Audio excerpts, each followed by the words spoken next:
Yeah. Video's going public in the battered alley. Got anything else you want to say about showing people what a fucking scumbag you are? I ain't no scumbag. I went to college. 4 years.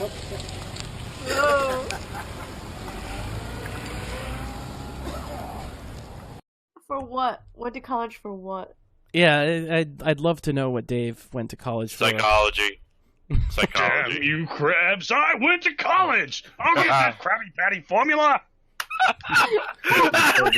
to film college. I can't breathe. Oh my god. Fucking Iron Man. I hate Has he ever man. said that before? Like he went to college? I've never heard that from Dave, but that doesn't mean that he hasn't said it before. There's so much Dave content that's been deleted over the years. Yeah, he just went to a easy oven operator. He never said he attended the classes, just that he went. He just showed up on the fucking on the common area every day. And Danielle C says, "You guys are here purely for the entertainment and not for the moral standpoint. You guys are really missing the point." No, I'm not. I just moral fagged my fucking heart out about it. And I'm just saying I would prefer that it doesn't escalate. Well, I would prefer that it escalates to a point for the entertainment. But my the conscience that I have left says maybe I should say, hey, you guys could probably tone this down. Don't expect Dave to do that. I work in a hospital, so this person who said about the morality thing, work in a hospital of psych patients, and you can see this textbook every day, and it's not being moral, it's just a fact. You know things are get worse if someone doesn't intervene. He's been escalating for quite a while in his behavior patterns. So I just don't want it to come to blow. Like, I don't want some fucking dude. Like I said, I disagree with the dude about the cat thing, but I feel like he feels like he's doing a good thing. Does he? Would I prefer that he goes to jail, getting in a scuffle with fucking Dave when he's trying to do something he thinks is right for his community? Absolutely not. Except for the fact that I'll post the video of it and laugh. But like, I actually wouldn't prefer that. But if it happens, I'm gonna make fun of it. Cat guy end up in cuffs. That would be fucking crazy. Cat guy versus Dave. Dave. What? Put that in the police report. What did they fight over? Feeding cats. Wow. Yeah, and Dave's out there planning ambushes and that. Like, if you do what I'm saying, it still could create funny fucking content for me, right? Because, like, then you go out there, you fucking talk to the manager, you have every right to be there. Dave comes out to fucking start some shit, and you just say, go away or I'm going to call the cops. And he doesn't go away, and you call the cops. And then we have a video of Dave talking to the fucking cops. Do you know how funny that would be? That would be amazing. I'm going to say no, because the current state of the police of Dave, I would not recommend it. They know Dave.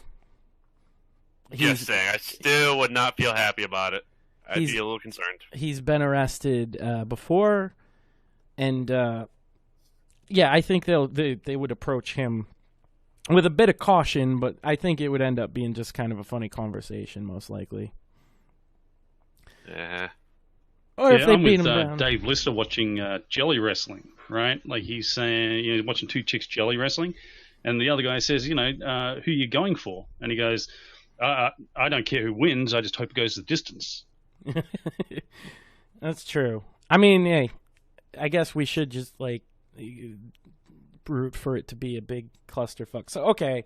So, yeah, so we do have the other perspective of events. And I think it's actually, it's the same thing, but it's much funnier. Some of the interchange between them. Let me see if I have the screen. There's some screenshots where they're finger pointing at each other someone took for me that are hilarious. You got any explanation for this? I'm just wondering why he comes here. Get your fucking car out of the way. Why do you come here? Get your fucking car out of the way. Why do you come here? None of your motherfucking business. You told me the other day. Let me tell you something. Back off. You told me the other day. Back off, motherfucker. I'm not going to keep telling you. Move that motherfucking car. You told me the other day you're working for some kind of organization. I want to know what the name of it is. None of your motherfucking business, asshole. I'm not an asshole. You're a fucking asshole. When'd you get so fat, Dave? Huh? When'd you get so fat? Move your fucking car. I want to know why you... I just love Dave, like, looks at him, so, huh? Oh my god. I just love like the cat guy's Al Pacino kind of fucking accent, like motherfucking business kind of shit. I fucking love that. It's true. Yeah, I was gonna say it's hilarious to see somebody putting their wagging their finger in Dave's face like that. Yeah, and Dave wags his finger right back at him. So that's what I'm saying. But there's escalation. It's so sad though, because they're just wagging their fingers at each other like. That's harmless. That's not too bad. I can laugh with that, but if it gets beyond that, that's where I say stop 'em. Well, I'll still laugh at it, but I at least feel compelled to like warn against it. You know what I'm saying? I speak from experience. That's the reason why I say leave it the finger wagging at that. Yeah, no, I agree, but at the same point, if the video happens to come out and Dave gets his face bashed in or vice versa, I'm still gonna like laugh at the fucking shit show of it. Everyone will. It's out of our control. You will too. I know I will because it's out of my control. Yeah. Yeah, we're doing the best we can now by saying like, fucking take it back a notch, guys. Take it back. We're making the attempt. That's what matters. Yeah. I definitely would prefer to be encouraging Dave, but you know. Goddamn me having like a shred of humanity. No, the voices in Dave's head is pushing him forward regardless. That's true. Move your fucking car! Please tell me why you come here. Dude, he's trying to help the cats. A number of times it doesn't register in that pea brain of yours. I don't have a pea brain. I went to college. Yeah, college, your ass. Move that fucking 4 years. Move that fucking car. Do you understand? He's just trying to help these animals. So please move your car. I don't know why he comes here. I just fucking told you. Why does he come here? I just told you, you fucking retard. He actually kills me. Why does he come here? That's the best part. He walks over to his car like, I'm going to do exactly what they're telling me. Why does he come here? You know, Dave is such a child. Without his sunglasses, Dave looks like a rapper 30 years beyond his prime. Oh, Eminem reference, please. Stop. Slim Grady? Oh, Yep. that's not even what I was thinking, but he looks like it's Ma'am, but in like 20 years when they're fat. Oh! High five, kids, across the internet. Awesome.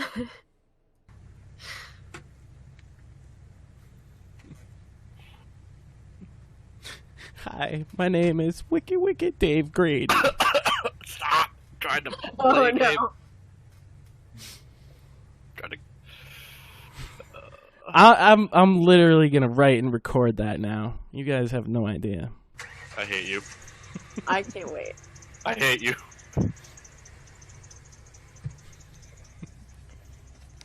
Everyone seems to agree that Slim Grady is the way to go.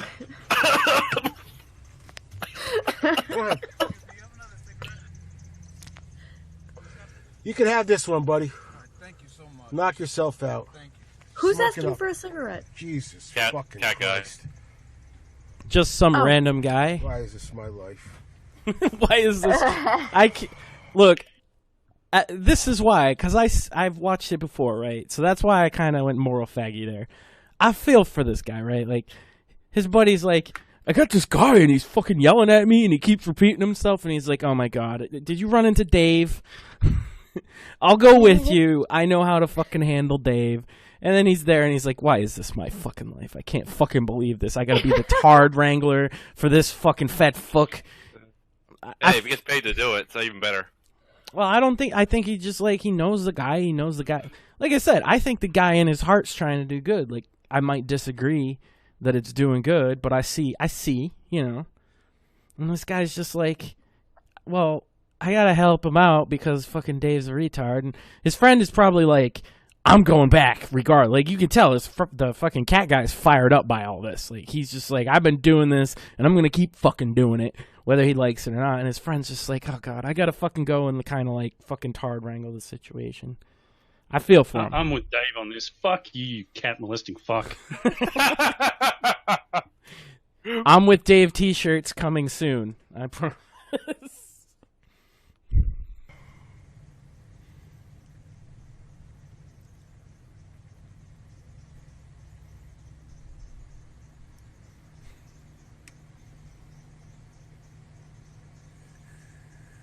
Awkward silence. Well, yeah, because they're watching Dave, like... Wait, Dave is, like, backing up? Yeah, he's backing up a little bit at a time. Well, because, okay, I think we have to... Hold on.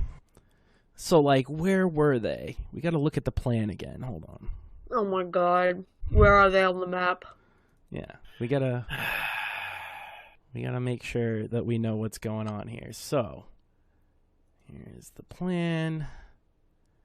Okay, so they're at the incident in the red circle right now.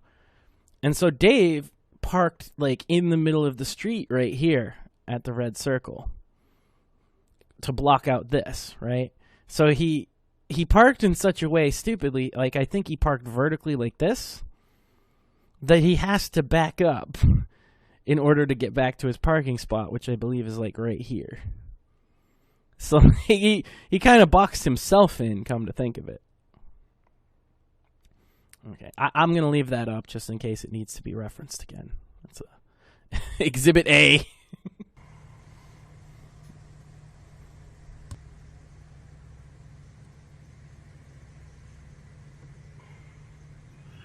Oh boy.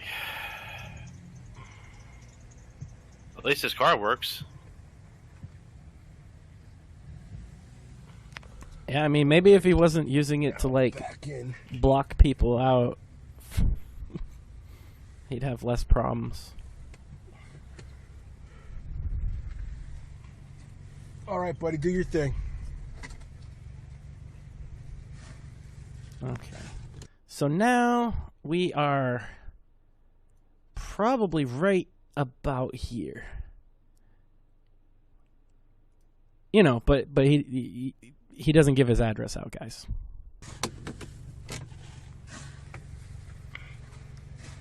We just have, like, a very specific fucking Google Earth image of his entire apartment complex with his plans for an ambush. Also, he didn't actually use the megaphone, so he totally Elliot Rodgered his plan up. I love that that's a verb now. You've really got to sort of just fucking nut up, Dave, like, and just stick to the plan.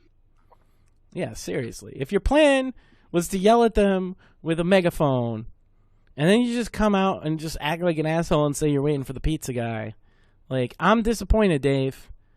I think they probably even would have laughed at you with the megaphone because it's fucking absurd.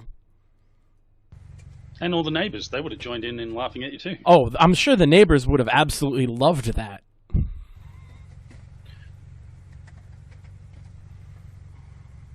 Oh, he's got the arms crossed, you know. Trying to, he like there. That is the album cover for Slim Grady's fucking EP right there. Uh-oh, don't trademark it, whatever you do. I love how No Lives is like Dave has a 250 IQ. No one can understand this. It's true. Getting videotaped, Dave. I just wonder why he comes here. He comes here to feed these cats so he can trap them and He comes here and he's trying to catch them. I don't see any cat traps. It's not done every fucking time he comes here. You have to gain the trust of the animals first. He said he's trying to catch them. Do you hear what I'm saying, dude? He's feeding the animals so he... No, Dave does not hear what you're saying. Just to be clear. Gains their trust. So I just love what Dave is wearing. Like, I just cannot get over, like, how just ridiculous he looks. Like, he's trying to be so cool or something, dressed all in black, and it just looks so bad. Yeah, he's trying to look like a teenage, like, gangster rapper, and he's 44. Mm-hmm. All right, Slim Grady. Hang on, I just got this plan down. I just wrote it all down. So feed cats, track them, gain their trust, and something profit. Like, that's the plan. Like, I just went through. Stop. I don't need nightmares tonight about cats, you sick fuck. trap them, spay and neuter them to reduce the cat population, thereby reducing the amount of starvation. Why doesn't he go somewhere else? Because this is where the cats are that he's trying to help. Why doesn't he go to Cherry Hill? He does. Dude, it's got nothing to do with you. Why don't you just go back inside, Dave? Go back inside and make some videos. See, that's the best thing the guy said, right? Like I do give this guy, he was trying to de-escalate this. He's taking his shots, too. He's clearly he's an experienced Dave Tard Wrangler, right? Like he's like you gotta like embarrass him and also tell him to go inside. But Dave is determined at this point. I don't think there's anything you could do to stop Dave from going out there and harassing this guy in the future. He's got it in his, not for a little while, till he gets bored of it. But Dave's like a fucking dog, you know what I mean? He gets something in his sights and he just can't stop until like he's bored. Yes, it is okay to laugh at this. It is okay to laugh at all of this. I mean, that is exactly what we're here for. And just for these wet bandits that are fucking doing these things to the cats, like I'm got a better plan for you, right? Fucking 1, see cat, 2, grab cat, fucking spay and neuter, right? And then that's it. That's the fucking whole plan, right? Like instead of all this elaborate bullshit you're going through.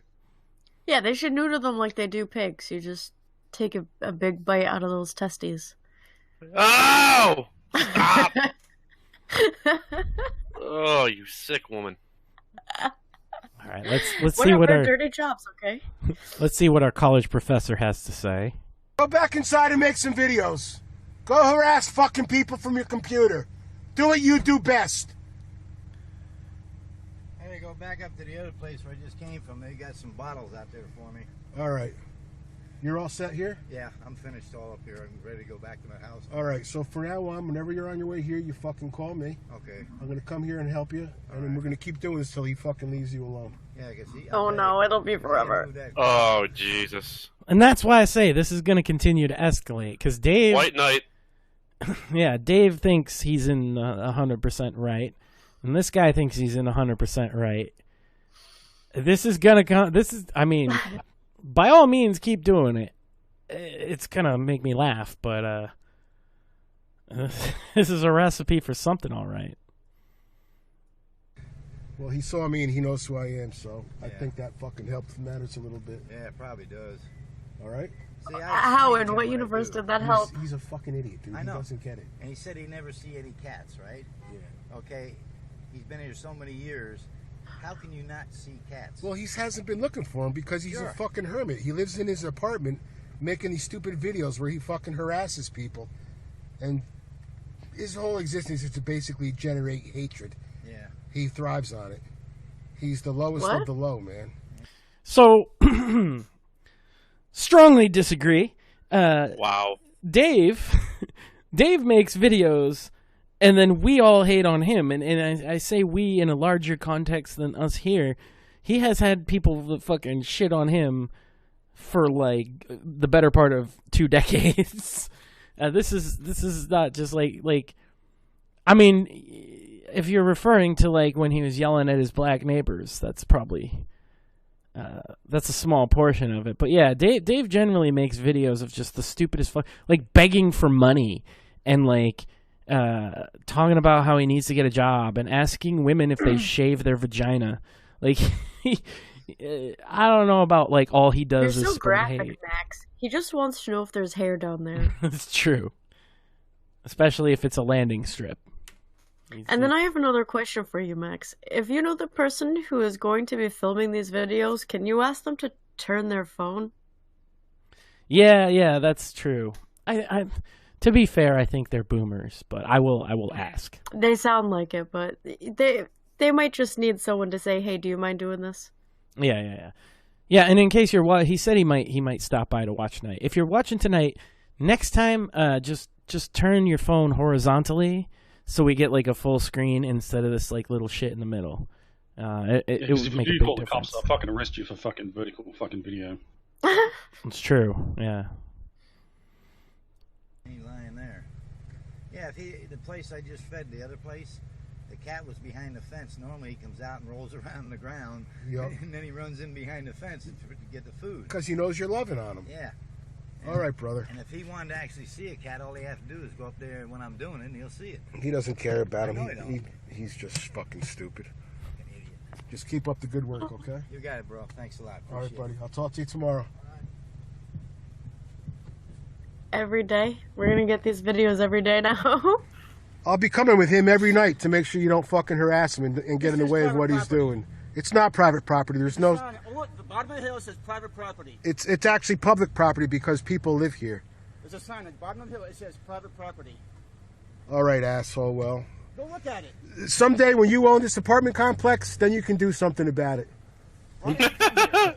Just go fuck yourself, Dave. Why does he come here? I fucking already explained it to you. You're too fucking stupid. No, I'm not You stupid. don't listen to people. I went to college. Yeah, a lot of fucking good it's doing you, huh?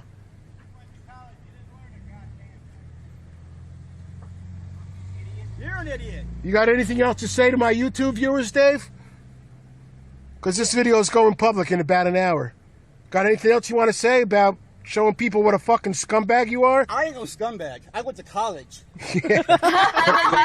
Okay. Oh my God, he knows. Dave, stop. Man, I love my life. I feel for this guy right now. This is my job every day, so I feel sympathy a lot. That's it for now. Well, I want to thank him for fucking documenting this because just the audio, I don't think, and Dave's audio at that, it didn't do it fully justice, I think. I think the order we went in is the correct order.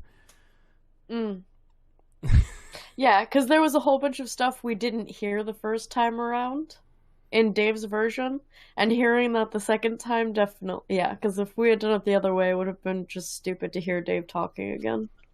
Well, I just think it's important to acknowledge Dave's not a scumbag. He went to college. Right.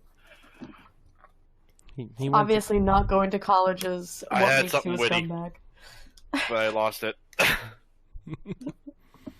Dave is just the man. I think it was Iron Man. I'm not sure, but somebody suggested a GoFundMe so that Dave can buy the property. Oh no! Oh no! I was just saying, I doubt I could stop you making a GoFundMe at this point for so Dave can have the last laugh. I mean, it would be hilarious. I can't lie. Yeah, some random billionaire sees this video and says, "Oh, I'm gonna donate $200 million to this guy. Here you go, Dave. Let's watch the world burn." He's doing the good work. Saving cats from predators. Saving Slim Grady. New movie coming out. Oh my gosh. Oh my God, I'm gonna cry. Yeah. Well, that's all I had for tonight. I didn't think it would take almost 2 hours to pull, but yeah, it was a good one, and I hope it does continue. I just hope that everybody stay calm. We don't want anybody getting violent, getting arrested over Dave of all things, or Dave getting arrested over Dave. Dave would get arrested over Dave. He has before, but Inspector fucking Grady over here, the world's greatest detective.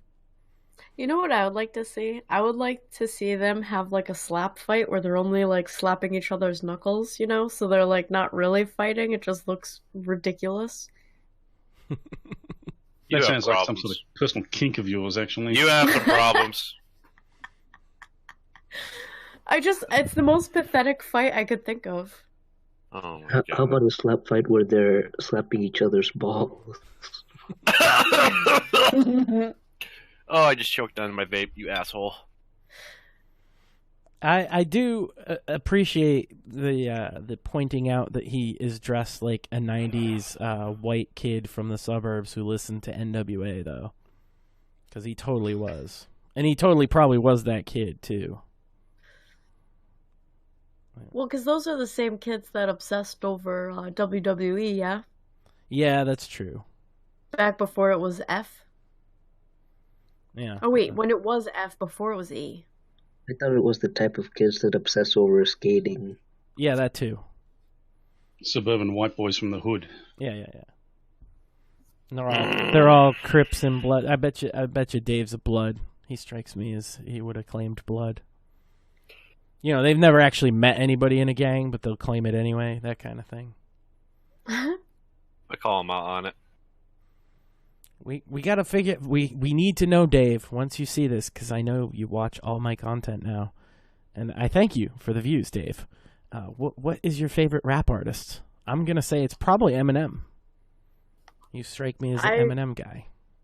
I would also like to know how many cans of ravioli you had on June 6th, because I saw you say about 10, and then I heard later on you had said about 25. This is, Dave, I spent an hour making a video about it. I need to know if I was right.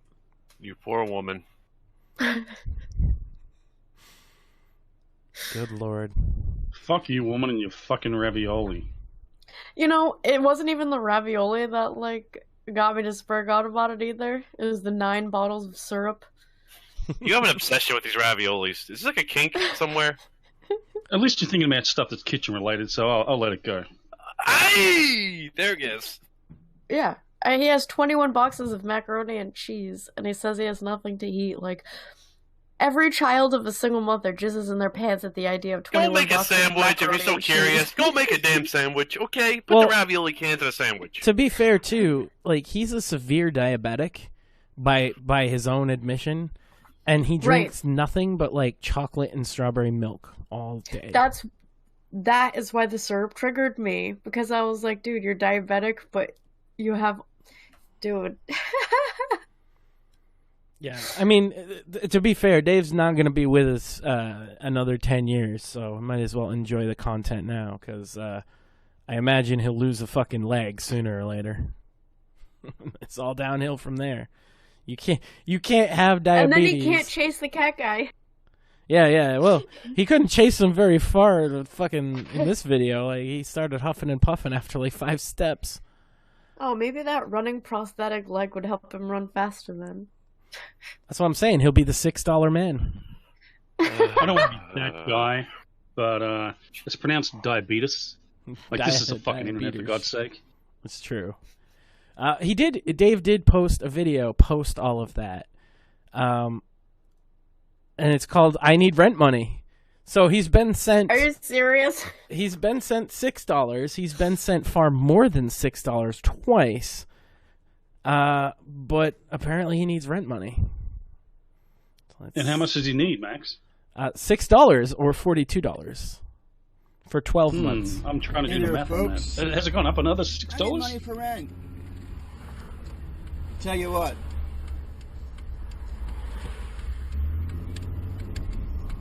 If you people send me rent money, real money, I mention your name. I'd be like, oh, so-and-so sent me real money. But anybody sends me, crap, stuff like stupid shit, Oh no. I want to send him literal poop now. Somebody clearly sent him something he didn't like. He mentions that. I mean, that's the gist of it. So there's 3 videos in one here. There's 3 things of him saying the same thing. But he keeps repeating, don't send me random crap. Don't send me fake money. So clearly somebody sent him something. It's going to drive me nuts. What did they send him? So, guys. We need to make friends with the person who puts the mail in his P.O. box. Well, that's what I'm saying. If you're going to send Dave something hilarious, let me know. Just I would love to know, because we sent him a black dildo one time and he still thinks it was from Ian Freeman 3 years later. I want to see a video where he opens the box of pineapple that No Live sends him from Australia. That would be good. The video of him unboxing the dildo was pretty good, even though he didn't show it. It was pretty funny. I still have that on my channel, actually. He took his sunglasses off and did a double take, and that's when he coined the infamous "fuck you, Ian Freeman, double fuck you." Classic. So, Dave, maybe Dave, got his $6, right? He gave it to the landlord, and the landlord's like Ebenezer Scrooge or something, I'm going to raise his rent another $6 because, I know he's getting off the internet. Wow. So maybe that's... Well, this is an old video I accidentally uploaded, like, that was from before. Like, there's got to be an explanation. Well, right? I do want to get a little further into it just because of his math is amazing. I think it's at this first part. You send me stupid shit in the mail, I'll just throw it away and you won't even get mentioned. I'll just take it and just like throw it away and you won't even get mentioned. I need $6 a month or $42. 6 times 12, 42. Something like that. What? He went to college, guys. Anyway, 6 times 12 is definitely 42. 6 times whatever, I think it's 12, you know. My math really isn't that good. So yeah, if you send me $6 a month. I mean, clearly his math isn't good because he's gotten more than enough money to pay for his entire year's worth of rent that he was asking for, and he's still asking for it. Well, did he get his vape coils is the question. He bitches at the end of this video. The thing is, there's 3 parts. There's 2 car parts that are like separate videos, and then the third part, I'm going to skip the second one because he has the fucking radio on, but the third part is a little different. And it answers your question. I bet all of you are wondering why I need the money, right? My rent went up, an extra $6. Yeah. I had to quit vaping. I like vaping. I had a bunch of, like, you know, strawberry strike. I had strawberry something, milk something, rather, I don't know, it's over there somewhere. Yeah. Before my rent went up, I was always vaping. But my rent went up an extra $6, and I had to quit. It's you know, it's kind of like an alcoholic. Exactly. So, to be fair, right, like, vaping doesn't cost very much, but it definitely costs more than $6 a month.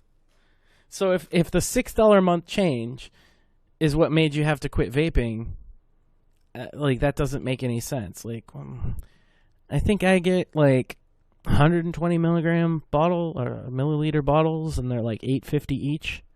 I get a couple of those a month. Damn, man, you are really a big addict. 'Cause I got one of those. It's been 1 month so far. Yeah, but you use Nick salts. That's different.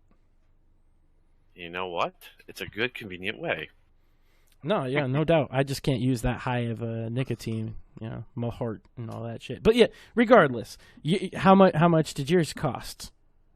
The bottle itself, $20 for the whole month. Exactly, $20. That's more than $6, right? Oh, you saved up for a couple months. You'll probably be able to have it.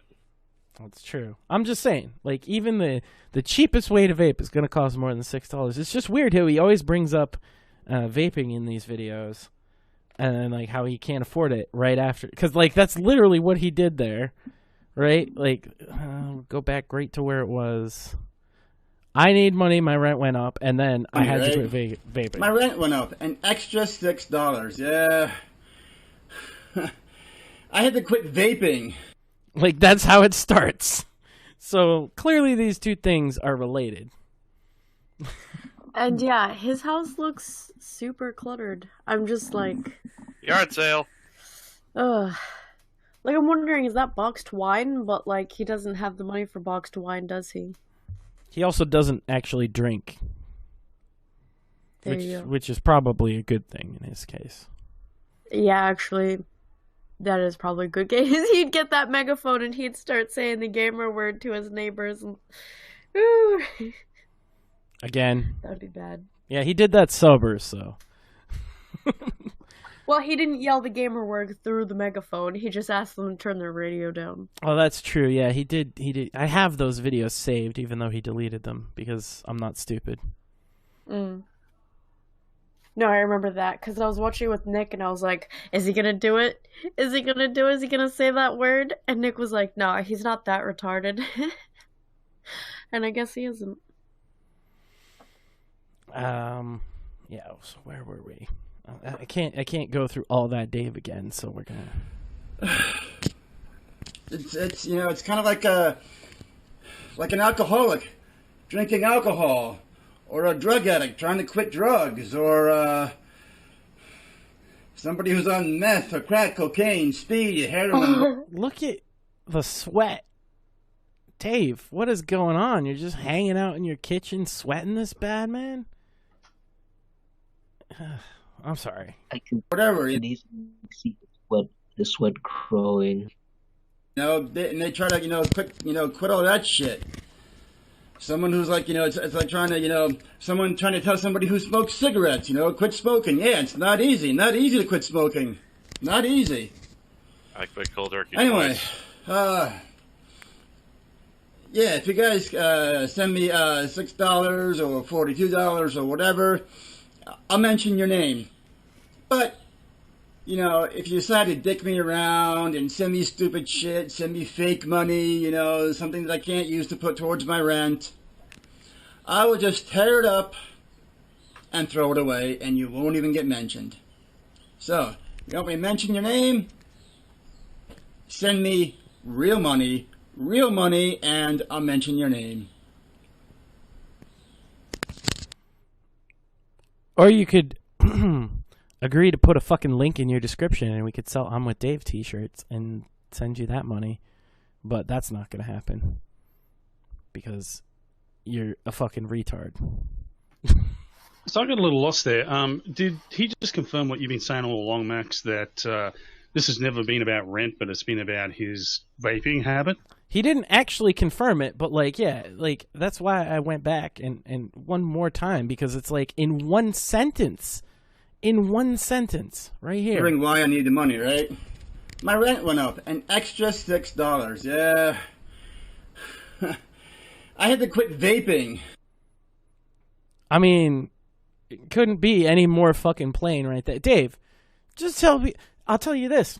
Get around in some of these vape groups on Facebook and be like, I have no, I know personally people that will send you shit as a loaner in the vape community, because they're like, that they refer to it as I don't like the fucking community word, but that's what they fucking say, and they'll be like, I'll help a man out. I don't want to see him going back to the smoke. I don't want to see people doing that. I'll send you some shit to get you through. If you want to beg for fucking vapes, Dave, you're doing it the worst way possible. Then again, you beg for everything in the worst way possible. Wouldn't it be amazing if Dave went to college for marketing? Yeah. Or psychology. Or maybe he's his Facebook page that he totally runs says he's a scientist. Maybe he's a global warming scientist. It would also make sense if Dave went to college for pottery,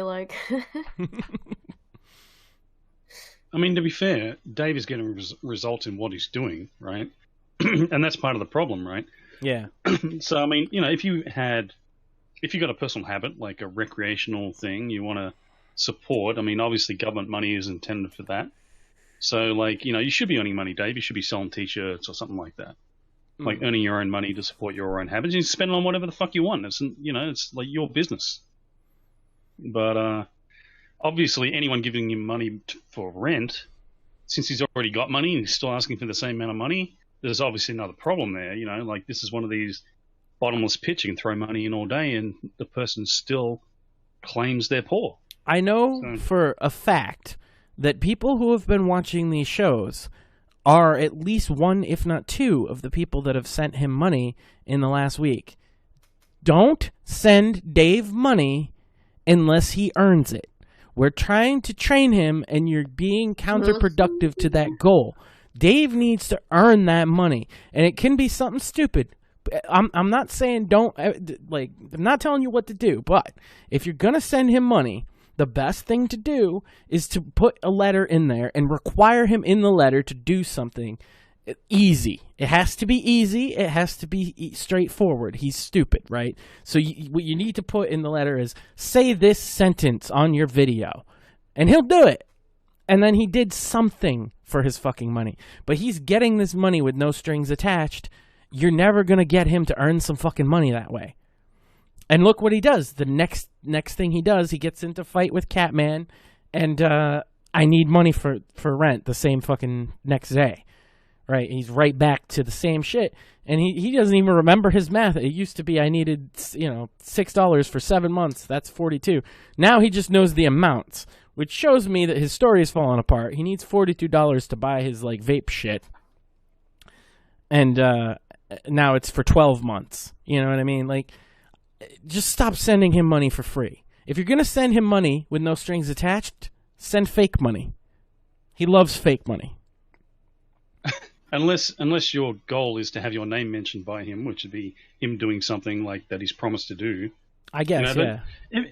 If anyone's disappointed, they've sent him money and they thought, oh, this will help him out, this guy's got a real problem, would you just do us a favor and just tell Max how much you sent him? You don't have to make it public or anything, but just so Max knows the amount of money he's getting. Yeah, because that would be interesting. I'm estimating it's just under $100 this last week. I would have guessed right at 100. Yeah, right around 100. I'm fairly certain that the first one was $6. He said that, he showed it. The next one I'm fairly sure it was $50. And the third one was probably somewhere in between. So he's definitely over the $42 mark at this point. He's gotten his fucking money, if that's all he was fucking asking for. But clearly that's not all he's asking for. He has something else in mind, and he's lying, and it's easy to see through because he's dumb, but he doesn't know that. And I'm just saying, and he's doing because it worked the last time. Yeah, exactly. And he's gonna keep doing this fucking cycle if you keep sending him money, and that's fine. Wouldn't it actually be to say, I need money for this, and then get money for that, and then you would be defrauding the people you're telling, this is what I need this money for. Yeah, I don't know if it would be anything criminal, but it's definitely it's definitely fraud for sure. But stuff like that isn't going to get prosecuted because there's people who beg on the street and say, I'm a wounded vet, Eddie Murphy style, right? Yeah. Where they're just pretending they're crippled and shit like that. And they're not really going to, the cops are just going to kick them in the ass, say, get the fuck out of here or whatever, or people lose a couple of bucks. But technically it would be illegal to do that kind of thing. Yeah. Well, there's other things that he's doing regarding this money that are illegal, but I'm not gonna point them out because I don't want somebody to report them because I want the content to continue. But I'm just asking that if you're gonna send him money, make him do something. Make him fucking slap himself in the ask him to slap himself in the face, even if he fucking declines to do it. Just ask, right? I would prefer you just didn't send him cash money at all at this point, but if you're going to make it worth your fucking while, make it so that it will make for a funny video that we can play. He did say somebody's name in one of those videos that was Shlomo, and that did make me laugh, but it wasn't worth whatever amount of $40-50 that they sent him, I don't think. It's their money, they can do what they want, but we're never going to train Dave to earn money if you don't fucking make him earn it, is all I'm saying. Maybe if you prefer, because even the IAC was telling us last week, he sends Dave fake money all the fucking time, and that guy's been following him a long time. So if that doesn't tell you sending him real money might not be the best fucking option, I don't know what does, because he's just gonna ask for more. And now that he has it in his head that this $6 plus $42 or whatever works, he's going to keep running the shtick until it doesn't work anymore. Yeah, and Dave, if you're listening, you could probably come on the show right now, and since we're telling people not to send you money because of this, could you explain what happened? Explain the math to us. What actually happened with this $6 and this $42? Why do you need it again? Did your rent go up another $6? Is there a reasonable explanation for this? Yeah, I'd love to hear it, Dave. Where the money that you just got sent this week went. If you still need money for rent, then where is that money? That's a fair question, I think, and I think that your donors that have sent you this money deserve to know, because out of the kindness of their fucking heart, their hard-earned money, They sent you, as you always call it, hard people. Don't send Jacqueline Glenn your hard-earned money. I might even put in the fucking description for this video hashtag stop supporting Dave Grady. Hashtag stop it, stop it. Because like if you're not gonna be honest about what you're fucking getting the money for, then why should people continue to send you money? And clearly you're not being honest because you don't need it for rent. You just got the rent money this week. I can guarantee. My $100, maybe that's a high estimate. I guarantee he got like $6, then 20, then 20 or something like that. Or maybe even 20 and 10. But if that's the case, your rent is set until like fucking November. So, yeah, Dave, how come the $42 doesn't go down as people send you money? It's because you're lying, Dave, and everybody fucking knows it. And I'm willing to bet that those people sent that money before we did last week's episode, and it just took a while to get there. It'd be interesting to see if anybody if people are continuing to send money from my audience after this. I mean, I can't fucking control that, but I doubt it.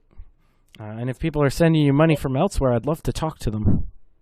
Well, it might have been in response to the Cantwell episode, right? Like, so he called into Cantwell begging for $6 or $42. That's and true.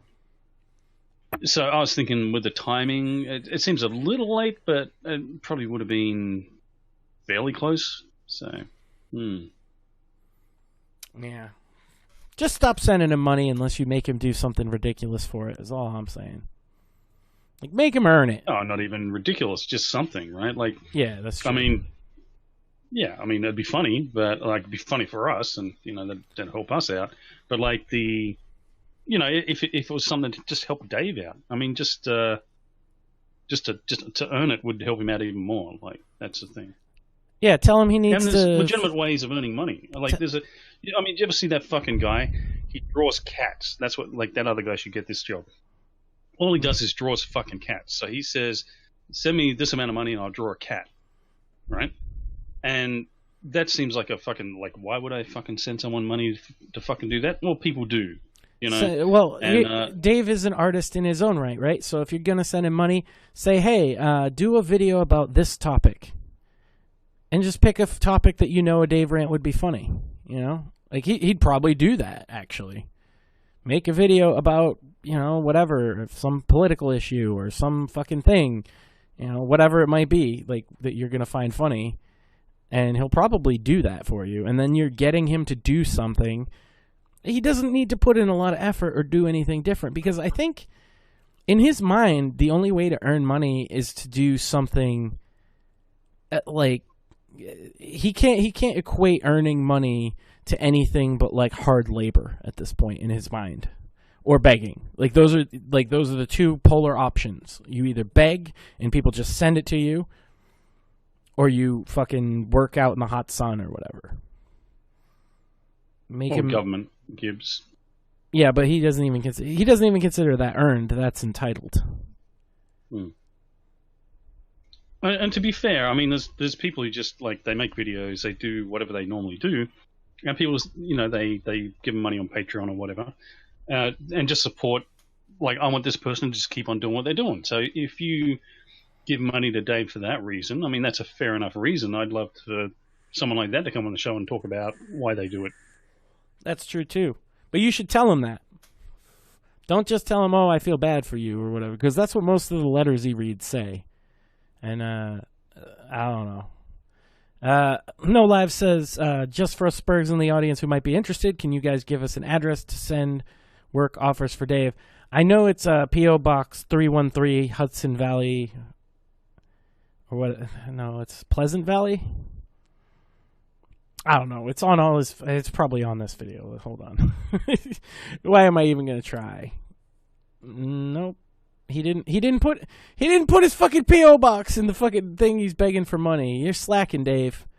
Your fucking beggar game is weak. It's somewhere on here.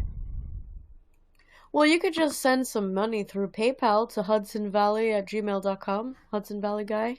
There you go. Right? P.O. Box 313, Pleasant Valley, New York 12569. There you go.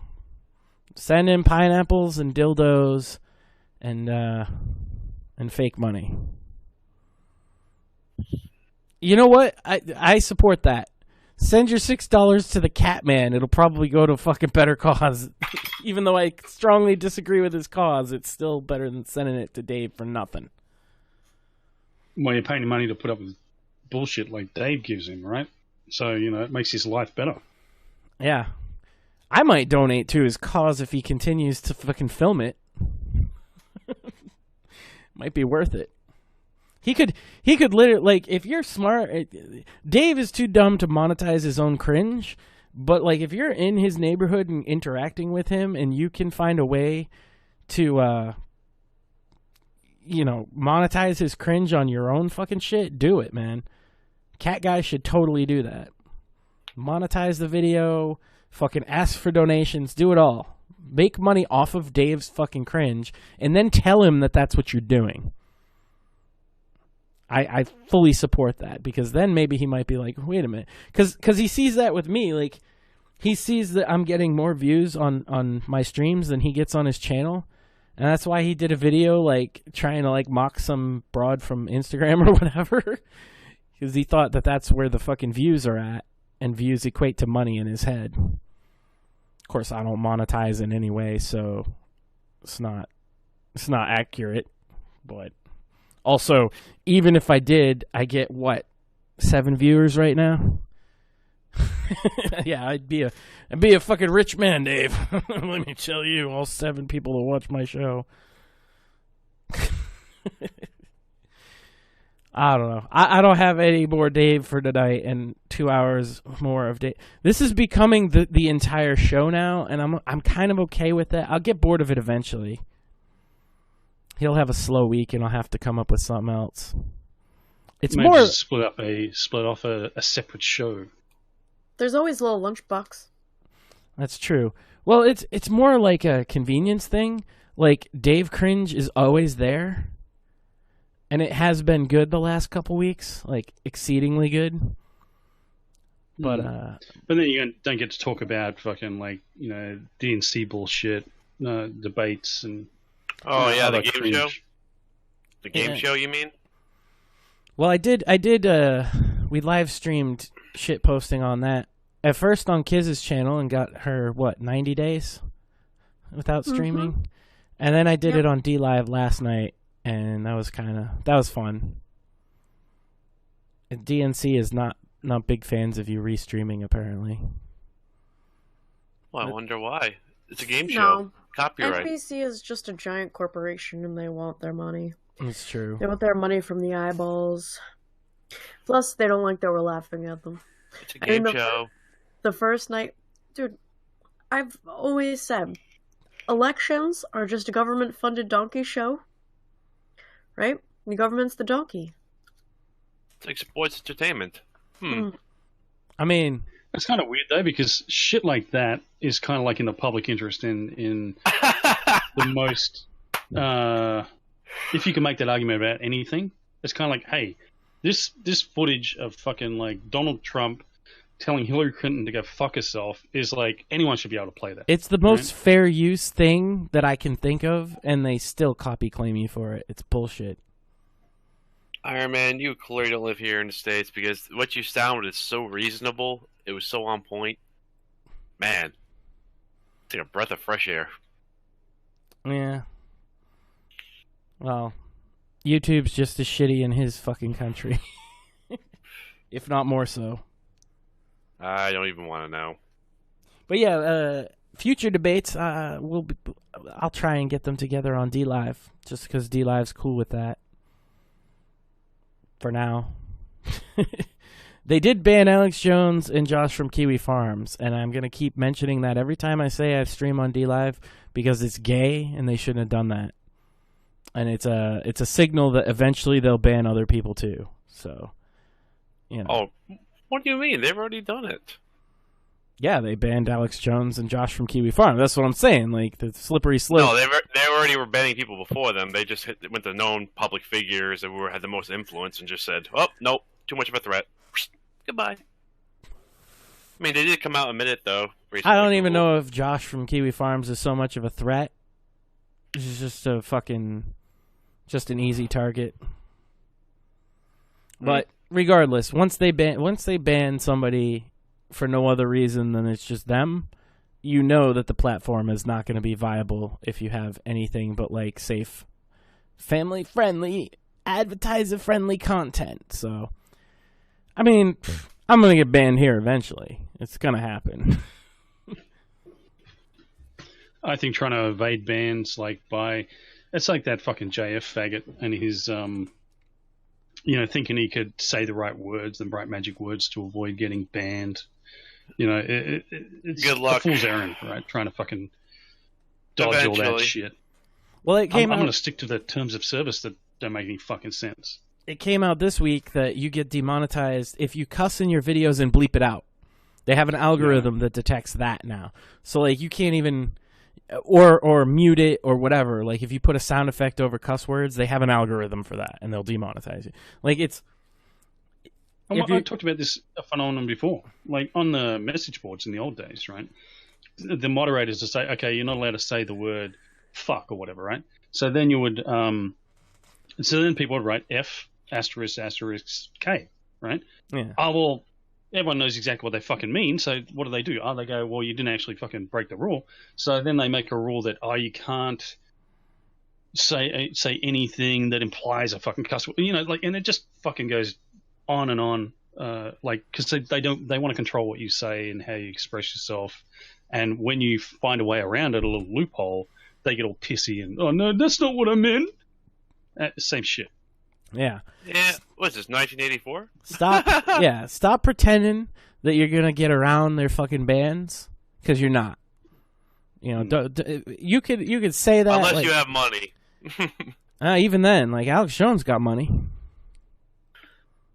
He held off a long time. Yeah, but you're gonna get banned. It's just a matter of when. You can't get around it. If you got edgy opinions, if you're fucking not politically correct, and that implies a lot more than people think.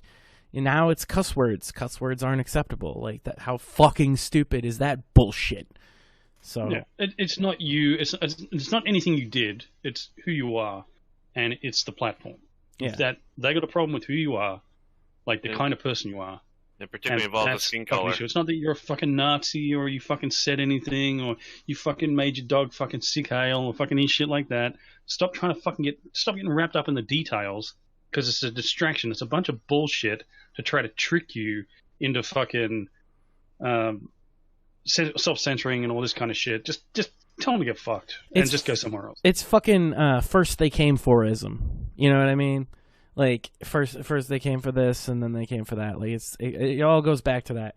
And like if you can justify how they banned X guy, you're justifying your own ban down the line. Like if you could say, well, I don't agree with it, but I can see why they banned Alex Jones because XYZ, you're advocating for your own ban at that point. I'll say out straight right now. It's because we're white. I already said it. It doesn't matter what they do. There'll always be people they're just going to turn YouTube into a fucking bore fest, and like people will go elsewhere. They have to, and that's where all the people will go, and that's where all the advertising dollars will eventually have to follow, and fucking, they're too stupid to know that. But like that's the way has to turn out. Well, they think they're too big to fail, right? They think like YouTube can't be replaced, and right now that might be the truth, right? Like at this point in time, but eventually, people came to YouTube instead of like public access television because one, it was easier, but two, more importantly, it was uncensored. It was the fucking Wild West, and people liked it that way, and people will seek out that again. My only thing is people calling for regulation better be really careful, because if you think Internet 2.0 is bad, the regulation you call for and what it's actually going to do is going to be way worse. I promise. Yeah, it's stupid. And they're going to call it the Free Speech and Safety Online and Privacy Act or something, and it's literally going to ban free speech, safety online, and privacy. That's... Yeah, you're gonna have to fucking give you a name or something to fucking go online. I mean, it's losing faith in the free market. It's losing faith in that phenomenon that I just talked about, right? It's kind of like, I want to make the boring people, the fucking people who want YouTube to be censored and all safe and shit. Well, I want to force my content under their nose, right? You don't want to fucking do that. You go, You're I'm implying going there's over a free here. market to Fuck you, begin people. with. You can stay in your little fucking hellscape that you built for yourself. Fuck you. Well, and well- they'll eventually come over to you and fucking try to take that over. The market, he's not even talking free market. He's talking about human action. And human action absolutely exists, and it exists in any fucking economic system that you can name. You could say, well, this isn't technically a free market, or this isn't technically socialist, or this isn't that. But the human action, the concept that people are going to do things that are generally not completely predictable, but can be to some degree. People are going to act in certain ways under certain conditions. They're going to act to certain incentives and disincentives. That's true in every system, and that's what he's talking about. The incentive for people to come to YouTube in the first place was the free speech aspect. That's being taken away. If there's another place that offers that, people will eventually, over time, go there. But it's going to take time, and I think a lot of people just don't have the patience to see it through. And that's my concern, is they're going to say, well, why doesn't the government come help me? Well, it's literally going to end up with a literally like, put your fingerprint on the scanner to sign on to fucking your email. That's what we're going to get if you go down that road. Yeah, that's not an exaggeration. It's that fucking bad. Mm-hmm. Because like new. Internet 1.0 versus Internet 2.0, I've already seen it get that fucking crazy, that Orwellian, that like we get banned everywhere now. I never got banned until the last like 5 years anywhere ever for anything, you know, except like maybe some little message board run by a bunch of fucking crybabies who you said the wrong thing to, but like you weren't getting banned from like the bigger services. Like nobody was getting banned from AOL Instant Messenger, okay? Nobody was getting banned from fucking Yahoo Mail or, you know, these. Nowadays you get banned from everything for every reason, and it's only going to get worse if you bring the government in to try and fix that problem. Because they're in cahoots with half the fucking corporations anyway. I mean, not even though. Like they're also incompetent. Like the people who would be writing the laws are boomers that barely know how to fucking turn on a smartphone.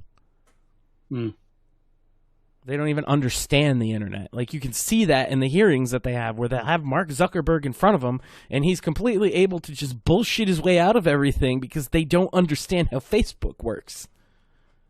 And we can watch it and be like, dude, I can't believe he just said all that fucking shit. How do they fucking buy that shit? Because they don't know. They don't. They know how to like go on Facebook and post pictures of their grandkids. Like that's what they know.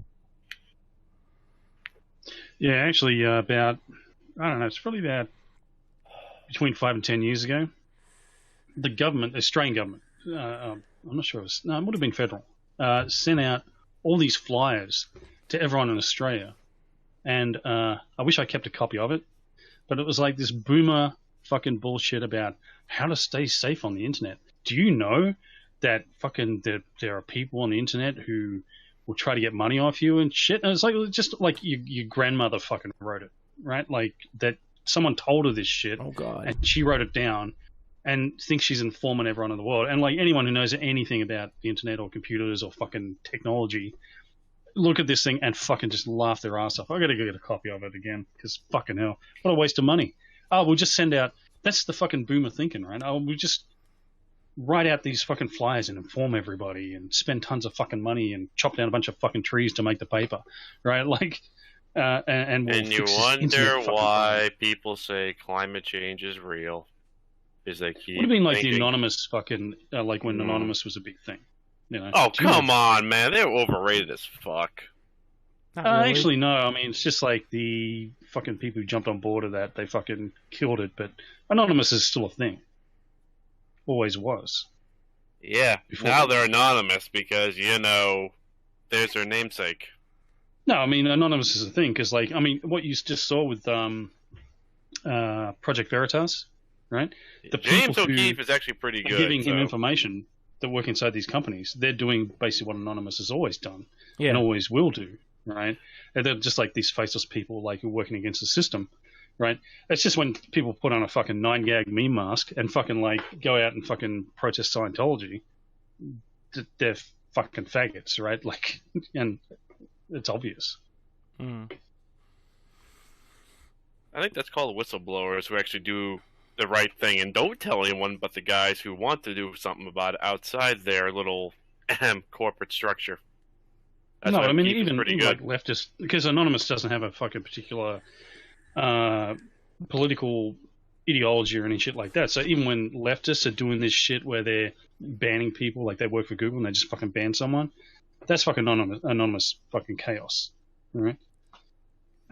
But you can do the opposite. You can just fucking you could just ban some leftist, right? Like if you worked at a company like that. Or you could like go unban people, you know. Yeah, that'd be reasonable, but you know, reason is in high demand these days. Well, if you got in there, like if you like you're talking about reason as if it exists outside of yourself. Like he's saying, if you got into that position, that's the kind of thing you could do. Yeah, but that's not going to happen at all. It's just not feasible for one thing, and that's just a delusion I would ever have. Right, but it doesn't have to just apply to that one specific circumstance. But you gotta remember, though, what you're saying is if that already can happen. Well, we should be like you know, I try not to even get political on this show anymore, but we should be taking back the institutions. Like that's what we should be doing, and then doing stuff to our fucking benefit. Like, why wouldn't you do that? It's too entrenched. It's not too entrenched. It's everybody has a fucking excuse. That's what it really is. All right, Max, you can get started. I do. Yeah, we don't get political on the show, but I just want to say Hillary Clinton is a cunt. Lock her up. I fucking do though. I love that. That's the thing. Well, it's just everybody's a fucking crybaby bitch in 2019 about politics, so I try not to get there because I'll have half the fucking chat revolt because they disagree with me on some fucking little issue, so they gotta call everybody a cuck. Everybody who's not as pure as me, this purity spiraling shit. Yeah, that's always a fun argument. Oh, Jesus. I just got so sick of it that I'd rather fucking talk about Dave. Yeah, Dave unites us regardless. Yeah, everybody agrees Dave's a retard, right? Like I get far leftists and hardcore right wingers and fucking people who are completely apolitical, and they'll all agree on the key issue that Dave Grady is a fucking moron. Crazy cat guy and his friend versus Dave Slim Grady. We will unite this country. Oh, yeah, God. A bit of a reaction to that? I went to college for 4 years. Good job. That's all I gotta say. Good job. I wonder if he's got student debt. Yeah, he needs another $6 for that. Don't forget the 42. Well, like, if not, how did he pay it off, right? How did he pay for college? Or he could just be lying about college, which sounds more likely since I've never heard that claim from him before. It's the kind of thing, like, he'll say any good thing about him, he'll say it 1 billion fucking times.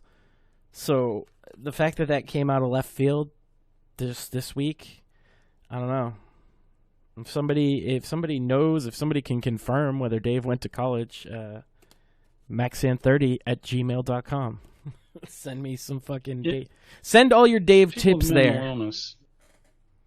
People with mental illness, and even people without, like, you know, if someone pays them a compliment when they're like 10, you know, they're 10 years old, and someone says, "Hey, you know, you're good at drawing" or something like that. It gets in their fucking head, you know, and Spurgs especially, like they'll just hang on to that forever. You know, like if anyone ever says anything.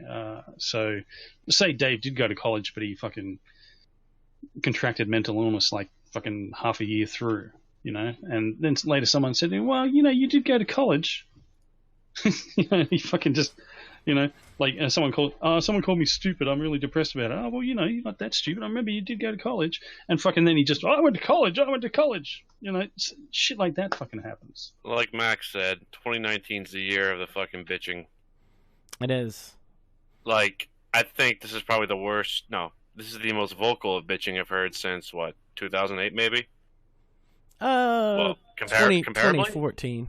2014 was about this bad. Yep, that sounds about right. And it's going to happen for another 4 more years. Oh boy. So I better get my earplugs ready. It's going to continue to infinity. It just goes in cycles. Yep. People bitching without wanting to actually do anything. Like people... Take away the food. If you do that, right? If you bitch about the state of things and don't literally lift a single fucking finger to do anything to improve your own life, the whatever the problem is, you're Dave. Just know you're Dave. You are Dave. If you don't even try to improve your own fucking situation, let alone the fucking broader world, and you spend all your time bitching about it, congratulations, you've become Dave Grady. Just saying. I'd argue for Crazy Cat Guy, Max. I will give you permission to record it and be my mediator. Okay? You have my permission. Because I trust you more at this point than... We should get all the guys together and go on a road trip, like a pilgrimage to meet Dave and fucking interview him. Sure, I'll go to my birthday weekend so I can get thrashed and say, "Hey, Dave, I love your content. Get a job!" Well, I mean, it wouldn't be hard to get him to, like, come out because he wants to kick my ass, so... He doesn't even know who you look like, so you're fine. I know, and that irks him. It drives him absolutely fucking nuts. We just get some big, stocky dude we can hire as one of our friends and say, "He's Max. Have fun." Well, I mean, I don't think he'll actually fucking do anything if he sees me in person. I just think it would be a good way to get him to fucking come out and meet us, and we could film it. And we could take him and have a nice day, right? Like where would you fucking take Dave? Like, I don't know, an amusement park? The zoo? I know what I'd do. I'd fucking bring a whole bunch of fucking cameras and shit, like night vision fucking gear, and I'd fucking help Dave with this fucking cat psycho. Like, I'd fucking, like, okay, Dave, we're gonna fucking set up a plan, we're gonna fucking set up cameras. I'll get the catnip, okay? We're gonna fucking catch this motherfucker. With the catnip, we'll lure him out. Yeah. Catch him out on his boat, dumping the fucking bodies over the side, fucking garbage bags. Jesus Christ. He is Cat Dexter, remember? Allegedly. Until we see the bloodstains, I will believe it. Even Dexter made mistakes, okay? It just took a little bit to find him. Well, that was his mistake. He came across the wrong retard. No, I mean, if this guy was doing something wrong, he would fucking say pretty much exactly the same thing. Get the fuck out of my face, none of your business. Yeah, that's the thing. If he was if he was doing everything by the book and right, and he's just a fucking cranky ass dude that can't handle Dave, which is fair, or if he was doing something wrong and trying to cover himself, either way, he would say the same thing he said. Yeah. So you can't judge just based on his reaction. Although the other dudes have told me that he has been doing this a while, and I'll take their word for it as much as I can, you know. But I do think Dave brought up in the initial video, Dave brought up some valid fucking points. Well, you know, the fact that Dave repeats himself, I mean, you can interpret that a different way, right? Like, so, you know, he says, "What are you doing here? What are you doing here?" It sounds like he's just a spurg and he didn't hear the first answer, right? But if someone gave you a bullshit answer, right, that doesn't fucking compute, right, to a question, you would want to fucking still find out the answer to that question because you know that's bullshit. That's not true. So why you're really here is really the question. Like, could be that's what Dave's really asking. Well, Dave will hit on a good point, and he just won't follow through. Like, the private property thing is like the obvious question is like, okay, you're here, and you say you don't care that it's private property, so do you have permission to be here? Maybe he does. Maybe like I said, he should go talk to the fucking property manager. Maybe he already did. Maybe they've had a fucking working relationship for several years. Maybe he goes around to all the places in the neighborhood that he goes to and says, "Hey, I'm doing this thing," and they all fucking agree to it. Maybe that's the case. How would we even know? Or maybe we should start that GoFundMe page for Dave to actually buy the whole property. Yeah. Yeah, I can imagine. I can imagine that. Oh, the name Dave Grady would be a great fucking name for like the main character in a detective noir fucking novel. The Grady Bunch. Bunch. Where the woman comes in and goes, "Mr. Grady, you gotta help me. Like my cat's gone missing." And it's like the whole fucking like opening scene. Where he's got the trench coat and the fedora. I'm on my way. So this could turn out fucking way different to what you think. The twist at the end. He finds Dexter Catman. The twist at the end is Dave's been killing the cats for years. Oh, yeah. The perfect murder. And he gets away with it. Because he's the one trying to solve it. Yeah, who would suspect the investigator?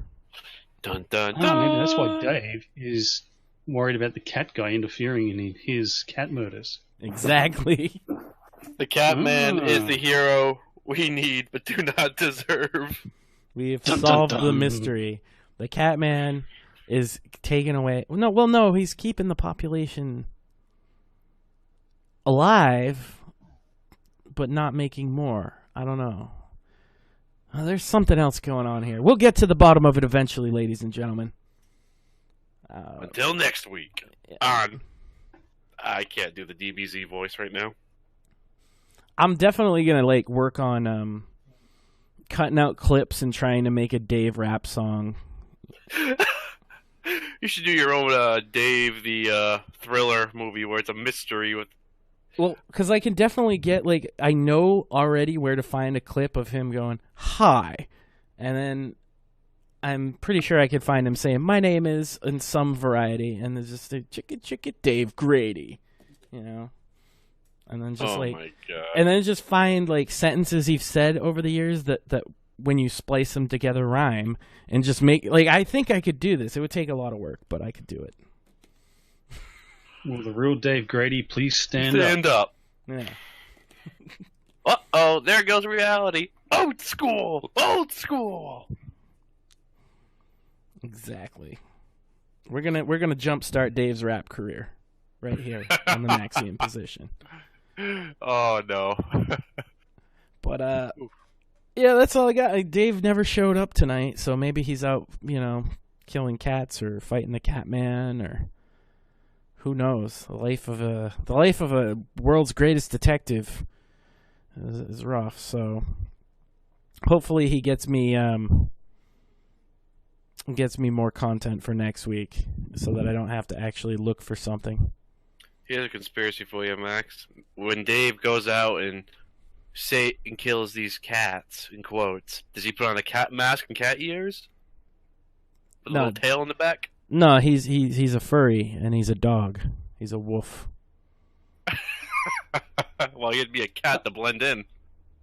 I just want to point out, too, that Dave is like the Joker to Catman, right? So you got Catman, he goes out at night on patrol, skulking around, in the shadows, and fucking, Dave comes out. He's like the Joker. He's, loud and obnoxious and fucking, and fucks with him. Oh my God! I just picture Dave with the Joker makeup with that scar on his. So I have this megaphone, right? Why so serious? Well, he does a bit of a supervillain laugh towards the end here. Hold on, it's But I'll be yelling.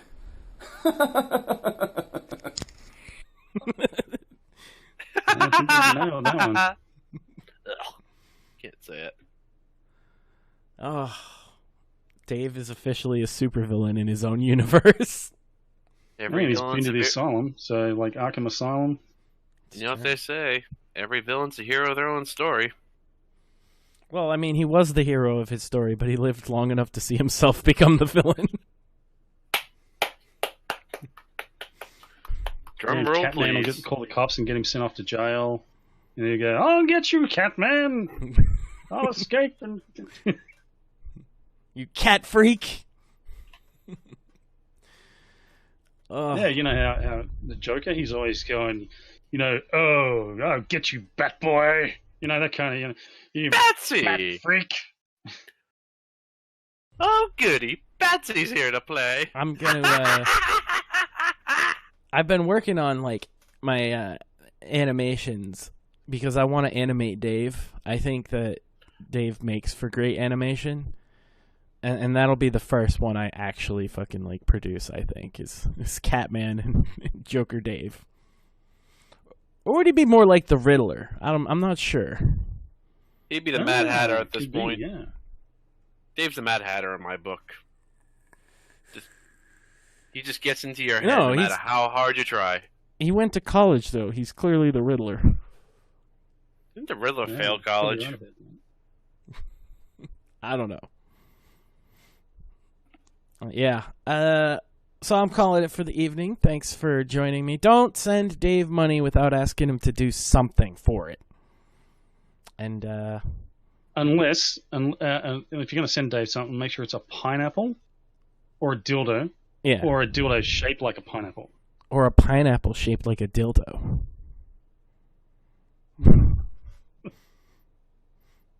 Yeah, he really likes dildos. His preferred color is black. So, until next time, ladies and gentlemen. 700 years ago, if someone had come to Oxford and stood here and said, I think everyone should be allowed to read the Bible, even peasants, that person would have been described as offensive. He would have been denounced, shouted at, and eventually no platform. 200 years ago, if someone had come to Oxford and stood here and said, I don't believe in God, that person would have been described as offensive. He would have been ridiculed, yelled at.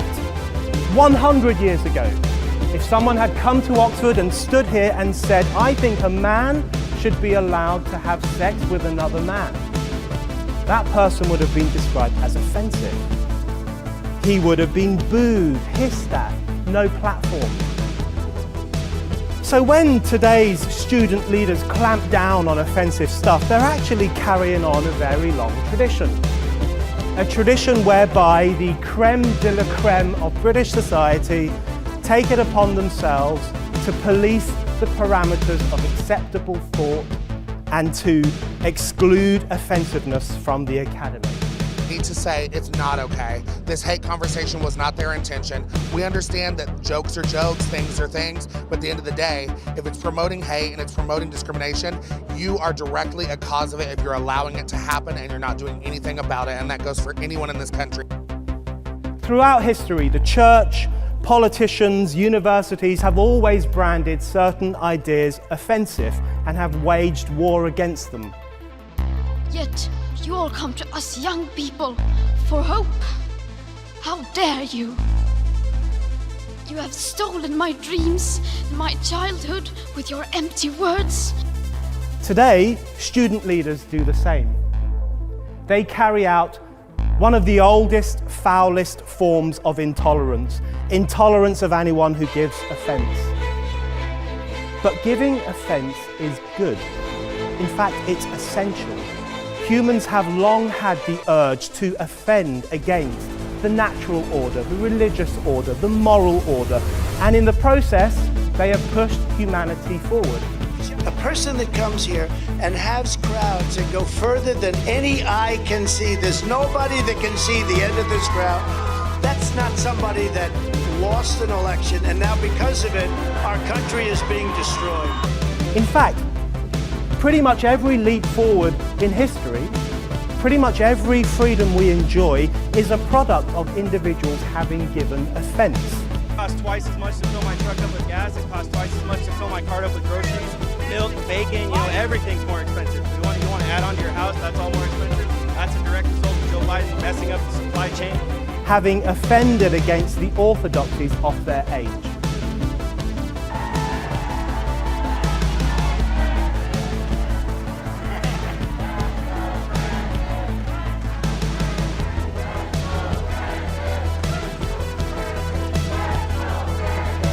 Offensiveness is not just something we have to begrudgingly accept. Offensiveness is the motor of human progress. Donald J. Trump is now President of the United States.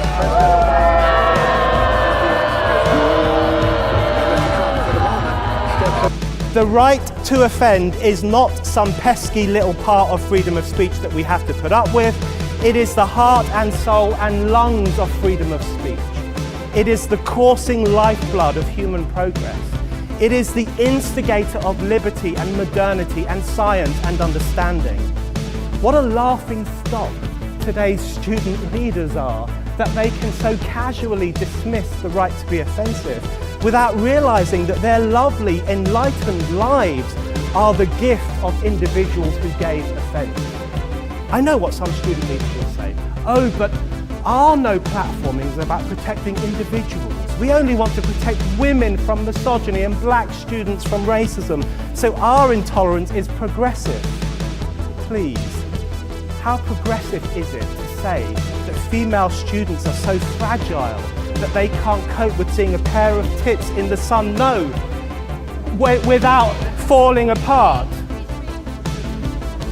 That doesn't sound progressive to me. That sounds paternalistic. How progressive is it to say that black students need these wise, white student leaders to protect them from harmful ideas? Because that doesn't sound progressive to me. That sounds neo-colonialist.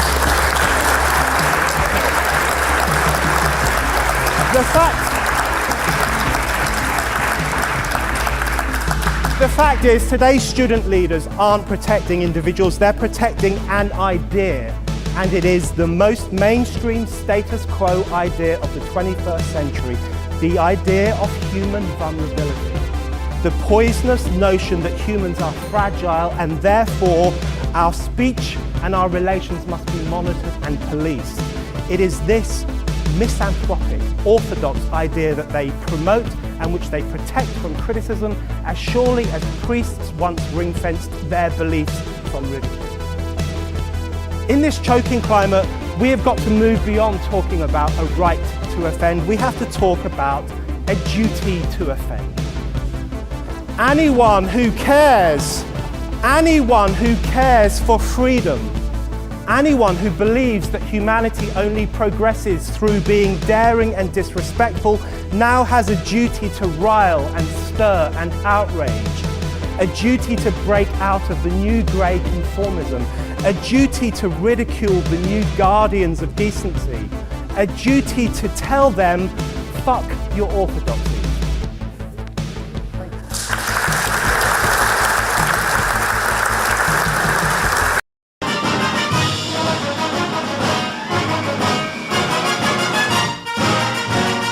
Heads up, America, let's stand prepared with our defenses high. Heads up, America, a land that is prepared can never die. Every woman and every man must be part of the CD plan, must be ready with every eye up to the sky. Heads up, America, for America must never, never die. Freedom is everybody's business. Everybody must take his turn. Freedom is everybody's business. So let civil defense be everyone's concern. Let every family work together, and together our minds will show. In defense of our land, united we'll stand, ready for any call.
Good evening, ladies and gentlemen. A little bit late tonight. A little bit of a after hours shit here.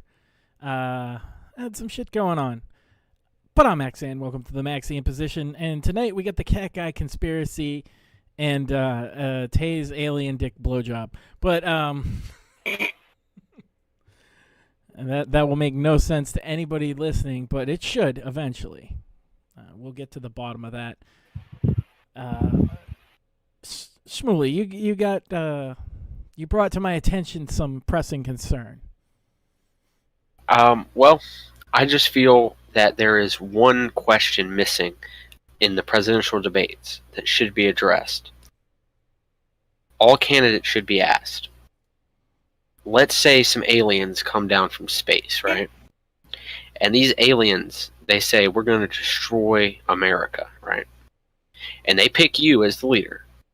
And they say, suck our dick, or we'll destroy America. What would they do as commander-in-chief? Would they suck a dick to save our country?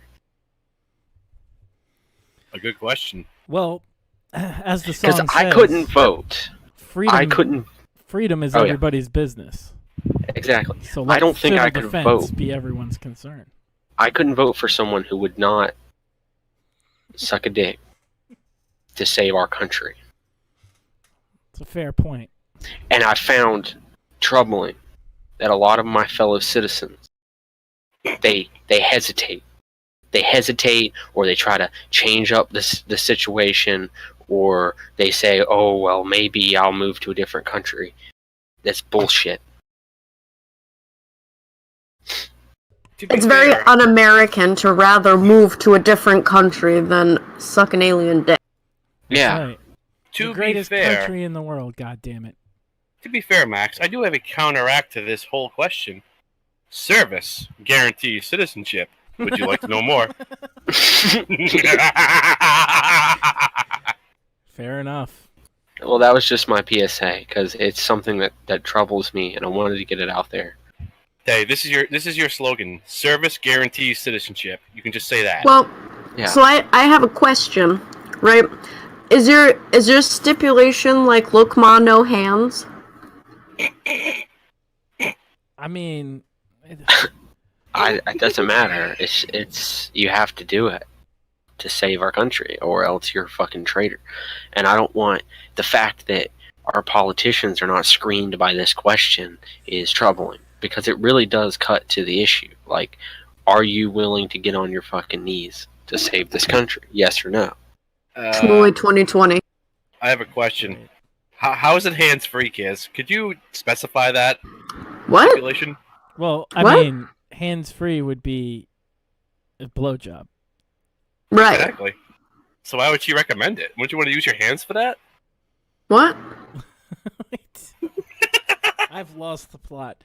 Shmuley 2020, the only candidate who openly states he would suck a dick to save America.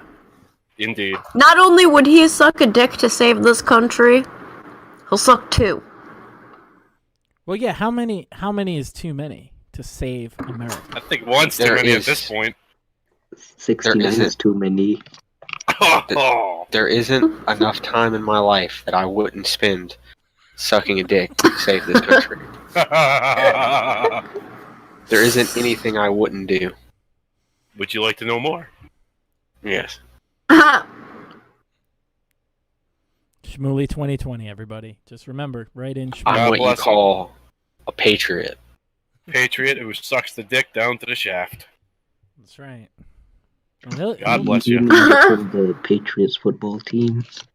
Ooh. Well, Tay, you mock, but, would you suck a dick to save America? Depends on many factors. Like, for example, they will probably just trick me into doing it and then destroy America anyways. This is treason right here, ladies and gentlemen. Yeah, is Tay being a size queen about this? Oh! Or an anti-size queen, I guess? You racist. Well, bestiality is kinda... Oh, no. Is sleeping with an alien bestiality, though? Like, right? It'd be xenophile, technically. Exactly. That's not bestiality. Beast implies it's an animal known to Earth. Xeno is alien. Captain Kirk did it all the time, and I don't see anybody saying he's a bestiality. I mean, my general stance on xenolife is humanity first. Yeah. And that alien life should be eradicated, but, you know. The arachnid threat Wait, shall be purged. hold on. How are you gonna suck alien dick and eradicate them at the same time, bro? The hypothetical was it was the only way to save the country. Oh, okay. My foreign policy, I don't intend on letting the aliens get a jump on us, right?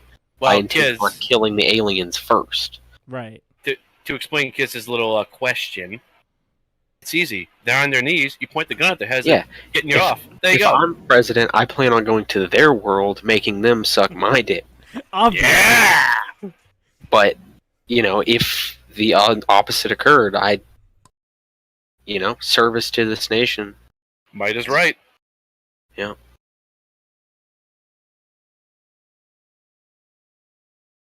Nothing but hard-hitting political discourse here on the Maxian Position.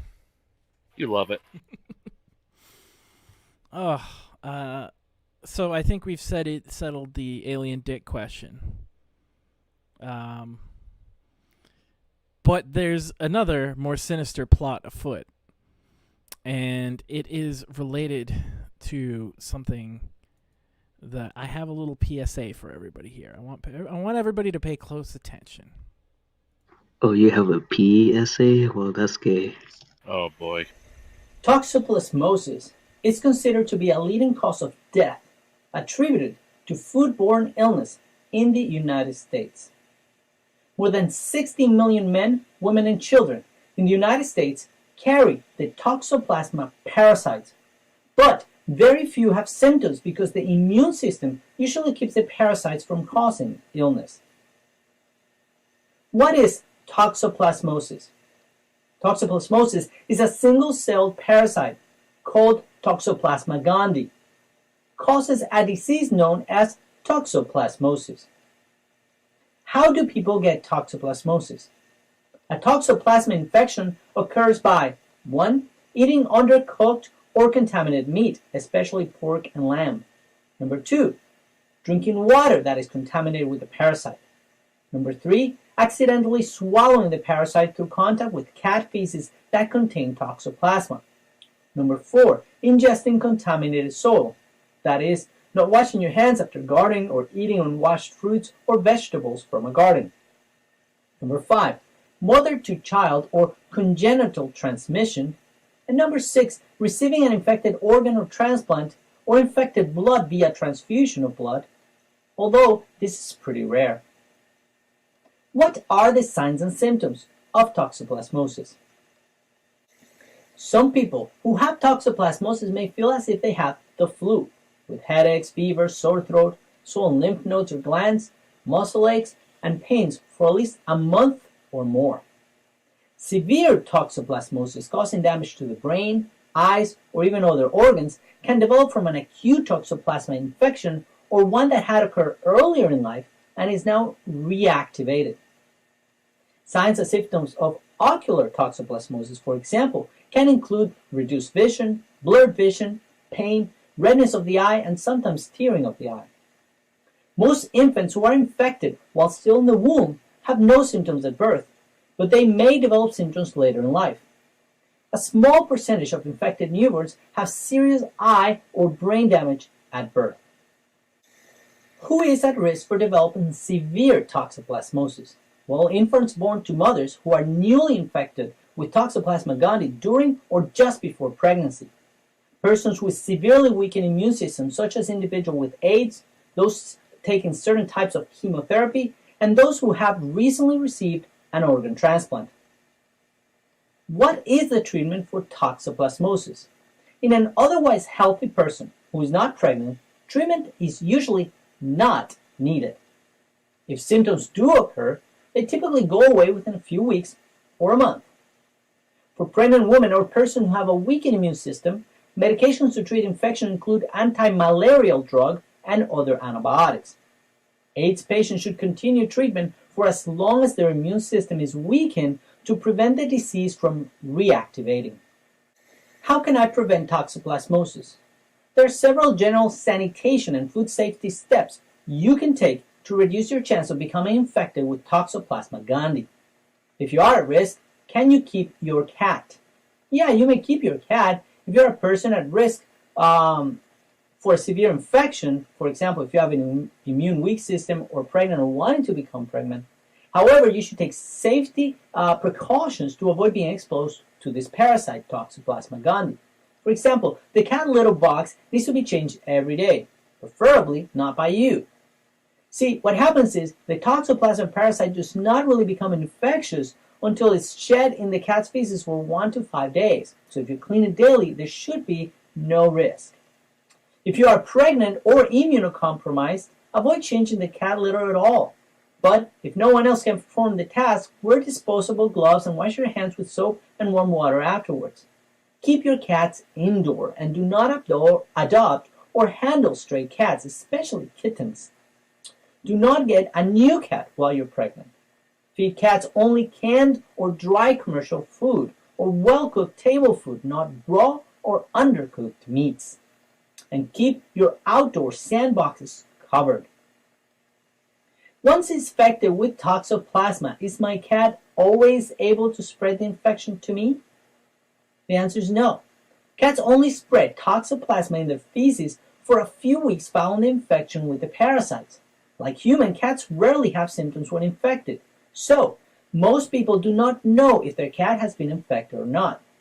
The Toxoplasma shedding in the feces of the cat will go away on its own.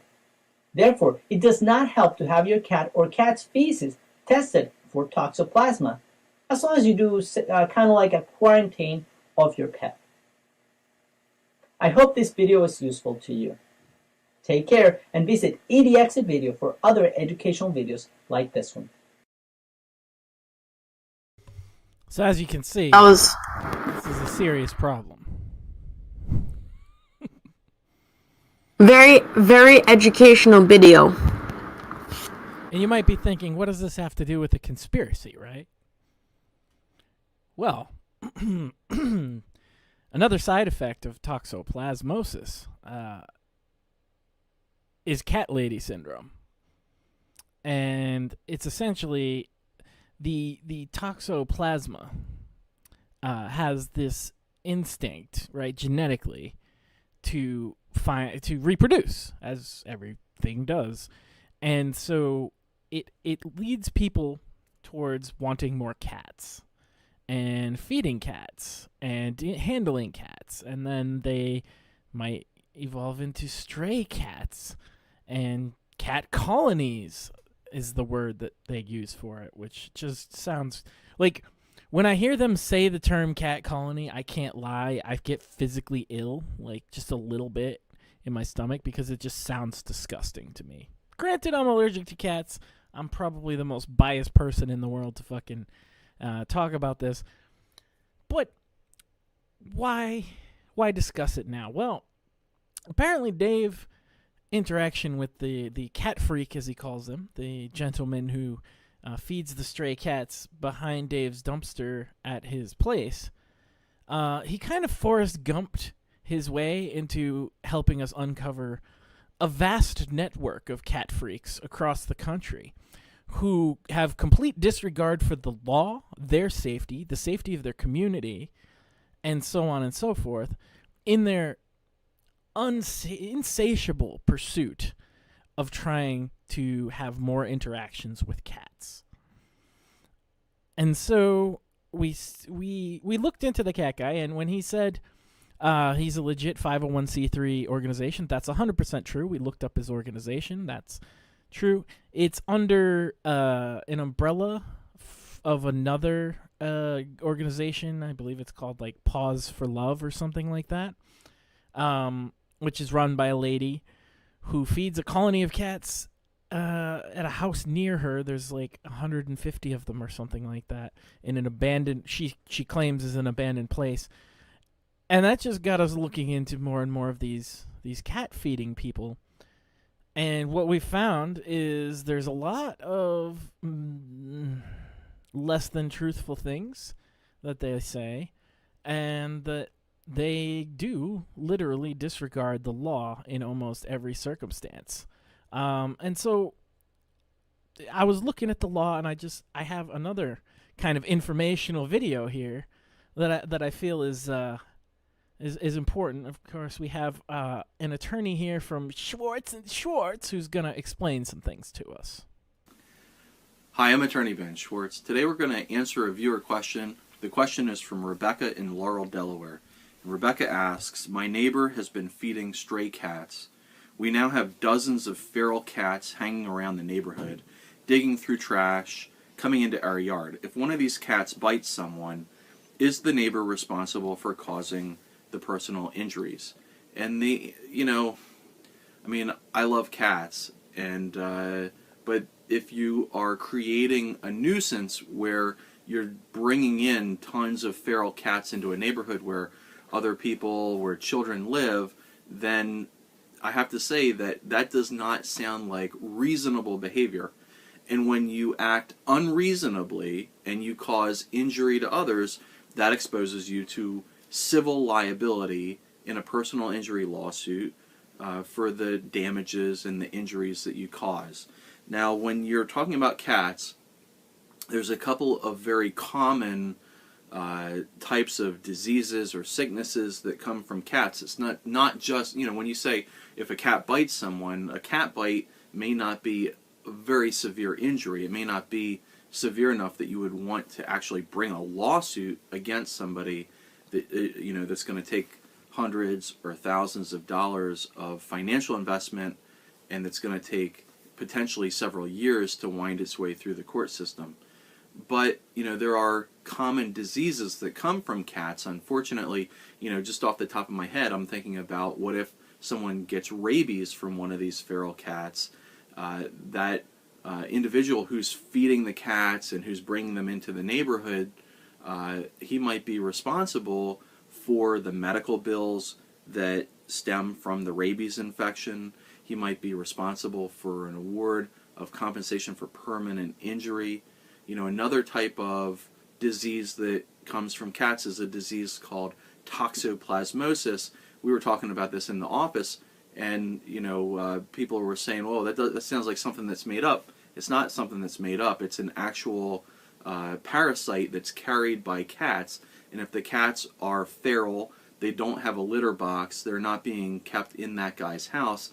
They're just let to roam around the neighborhood. If you've got a garden, you've got vegetable garden, and they're using the garden as their bathroom, you may be at risk, or your family may be at risk, for contracting this infection called toxoplasmosis. And if you want to know what it is, you can Google it. I don't really want to get into the details about it, but it does remind me of a movie that I watched one time called Trainspotting.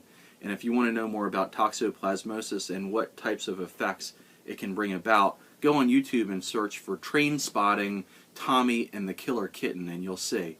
But basically, to answer the question, yes, I think that the individual who's bringing in these droves of feral cats could be at fault, could be held responsible in a court of law for any injuries that come as a result of his activities or his actions.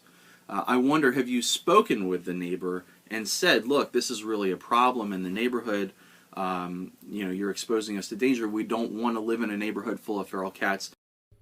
So I just want to point out exactly what this legal expert said is what Dave did first. So, you can't say Dave didn't do everything. You can't say Dave did everything wrong. He definitely did step one of this guy's suggestion. He went and talked to the guy. And can we think of some things to do together to alleviate the situation? And that's where Dave failed, right? He didn't say, can you think of some things we could do together? He basically said, get the fuck out of here. But that's within Dave's legal right as an American, proud American. He can just be a spurg and yell at the guy.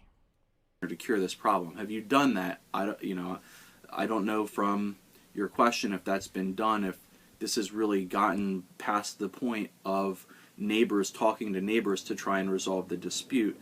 The other thing that I want to mention is that under Delaware law, now this is in Laurel, Delaware, so under Delaware law, you can bring a lawsuit in Chancery Court for what's called abatement of the nuisance. So if you have a property owner or a neighbor who's doing something to create a public nuisance, you can get a court order from the Court of Chancery to direct them to stop whatever they're doing. And as you'll see in some of these upcoming videos, this guy's 100% right. And Dave, if you're watching, you might want to pay close attention. Just saying. And so that might be an avenue that you might want to try to pursue if you can't, if you talk to the neighbor and he's not willing to change his ways, if you can't come up with some sort of solution, legal solution, amicably between yourselves, then you might want to speak to a Delaware attorney about bringing a lawsuit for abatement of the nuisance. I hope that answers the question. I'm Attorney Ben Schwartz. If you have a comment or thought on this, please go on our Facebook page where we've done this video blog and leave us a comment there. If you have questions for me about the law as it stands in Delaware or Maryland, where I'm also admitted to practice, send me an email, ben.schwartz@schwartzandschwartz.com. Hopefully it's something that we can answer on our video blog for you. Thanks for watching. Okay, so he said, and he's right, that you can seek legal help to get a person who's creating a public nuisance by feeding or housing, large cat colonies to stop. And so, you would think a reasonable person at that point would stop, right?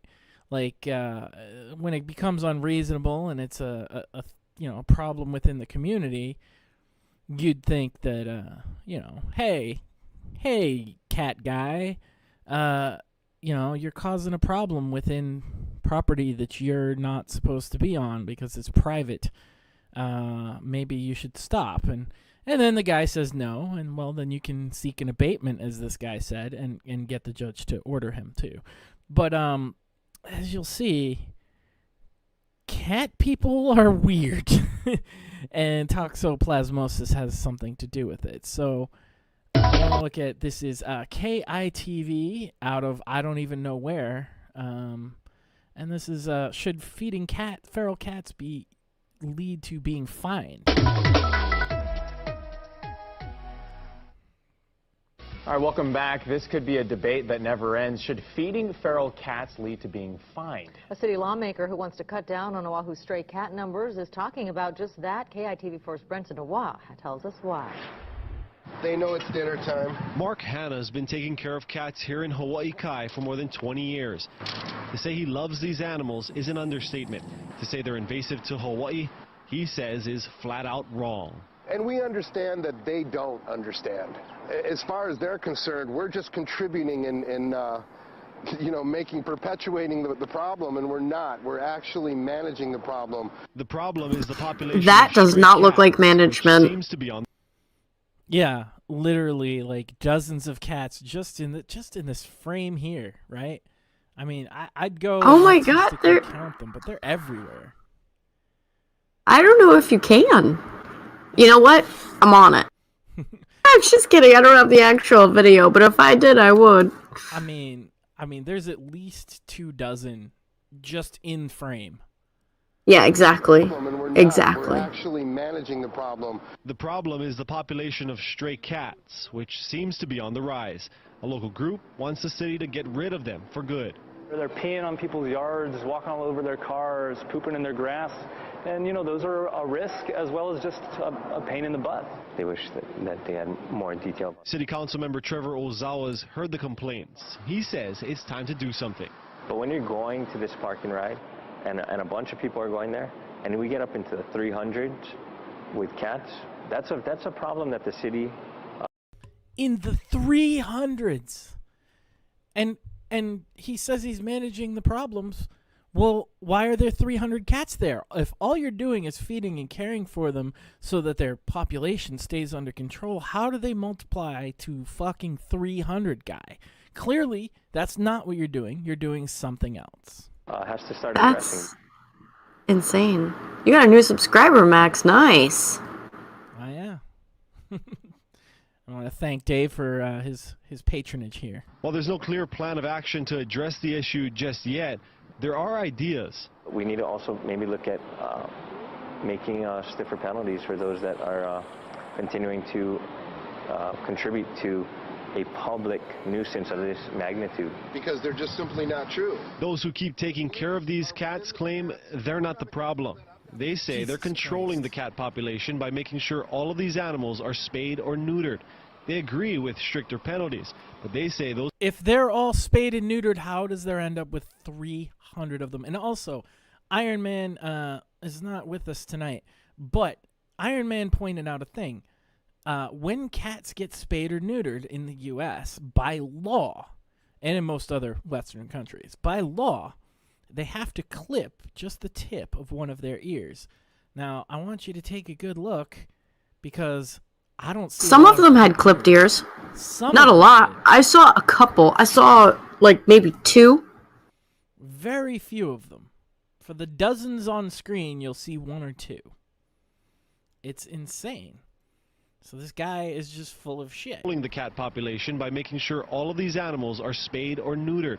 They agree with stricter penalties, but they say those fines should go to the people who keep adding new cats to the crowd. That's what we're finding is one of the biggest problems of the population. We're controlling it, and people, by dropping their cats off, are adding to it. City Council member Ozawa told us he wants to schedule a meeting between lawmakers, the people who care for the feral cats, and the Humane Society and other agencies to try to come up with a plan to control Oahu's stray cat population. No word yet on when that meeting could take place. Yeah, and this is just another example, just like Dave's cat guy, except in this case it is in a public area, a public park. In Dave's case, it's private property, and I think that's important to note that this guy's coming on private property and feeding the cats. And if some of the tenants don't like it, and maybe Dave is the only one. I don't know, but if tenants are complaining, it is creating a nuisance, as we've seen. Toxoplasmosis is a real risk, as well as rabies and other things. And I'd like to see the cats that that are at this place Dave lives at. I'd like to see if their ears are clipped. He said. Initially, in his first conversation with Dave, I noted that he said he was building trust to capture and have them fixed. And so if they have clipped ears, that would tell us all we need to know. But I'm willing to bet if there are cats there, we don't even know if there are actually cats there. Dave hasn't shared any video of these cats, and the guy's friend who filmed him didn't share any video of the cats. So, hey, that guy listens sometimes. If you have video of the cats at Dave's place, I'd love to see them. And I'd love to know, if not the cats, if at least this guy could show us some receipts, because he's going to get documentation and paperwork if he brings in a cat to be fixed. So I'd like to see some proof of that claim, if he does that, because it's kind of important. It's kind of important. I have more like this. How to feed 100 plus feral cats.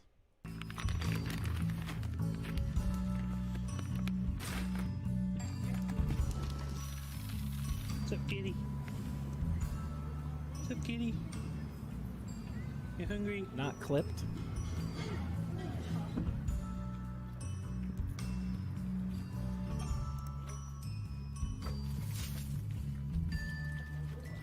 Fresh water every night. And I love how they got the cutesy music, like this is just the greatest thing in the world. 4 cats down, 90 something to go. Yeah. These people are doing exactly what Dave's cat guy is doing.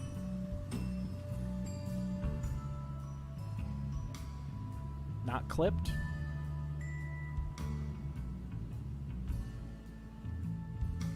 Not clipped. doing? not clipped. What are I you had to doing? make sure it's black, so it's hard. Yeah, Good not boy. clipped. Good boy. You're a good boy. Birdie. And if you notice, the title of the video is not how to fix, but how to feed 100 plus feral cats. And many residents and business owners see feral cats as a nuisance, which is why we feed at night to avoid confrontations. Well, that's called trespassing, is what that's called. Personally, I think feral cats deserve the freedom to live out their lives, and I admire all the feral cat caregivers out there for going above and beyond. So he's not even trying to hide it right here. He's saying, yeah, this is what we do, and we're proud of this, and we're happy to keep doing it.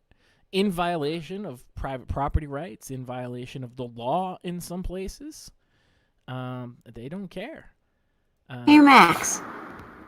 So I'm talking to Dave in the chat here, and I'm telling him to, like, audio record his interaction with his landlord. He's saying his landlord doesn't have an email, and his landlord doesn't live on the property, and I'm trying to tell him that if the landlord doesn't physically visit the premises, they need a property manager, right?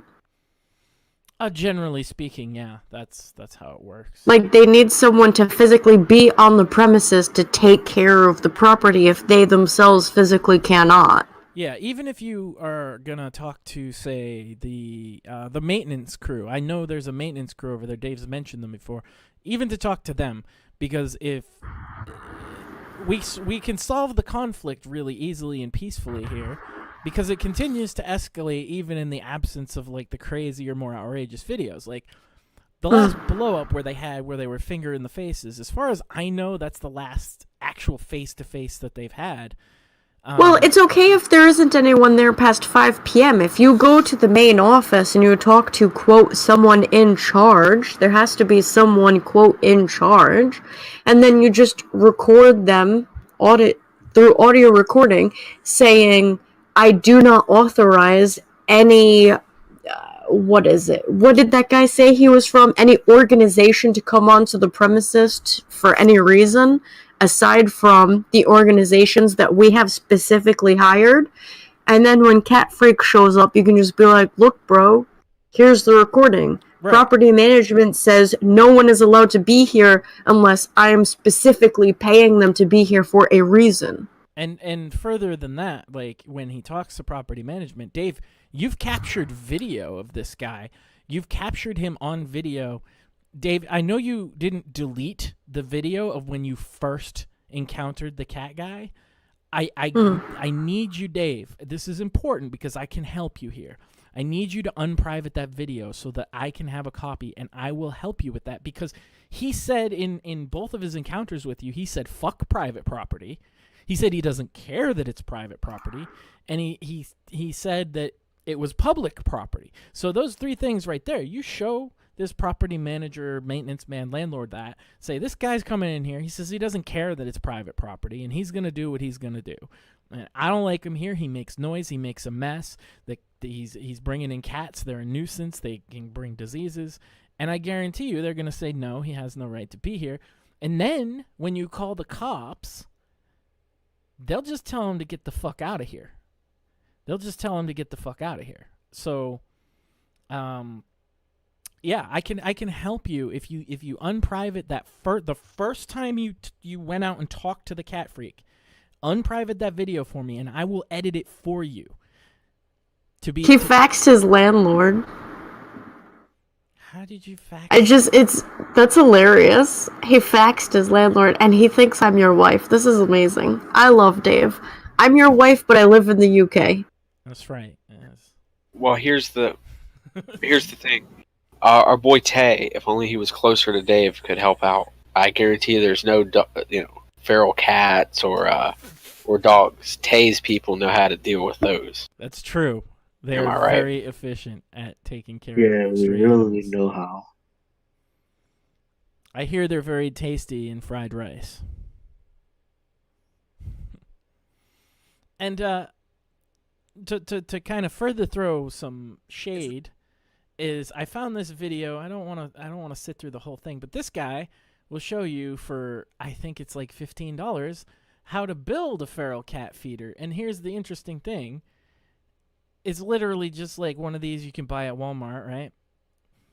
And he puts the shit in it and makes it so that the cat can go in, you know what I mean? And they can eat, and it keeps it off the ground and makes it not make a mess. Why doesn't Cat Guy use feeders like this? Oh, because if he left something like that there, it would draw attention. So he uses little dishes and makes a fucking giant mess and creates a fucking problem because he doesn't have permission to be there. This is literally like a $10 bin at most that this guy just cut out a bit of, and he puts the food inside of it. Why doesn't Cat Guy want to do that? He doesn't want them to know he's there. Why does he come at night? Because he doesn't want to have issues with the property management. The guy knows what he's doing is wrong. Can I just say something real quick? So it is definitely illegal to tase someone. Do not do that. Do not. Yeah, I completely agree. Dave should not be taking a taser out of his home. If he actually has one, leave it in your bedroom. This doesn't need to get like that. You can use words, Dave. It's okay. You don't need to confront this guy at all, Dave. You don't even need to go face to face with him. You talk to property management, okay? You said you've done that. I trust that you have. If they say they're working on it, be a little more persistent. And show them the video. Like I said, unprivate that video. Just that one, Dave, and I won't make fun of you with it at all. I will edit it specifically so it shows the important things that they would need to see. And then what you do is they'll tell you he's not supposed to be there, and you call the cops. And the cops will show up, and they'll confront him, and they'll tell him he can't be there. And there's no need for you to go face-to-face with him at all. You know, if he comes after you somehow, you know, whatever about, you know, defending yourself. But, yeah, there's no need to escalate the conflict. There's no need to even interact with him. So, yeah, but did you call the cops with a specific thing from your landlord that says that this person's not supposed to be there? Because if you had that, you know, they would just tell him he's trespassing and to get the fuck out of there and not come back. And if he comes back again, they'll charge him. No, don't tell Dave to stop typing in all caps. That's blasphemy. Would you tell Michelangelo how to fucking sculpt? I don't think so. Would you tell me how to fucking talk about, you know, jokes with alien dicks? No. No, of course not. I think Maxine thinks that Dave is yelling, and I don't think Dave is yelling. I think he just leaves caps locks on. Yeah. Dave's not yelling. Dave's talking at normal Dave volume. Or I noticed he selectively capitalizes.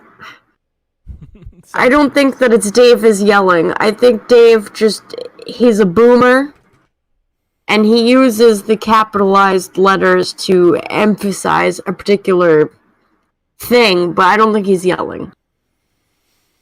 Well, and so to go further, I have this. Can't stop feeding stray cats equals hoarding. There's 4 kittens underneath my mobile home, and they come out to feed when I go down. What they'll evict me for, what they're going to eventually start proceedings to eviction, is back rent, and it's for the cats. I'm not behind on the rent, but if you consider that I'm supposed to be paying $10 a cat a month for these cats, then yes, I am. I've never... Okay, Dave, I want to emphasize this to you. They said it's the landlord's problem, and that's true. That's why you need somebody from property management to say that this guy shouldn't be there. And I can help you with that if you unprivate that one video for me. I have it. I have that video on one of my old episodes. I could cut it from that. But it would be easier if you let me use the original. That's all I'm saying. But I'll make up something for you so you can show them. Look, this guy says he doesn't care about our private property. He doesn't care if we think that it's a problem, and he admits he doesn't live here, and he says he works for an organization and they're not authorized to be here. And then somebody, the landlord, says, well, he shouldn't be there. And you say, can I get that in writing, right? And they give you that paper in writing saying he shouldn't be there, and then you call the cops and you say he's trespassing. And they say, well, the landlord says he's trespassing, and they'll go and tell him, hey, you need to leave, and if you keep coming here, we're going to charge you with trespassing. And if he says no, then they'll probably beat the fuck out of him, to be honest. Yes, it is the property manager's issue, Dave, but if the property manager says to you and gives you in writing that this guy is not supposed to be here, they will remove him for trespassing. The reason they said it's the property manager's issue is because the property manager hasn't said that the guy is trespassing. Once the property manager says that, they will remove this guy. I guarantee you. That's how it works. Right, because the property manager is the authority of the property. Like, Dave, unfortunately, thus far, there is a hierarchy, and you are not Dave. the authority on the property. Dave nailed it. So I should call the landlord on Monday and get a writing on Monday about trespassing. You should try. Perfect. Yeah. Perfect. That's exactly it. That's exactly all. That's all you need to do. I don't know. I just need something in writing saying he's not supposed to be here. That's all you need to say. I don't care if you record it or not. It would be funny, right? And it would make for good content for me. But, I want you to do this the right way. And part of it is because I was concerned that this was going to accelerate into an issue where you got physical with him, because you guys both had fingers in each other's faces. Now, you're both a bit on the older side, and I didn't expect it was going to be this massive, street brawl. But what would happen is one or both of you would get arrested, and it's just not worth it when it can be solved peacefully. And also, you shouldn't have to live in a situation where there's a guy bringing in a nuisance, and stray cats are a nuisance. Right, and I mean, you can also show this lady, right, some of these videos that Max has. I mean, that guy in Hawaii where there's 300 cats, were there 300 cats before he showed up? I doubt it. I highly doubt it. So, I mean, if you have video footage of this guy feeding cats, and you say you've never seen cats, feral cats around this place, and then all of a sudden there are feral cats, well, I mean, then you are presenting them, with the crux of the issue so they can solve it. I know she says she's working on it, but well, ask her. As much as you can help them, it makes their job easier. Yeah, and ask her for a list of organizations that have the authority to come on the property, right? Say, okay, maybe you can't talk about this specific guy, but can you give me a list of all the organizations that you have given an okay to come on the property at night? Because that's the important. Well, hold on. Dave just said the lady in the office has more pressuring issues to deal with, and that's exactly our point. Because she has more pressuring issues to deal with, the more information you can give them about the person you're having an issue with, then you're taking a lot of the pressure off this issue for her. Yeah, I will definitely email you. I'm gonna try and get through the rest of this cat related stuff, because your cat guy is a small piece of a bigger puzzle that's nationwide, probably worldwide, with these people doing this all over the world.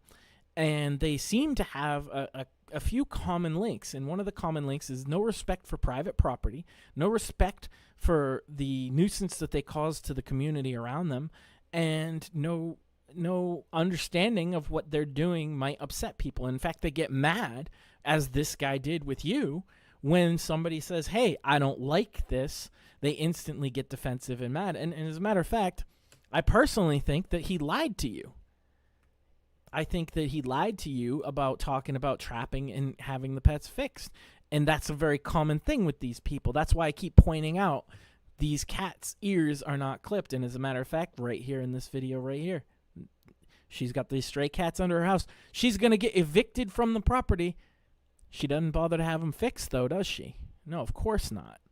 Of course not. She's hoarding cats because she's got toxoplasmosis. And it goes on and on. I could show videos of this shit all fucking day, but I have the coup de grace here, the big main event, which is a woman in Garfield Heights is on trial right here. And I'm only going to watch like half of it because it's like 40 minutes long. But you will be amazed at the exchange that this woman who's feeding stray cats on this kind of scale has with the judge and what she says. Was only following the law. Okay. All right. Do you want to say anything, ma'am? Just that I'm very happy that all of this with trapping the cats has happened, because when I first moved into my neighborhood, I was not aware that there was an ordinance about... When was that? How long ago was that? I moved in 30 years ago. Okay. And so when I first moved there, I didn't know they had this. And actually, now that I know that it does exist, and I'm getting help from these other groups, I feel so good about it, because years ago, I did not know or who to go to help, along with the animal warden, to capture these kitties. Now that I know that there are other organizations that can do this and help me, it makes me feel a whole lot better. So she sounds reasonable, right? I didn't know. I'd never heard anything about this, right? Oh, now that I know I can call animal control, now that I know who to call, here's another thing. A lot of these cat feeders, the reason that they won't ever contact the authorities about the stray cats that they have is because if they get sent to a state shelter, there are no state shelters in any state that are quote-unquote no-kill shelters, meaning they're afraid that the cats are going to be euthanized, and that's probably what happens. If the cat is diseased, if the cat has rabies, if the cat has any of that, they're going to be put down right away for public safety. Then further, if the cats are so used to being feral that there is little to no chance that they will learn to live in a home environment, they can't put them up for adoption. Again, they get put down in these state shelters because, hey, they only have so much room. They're not just going to sit there and take care of every cat in the world. There's so many of them. As you saw in one of these other videos, there's upwards of 50 million homeless cats in this country.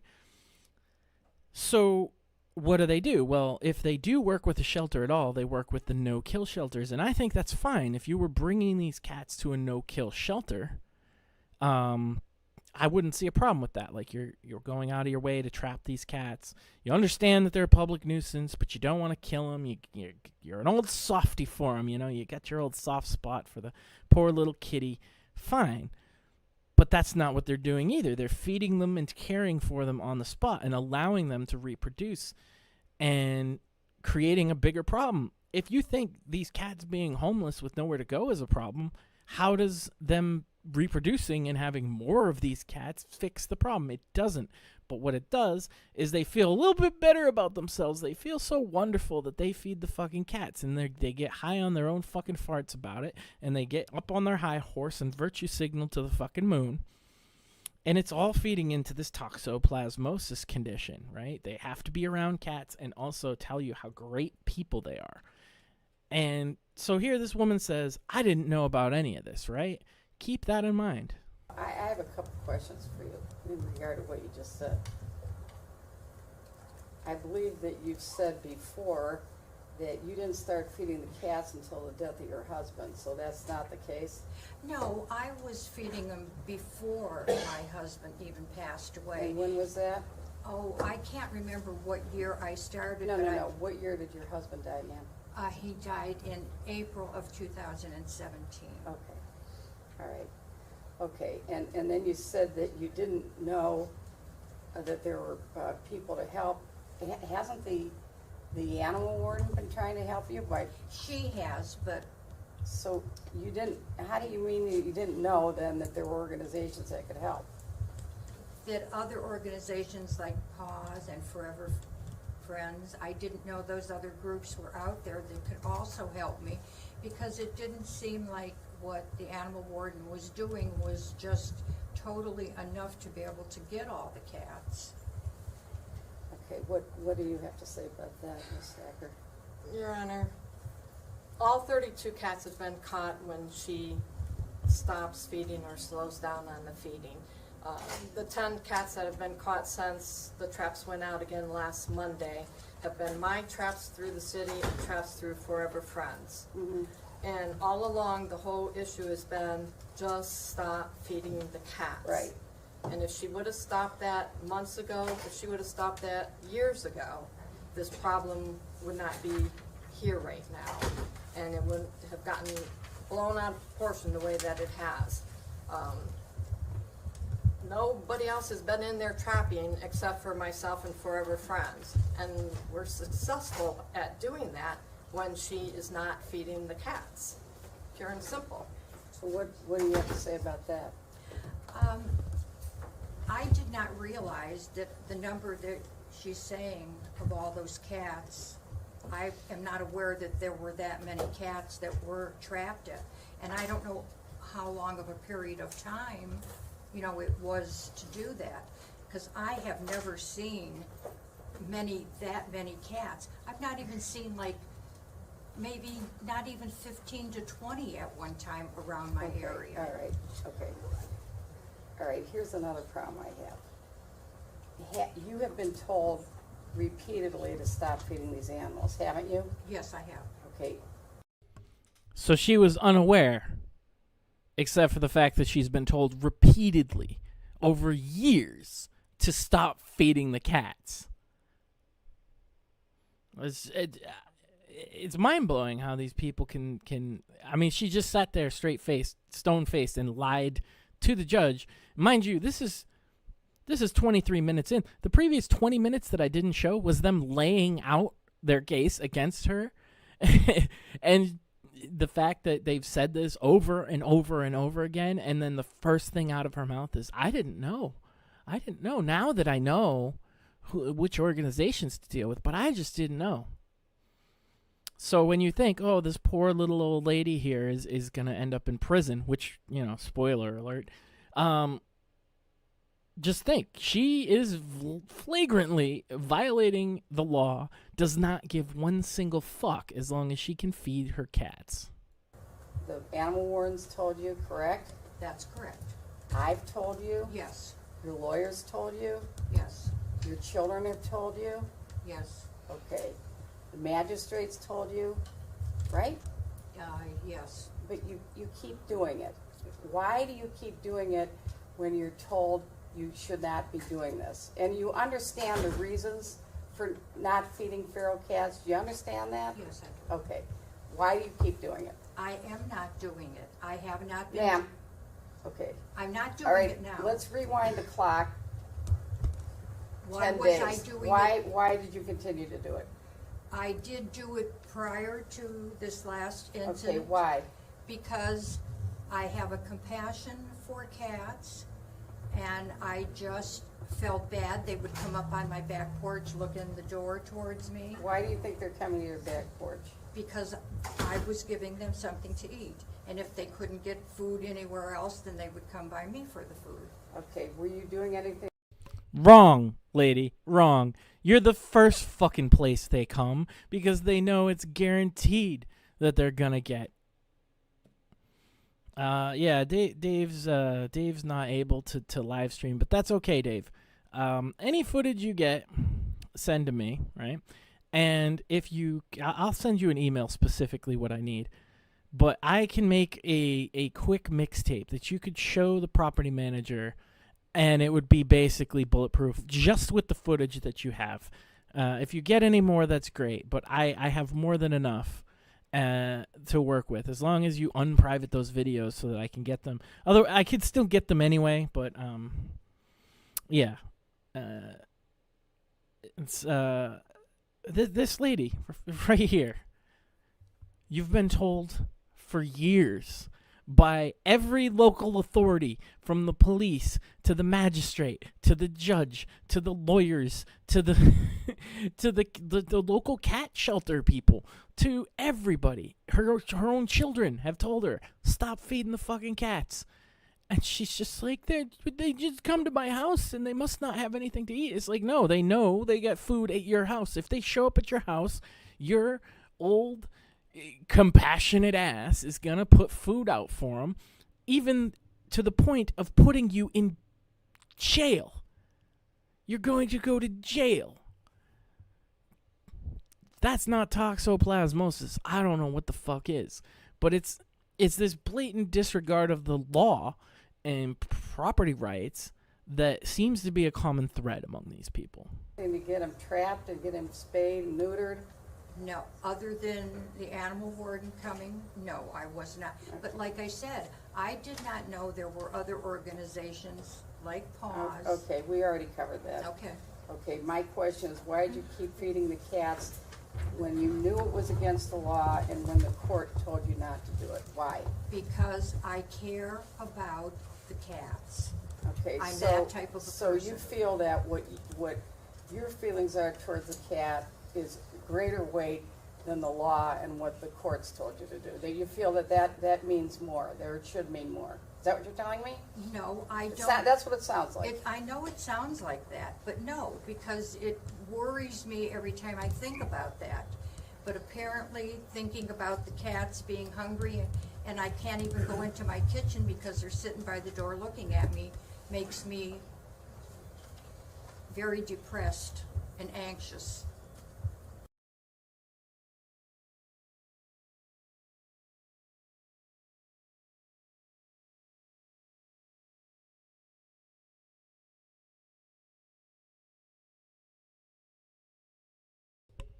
Yeah, it's almost like she has a condition related to cats. Almost like she's got some kind of mental disease related to feeding them. It's weird, huh? Yeah. Can you claim insanity by way of toxoplasmosis, huh? It's fucking. I mean, what if they discovered that these people, that was their motivation, is they're just fucked in the head? You know, like that would be interesting when they just like declare these people insane. You know, bring back those asylums that Max is talking about, ethical asylums, and give them shock therapy. That'd be interesting. Yeah. Well, of course you're gonna use electroconvulsive therapy on the old cat lady, right? Like, she's the first one. Well, it's gonna be fun either way. You had pointed out this video to me, and I sat on it for a little bit, and the other day I scrolled back up through the Discord chat for fucking ages just to find this particular one, and I watched it, and I couldn't believe how fucking ridiculous this exchange is. Yeah, and I mean, she's lying to the fucking judge's face about shit she said before and shit she was told. And you're wondering, is it my feels, you know, facts don't care about your feelings kind of stuff, like my feels matter to me so much because like, you know, it's kind of like if you were you disagreed with the law and you're sort of like just doing it because you don't think it should be a law, like marijuana laws. I mean, maybe marijuana fucks you in the head the same way as toxoplasmosis, right? And these people just do it anyway. But is it because she disagrees with the law and then she just comes into court and lies and says shit that doesn't make any fucking sense, like blatantly, and just to try to minimize and mitigate the fucking punishment? Because, you know, people do that. Murder? I didn't know that was legal. Molesting kids? You know, is that wrong? You know, I thought it depended on the child because Sargon told me. You know, like, you know, it just makes you wonder what the fuck is going on in this woman's head. Well, Dave's going out to confront the cat guy. I just want to say, No, he's not. No, he's not. He's sitting by his window staring at the dumpster. I don't know why he can't like have this on and do both at the same time, but it is Dave. Well, he's trying to be aware. Either way, Godspeed, Dave. Don't directly confront the guy. Just take some pictures. No, he already said that he's not going to do that. I know, but I want to repeat that. No, trust me. Especially with asking about tasing in the chat, no. No. But I do believe his intention is to just sit in his window and shine his navy light at the dumpster until he sees a car. Yeah. Well, yeah, I'm gonna email him. I'm gonna tell him exactly the footage I need. I'll make like a little compilation tape that he can take to property management of the specific things that I think that they would want to be aware of. Because, like, if he comes in, they said his video is not good enough, and I believe that because they don't want to sit there and parse through 30 minutes of fucking Dave spray. They know who he is. You know what I mean? And they're probably even familiar with the fact that he might make videos or something. Certainly they know that he's long-winded and tends to repeat himself. So I want to get it down to the bare essentials of, like, that guy saying, I don't care that it's private property, fuck your private property, things like that. And so I'll tell him what I need. See? Exactly. Dave is going to stand by the window and he is going to guard his land. I'm all about it, Dave. Do it. Do it! But be safe. Yes. So yeah, this lady though, it's just like when I was looking, thinking, oh, the cat conspiracy's kind of funny, but it's so fucking widespread, and they all do stuff like this. Like that guy lied to Dave. I'm 98% sure he lied to Dave. So I have a question. Does toxoplasmosis make it easier to lie?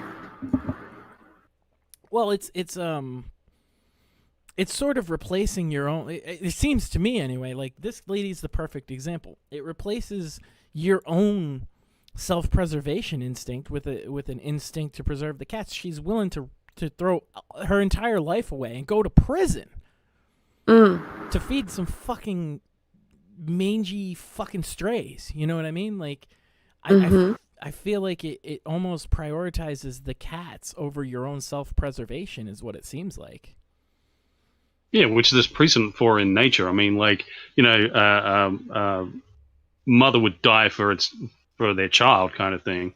Like, so it's kind of replacing, it's sort of like cucking you with a fucking cat instead. Like, whatever that motivation is in your brain, that instinct, it's fucking taken, it's using that the fucking to preserve the cat and therefore preserve the fucking spread the virus. And that's why I mean, it's a parasite for other reasons, but it seems like it's also a brain parasite. Like the effects that the doctor that I showed early on was talking about are bad enough, but like the mental state of these people that would be consistently exposed to toxoplasmosis, as that guy said, stray cats it's just much more common in because they're just not as clean. Now, not all cats, not all, have toxoplasmosis by default, but pretty much you can count on if you're dealing with these cat colonies. And God, every time I think of or say that term, it makes me a little sick. But the more cats you're dealing with, the more likely it is not only just that one of them has it, but that all of them have it because it spreads between them. And so if you're a feeder, you're going to be exposed to that. And you notice, like when they break into one of these fucking cat ladies' houses, and they've got like 80 fucking cats, and eventually people start to notice that no, there's fucking just way too many fucking cats at this house. They're pouring out of the fucking walls, and so they'll go around, or she'll end up dead, and they'll fucking break into the house, and it's fucking like there's a fucking hygiene problem, right? So if you've got 80 fucking cats, and it's one thing for a woman, like I didn't even like my wife, like, playing kissy with fucking animals, where they women fucking do that shit. Because like, that fucking thing could have everything and I'm going to kiss you.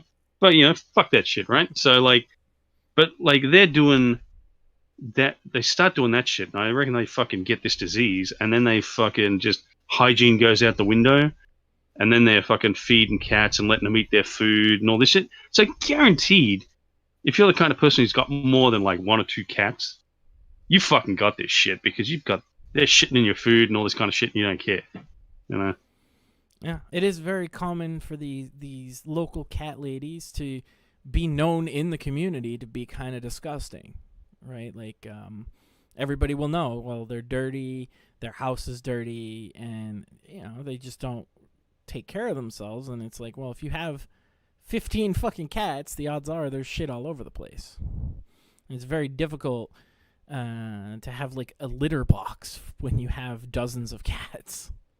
There's no lack of empathy going on here. I'm sorry. There's no lack of empathy when it boils down to creating a public nuisance, creating a public health hazard in your community. It's not about empathy at that point.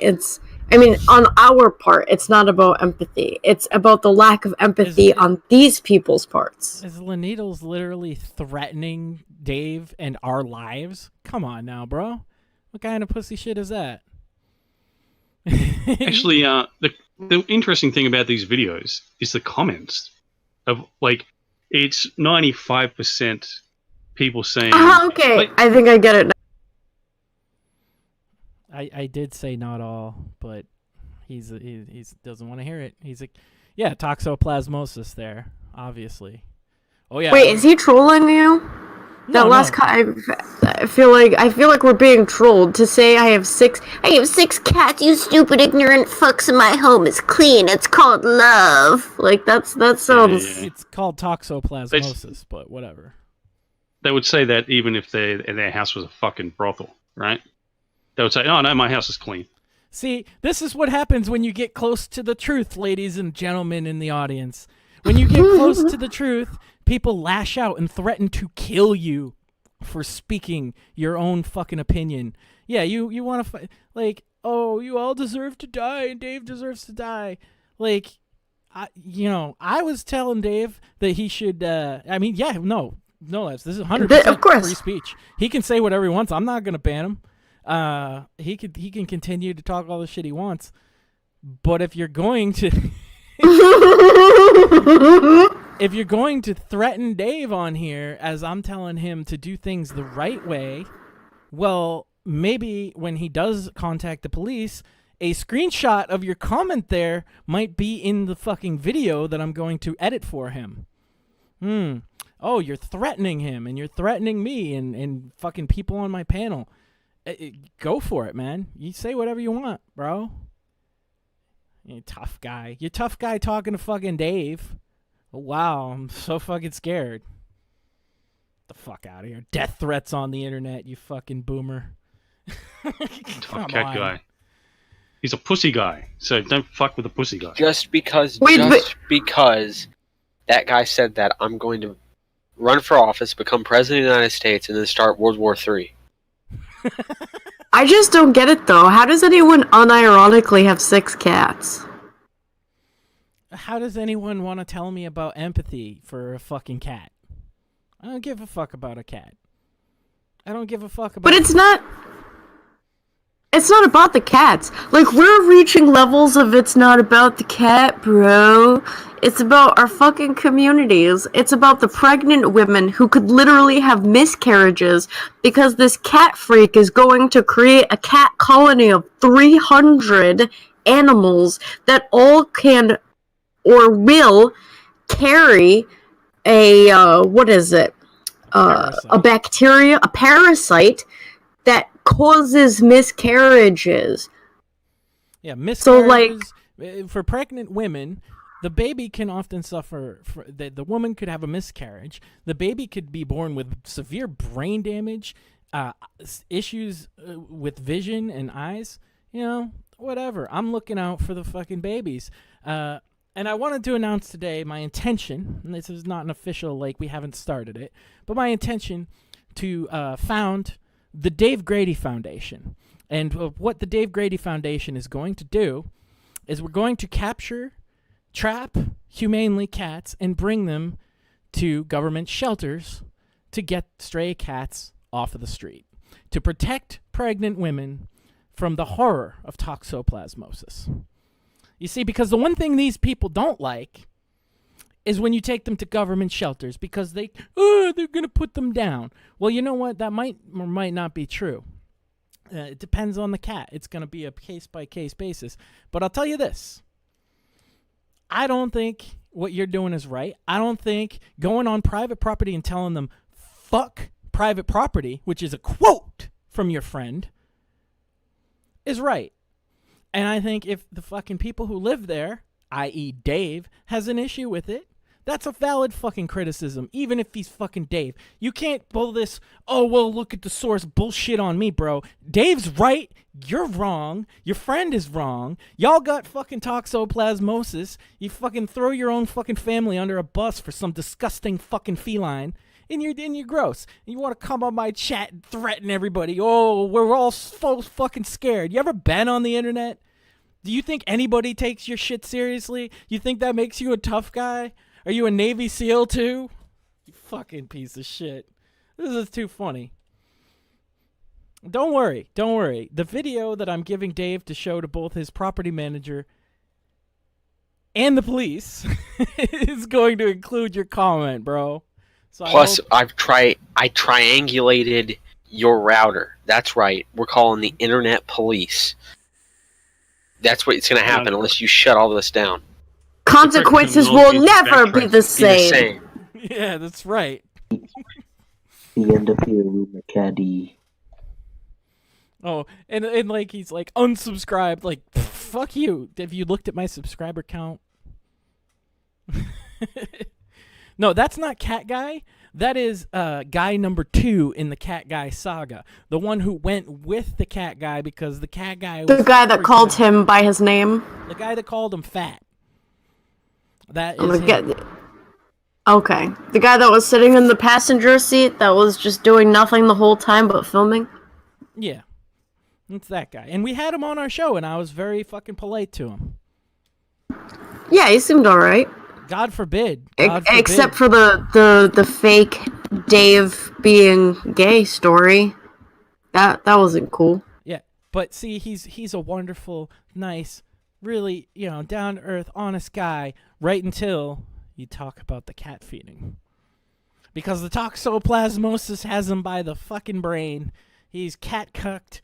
He's literally, as No Lives put it so succinctly, an Illumicati agent. We're breaking the conditioning, ladies and gentlemen. The cat fucking conspiracy has been unmasked. Caught with your pants down. Now, I wish I still had some on my Iron Man, do you still have the videos somewhere, like a link to them from the woman whose organization this guy was associated with? Because I forget the name. Which video? Could you describe it a bit better? She was feeding the cats in a quote-unquote abandoned house. That was like next well, that was the place next door, right? Yeah. Yeah, geez, would I have it? I'm trying to remember what it would be. Because didn't we looked up the organization, and was it called something Pause or something? Like the woman in the court mentions Pause, but I think that's a different organization. It was like Pause for Love or something really ridiculous. Yeah, I can't remember. I'll have to get back to that. But yeah, we're on to your fucking people too, bro. Like, we know all about you. I've looked deeply into this fucking shit. We know about your friend's organization. I know that he lies about trapping cats and having them fucking fixed. I know that he works with this woman who has a cat colony of, by her estimate, I think she said it was 40 or so, in an abandoned house that she doesn't fucking own. We know all about this shit. You people are fucking crazy. You're fucking deranged. And you're a danger to your community. Just as much as Dave is. How does it feel? How does it feel when you're on the other end of the stick and when you say Dave's a nuisance to his community, and guess what? So are you. And that is why we will be founding the Dave Grady Foundation. And all proceeds of the t-shirt sales now. Since Dave can't really get his shit together, I was thinking about this. We're still going to sell Dave-themed t-shirts, and the profits are going to go to starting up the Dave Grady Foundation to fight back against the cat freaks of the world, to stand up for the pregnant women and the communities that are under siege by 300 fucking cats.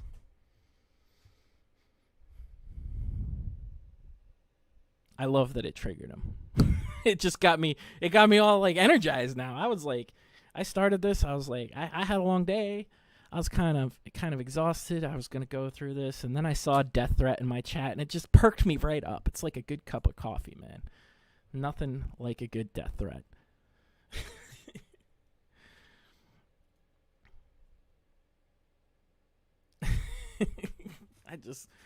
I just went off on a tangent there. So yeah, we'll be selling the I'm with Dave t-shirts on behalf of the forthcoming Dave Grady Foundation, and they're going to counteract these cat feeders, hopefully nationwide. Like, we could make this a thing, all in the name of our good friend Dave, and in his name finally do some good in the world, you know. I'd even appoint him as like a board member or something like that. Give him something to do. Dave Grady Cat Police. Can you imagine? Get him a little uniform and he goes. I would buy that shirt. I would buy that shirt. That's the shirt. I'll use the picture from the "Fuck You, Ian Freeman" thing, because he's got the glasses on, and put like a little fucking cop hat on it. Yeah. I'm so happy that he took the time to come into chat and say that. And did he retract his messages in chat? Nope, they're still there. Oh, good. I couldn't see them in one thing, but I mean, I've screenshotted them. So. They've been screenshotted multiple times, just saying. Yeah, and they're going to be, I hope, he's probably left by now because he was so mad. But, yeah, I hope he's okay with the Poughkeepsie police viewing what he had to say about the situation. Empathy. Like, his whole shit was to come in here and virtue signal at me. Like, come on. Come on. This fucking guy. Oh, you guys don't have any empathy. You deserve to die. Like, oh, we broke the fucking cat freak fucking conspiracy story. So, yeah. He's imposing costs upon us all. It's true. He is breeding cats. It's true. They are imposing costs on their society, and they are promoting parasitism, quite literally. They are not good propertarians, that's for sure. Yeah, I'll tell you what, they're using these really shallow fucking lies that if you've got half a brain you can see through. But like, it works on, probably 95% of people. Because you even look at that video, the comments, 95% of them are saying, "Oh, why are they putting this poor old lady in jail just for feeding cats? Like, that's so fucking heartless." Like, I haven't looked at the details. Like, they just get the superficial details from the media or the headline, or they're falling for some of these lies. Oh, we spay and neuter and fucking that's our motivation for doing this. We just care about the cats. And when it comes right down to it, you see with these just animal freaks in general, when it comes down between a choice between a fucking human and an animal, they care more about the fucking animal, and that's fucked in the head. Yeah. Yeah, it's not about empathy. Empathy is a bullshit term you use to virtue signal your way out of an argument, bro. Like, what's going on here is you're imposing risks and costs on property owners and the greater community in the area. Property in total. Cat Freak's friend, BTFO, with logic. Property in toto is the word you're looking for. That's correct. So yeah, Joe R says, I think that guy likes feuding with Dave because Dave isn't very smart. Then when he goes against someone smart, he gets wrecked, like Ben Shapiro. It's an apt analogy. This guy likes picking on fucking Dave. He said on this show just a couple weeks ago, maybe I'll have to cut that out too, that he would like to kill Dave. He would like to beat Dave, and he made slanderous claims about Dave. If untrue, it would be slander. If true, it's a criminal act, I would say. So like, I don't know. He likes picking on Dave. Look, Dave's an easy target. I pick on Dave. But when Dave's right, he's right. It doesn't matter that you can't say, well, consider the source. He's right. He's right about you. He's right about your friend. Your friend said, fuck private property. I'll tell you what. I would have had empathy, quote unquote, for this guy from that first video Dave posted if, and only if, he hadn't said, fuck private property. I don't care that this is private property. That hit me right in the fucking, like, right in the fucking autistic Right in the spot. libertarian. Yeah. Right in the paleocon. That's right. Right in my autistic spot. Like, fuck private property. And fuck you. Hippity hoppity mooch. And I have much more information on these guys than I've even given out because I didn't think it was worth it. But like, if we're going this route, guess what? You shouldn't unsubscribe because you're really gonna want to tune in next week. It's like when you push a fucking leftist, a fucking commie, and it's like you push them into a fucking corner, and eventually they'll say something like "fuck your free speech" or "fuck rich people" or "fuck your property rights to your fucking money," because they really fucking believe that. Rich people don't have a right to the fruits of their labor. I'm just saying. Max started a new political party, right? The Satanic Keynesian Unitarian Monarchist Bolshevik Anarcho-Globalist Party. And even we believe in private property. That's right. Scumbags 2020. That's all I'm saying. But it's just, whatever. This fucking guy, like... I'm going to continue to pull at this fucking string because clearly I hit a nerve with a cat freak. I'm going to go find more cat freaks. I'm going to start fucking with all the cat freaks. And I'm the right guy to do it because you want to know why I don't have empathy for cats? If he's still listening, he might have missed this at the beginning. But I'll say it again. I'm allergic to cats, so I fucking hate them. If every cat in the world died tomorrow, I would not shed a single tear. And in fact, I would do a little jig because they do nothing but make me miserable. Their existence makes me miserable. It makes me not able to breathe correctly. It makes me feel like shit if ever I'm near one. If you have a cat in your home, and everybody's like, well, I'm so clean. Yeah, try being fucking allergic to cats and walking into that. I bet you that guy, he said he had 6 cats and his house is super clean. I bet you if I fucking walked in there, my eyes would swell up. I couldn't fucking breathe because you know what? You got dander all over the fucking place that you can't even fucking see. You got hair on all your fucking couch cushions and shit because you can't be fucking just vacuuming nonstop. There's no way. So yeah, you got toxoplasmosis. There's no way you don't. 6 cats. Oh, my empathy. Oh, man. I wonder if it's a cumulative effect because, the cat ladies, when they end up dying, they fucking got 80 cats or something, right? But I wonder if you start with 1 or 2 cats, and then you sort of get a little fucking bit of this fucking shit, and then you get another couple of cats, and then you fucking definitely steamrolls because you're definitely gonna get reinfected with this shit. The more cats you got. Until you end up with 80 and you're just getting a fucking constant fucking supply of this fucking virus. And that is when the cat Illuminati operatives come to your house and make you an offer that you can't refuse. That's right. I am triggered over being threatened by weaponized virus. So are they Italian Jews? Because I mean, right? I mean, I feel like the ultimate cat mafia would be Italian Jews, right? No, they're beyond that. They're, usually it would be like the reptilians, right?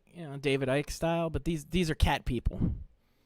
They're cat people, okay. It's a secret society of cat people that operate in the shadows at night when no one can see them because, we get confronted all the time. Yeah, maybe it's because you shouldn't fucking be there.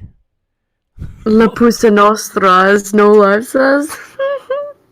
Yeah. Also, I want to point something out, right? Did you see the other fucking woman from the cat organization in that video? Did we get to that part yet? So you've got the lady okay. So she's either one of 2 things, right? So she says, we spay and neuter cats. We're from a responsible organization, right? So that's either true or that's just the fucking cover. It's kind of like if you were fucking part of like Epstein's child molesting fucking thing, and you say, "Oh, I'll come in and investigate Epstein," right? You give him to us, and we'll take care of this, right? Oh shit! This is how Epstein made his money. He funded the cat ladies. No. What he's saying makes perfect sense, though. Like, would you they come in and they hand over sound your reasonable. children to somebody in Epstein's organization? Yeah. Yeah, we'll take these. We all run an organization that takes children from these kind of situations. Like, we'll take them from the island and we'll take care of them. And then it just turns out they're fucking child molesters too. So this other woman, like from this more reasonable sounding organization, they can always, when they get caught doing this shit, these fucking cat freaks, they can always fall back on these other people that sound more reasonable, but they're doing the same fucking thing, or they're just neutering a couple. But they don't really care about doing that, like neutering the whole population. Yeah, that guy said, "Oh, I'm taking care of it. I'm spaying and neutering them," in the Hawaii video where there's 300 cats. And I just casually went through the background of the B-roll footage, and it's like no clipped ears, no clipped ears, no clipped ears. There was a couple, but there was 300 cats, and just by like a look at the video, frame by frame. Maybe one or two in each frame had a clipped ear out of the dozens and dozens. And this is not just random cats that they're rolling film of. I mean, you actually see them feeding cats without clipped ears. Yep. Yeah. And I mean, you just go back to what the guy originally fucking said with Dave, right? He's saying, "Oh no, we feed the cats to attract the cats."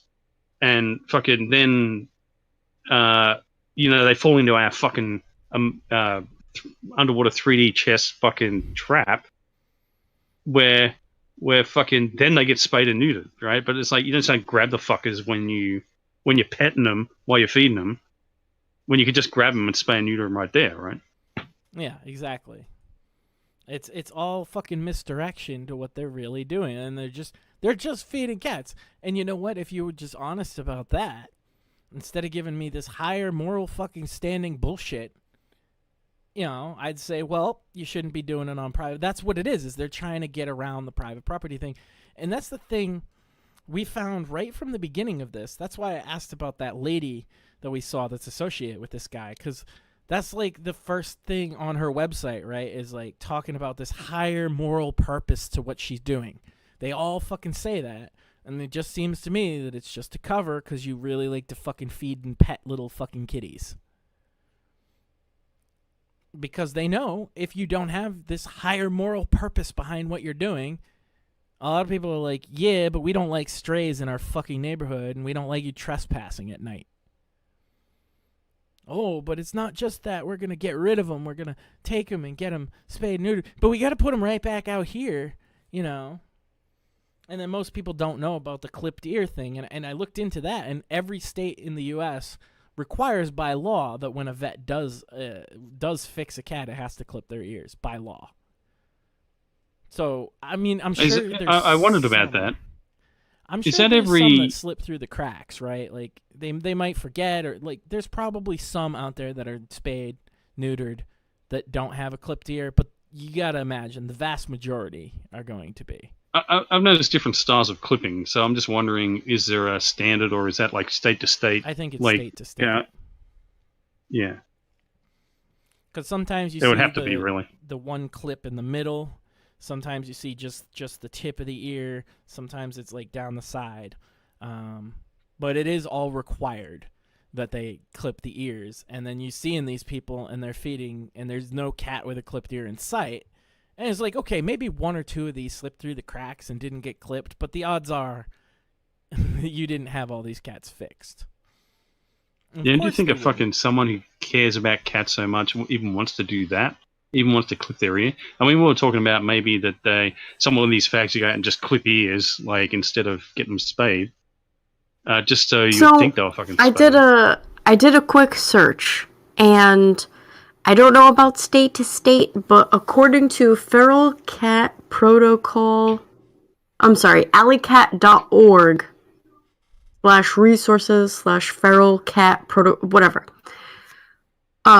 Apparently it's supposed to be on the tip of the left ear, 3/8 of an inch for an adult cat, and quote, proportionally less for a kitten. So apparently 3/8 of an inch is the general rule.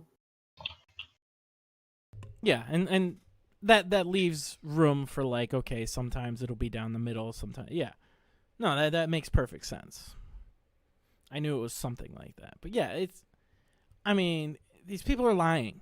They're lying. They were fucking with Dave. They picked the wrong Spurg because, us enjoying Dave's Spurgery just happened to come. They let the mask slip, and now we've broken the conditioning. We've seen through the cat conspiracy, and the first thing this fucker does when the cat conspiracy is exposed is threaten to kill everybody involved. Which just goes to show you, definitely on the right track. And I'm going to continue this. I'm thinking about making a documentary at this point and just calling it Cat Freaks. I think that would be the best. I mean, you absolutely should. And sell it to InfoWars. That's right. Oh, InfoWars is right. You should have Iron Man make the music because he's really good at that. Get Dave to narrate it. That would be amazing. These fucking cat freaks. Or I could just start with an interview with Dave, and like this fucking cat freak. He just comes over here in the middle of the night making noise, waking everybody up. This fucking cat freak. And going Manny. That's my favorite. You know what we got to do, Max? Like, we got to see, this probably goes really fucking high. So, like, you're going to have people with semi-legitimate organizations, right? And government organizations and shit like that. And, like, the animal fucking, what do you call it? The RSPCA? What do you call that over there? ASPCA, I guess? Yeah. Right? So, there's going to be some of these freaks in those organizations, I reckon. But there's going to be people who are, like, rational, who don't give a fuck about cats in particular. It's just their job. They just come to work and do a government job and just, like, picking up animals on the side of the road, fucking dead animals or something. That's their fucking job. They're not really an animal person. But the logic's going to hit, the rubber's going to hit the road logically at some point. I just wonder how high it goes. And there's probably just an increasing number of rational people as you go higher that probably, and people on the edges probably know about these freaks. They go, what the fuck is wrong with these people? So like, I want to get people like anyone who's from from one of these organizations, who used to work for one of these organizations, like Project Veritas is talking to these Google people. I want to fucking talk to people who like have fucking run into these people. Like, they're trying to just little legitimate job. They're going, okay, yeah, I'll join this organization. We'll go around and we'll spay and neuter cats, right? And then they go around with these people and they find out, hey, we're not spay and neuter, what the fuck? And they go, oh, no, don't worry, dude, don't worry, bro, fucking, just don't know how this works. And they end up leaving because it's just, they're not doing their fucking job, right? They go, these people are fucked in the head. I mean, people leave, like, animal rights organizations because they're just fucking, they hate humans, and they go and start their own, schism into another fucking organization. And so they go, oh, no, we just want to treat animals nicely. We don't want to fucking, like, outlaw having pets and release animals into all animals into the wild or some shit, right? Actually, probably my next step in my investigation is I'm gonna call some of these organizations this week. Probably call like the ASPCA. I'll call like a local government shelter, not because these people, they favor the no-kill shelters, and there's got to be a logic behind that. Of course, it's they don't want to kill the cats because that goes against their toxo, but there's got to be something to it, and I'd like to hear if any of these people have had a run with it. If anybody knows somebody that's had a run with a cat freak besides Dave, I'm probably gonna I'm the right guy because I hate cats, and so I'm inherently biased. But that means I'm gonna pull every fucking thread in this giant ball of yarn that we're dealing with. Well, that means you're like fucking one of the untouchables, right? You're like fucking Elliot Ness of fucking cat freakery, right? Where you you can't get toxoplasmosis because you can't get close enough to a fucking cat. Yeah. Yeah, because it literally, I'll not be able to breathe. I get even remotely close, like, and like, I feel bad sometimes. Like, I do have a little empathy in the sense, I'll be sitting at somebody's house that they got a cat and it comes and rubs my fucking leg, and like, people think I overreact because I'll bark at them or I'll yell at them to scare them away from me, and it's like, no, I just don't. I want it to be scared of me because that's better than it being near me and me hating you for having a fucking cat. Like, get it away from me. Yes, I bark at cats. That's deep lore right there. Alright, well, I mean, like, it's kind of weird, but, like, I'll forgive it, because, like, tonight has been a very stressful night for all of us, okay? We all have this weighing on our minds, right? We have this weight on our shoulders. Dave is literally sitting at his kitchen window right now with a navy flashlight and his old overheated camera phone at the ready, just waiting for this assault on his private property to create a nuisance that could cause spontaneous natural abortions. This is some serious shit. We will no longer live under the boot of cat freak tyranny. We are breaking free. I have an update on the Epstein case. Oh yeah? Was he strangled by cat freak? Don't tell me it was suicide. Definitely suicide. God damn it, he killed himself because he couldn't feed his fucking cats? Well, what he did was he actually went to the moon, and he tied the rope around the lunar lander and hanged himself that way. And if you deny it, then you deny that we went to the moon, and you're a fucking conspiracy theory kook, and you hate science. Makes sense. Well, and the reason he did it had nothing to do with the island, except for the fact that in the temple underneath, there's a little prison, and it's just full of cats.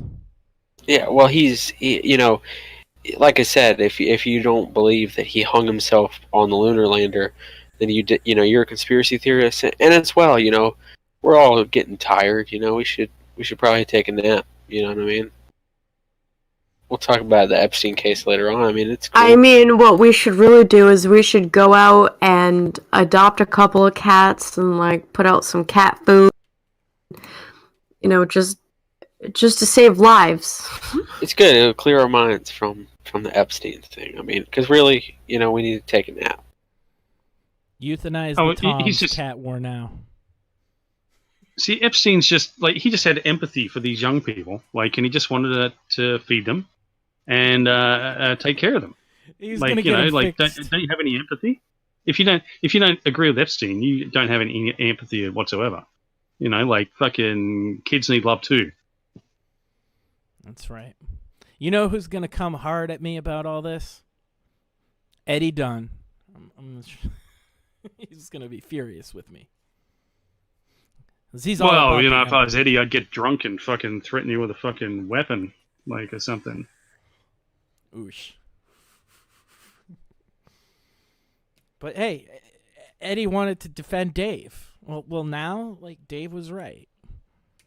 Hashtag I'm with Dave, everybody, It always comes back to that, doesn't it? Well, I mean, that's a pretty decent hashtag, right? Like, you can fit that on a shirt, and then we can donate the proceeds to victims of women who had spontaneous abortions because of toxoplasmosis. Not from their own fault, but because of cat freaks like this. Isn't it interesting that a virus that makes you fucking serve the cats aborts your fucking own children? That's something you might care more about. You could not have written, like, a fantasy story with a better fitting virus in it. Like, it's so perfect. Well, I mean, that's how these viruses evolve, right? They're not fucking intelligent or anything. They just, the effect they have makes them perpetuate and fucking evolve in a way that fucking perpetuates them even more.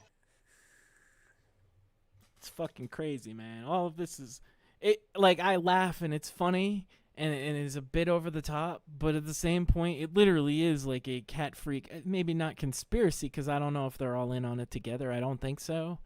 But it's definitely like a cat freak pandemic, you know? They're everywhere. Like, I imagine in every town in America, there's at least one cat feeder of some variety, whether it's an old cat lady or a douchebag like the guy at Dave's place or whatever. Like, there's always one. So I'm just saying that my mom used to be cat freak. In her neighborhood, she would feed her cats in the backyard. I'm not even kidding. She had 30 cats in the backyard.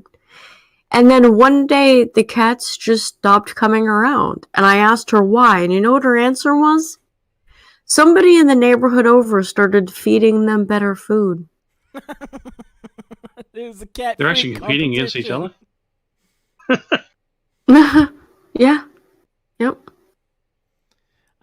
I don't know whether that's amazing and hilarious or like really depressing. Right? That's what I'm saying. It's kind of coarse. I mean, the cats get to run around and do whatever the fuck they want, and then they just come and get fed, right? So that's ideal for them. But it's actually like creating competition. So they're giving them better and better food, so it's better and better for the cats. Like, they're in fucking paradise, these fuckers. So they're competing with each other. In my town. Oh, go for it. I was going to say, my grandfather used to give the kids in the neighborhood a fucking rifle and a paper bag of 22 and have them go hunt the fucking cats at the dumpsters. Based. That's how our town... Your grandfather is an American hero, sir. Yeah. Because you'll get them all, right? Like, if you got restaurants, all of a sudden there'll be some fucking cats. And it causes a real fucking problem. Yeah. I just wanted to point out that Dave is only going to be on Cat Freak Watch for another 17 minutes. So if we can keep this going, Dave will probably come back and let us know how that goes. Well, I can continue the old lady video, yeah. but I really wanted to express this is what Dave is his imitation of the cat freak. So he says, every goddamn night this happens. Hashtag cat freak. Hashtag yelling. Hashtag Poughkeepsie. Hashtag loud noises.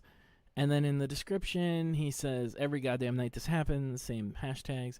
I'm so sick of this fucking asshole coming here and yelling every night and waking people up and putting cat food behind the dumpster. He doesn't live here. He doesn't belong here. He is trespassing. He has no reason to come here. The freak said he's trying to catch them. Bullshit, asshole. You never catch them. Get the fuck out of here, you freak. I've made several complaints about this freakazoid coming here late at night between the hours of 11 p.m. and 12 a.m., sometimes later. And I will continue to make more complaints about this freak until he no longer comes here. So this is what he says it sounds like. Yay, yay, yay, yay, yay. Yay, yay, yay. Am I the only one who sees this shit? Late at night, between 11 p.m. and 12 a.m.? Yay, yay, yay.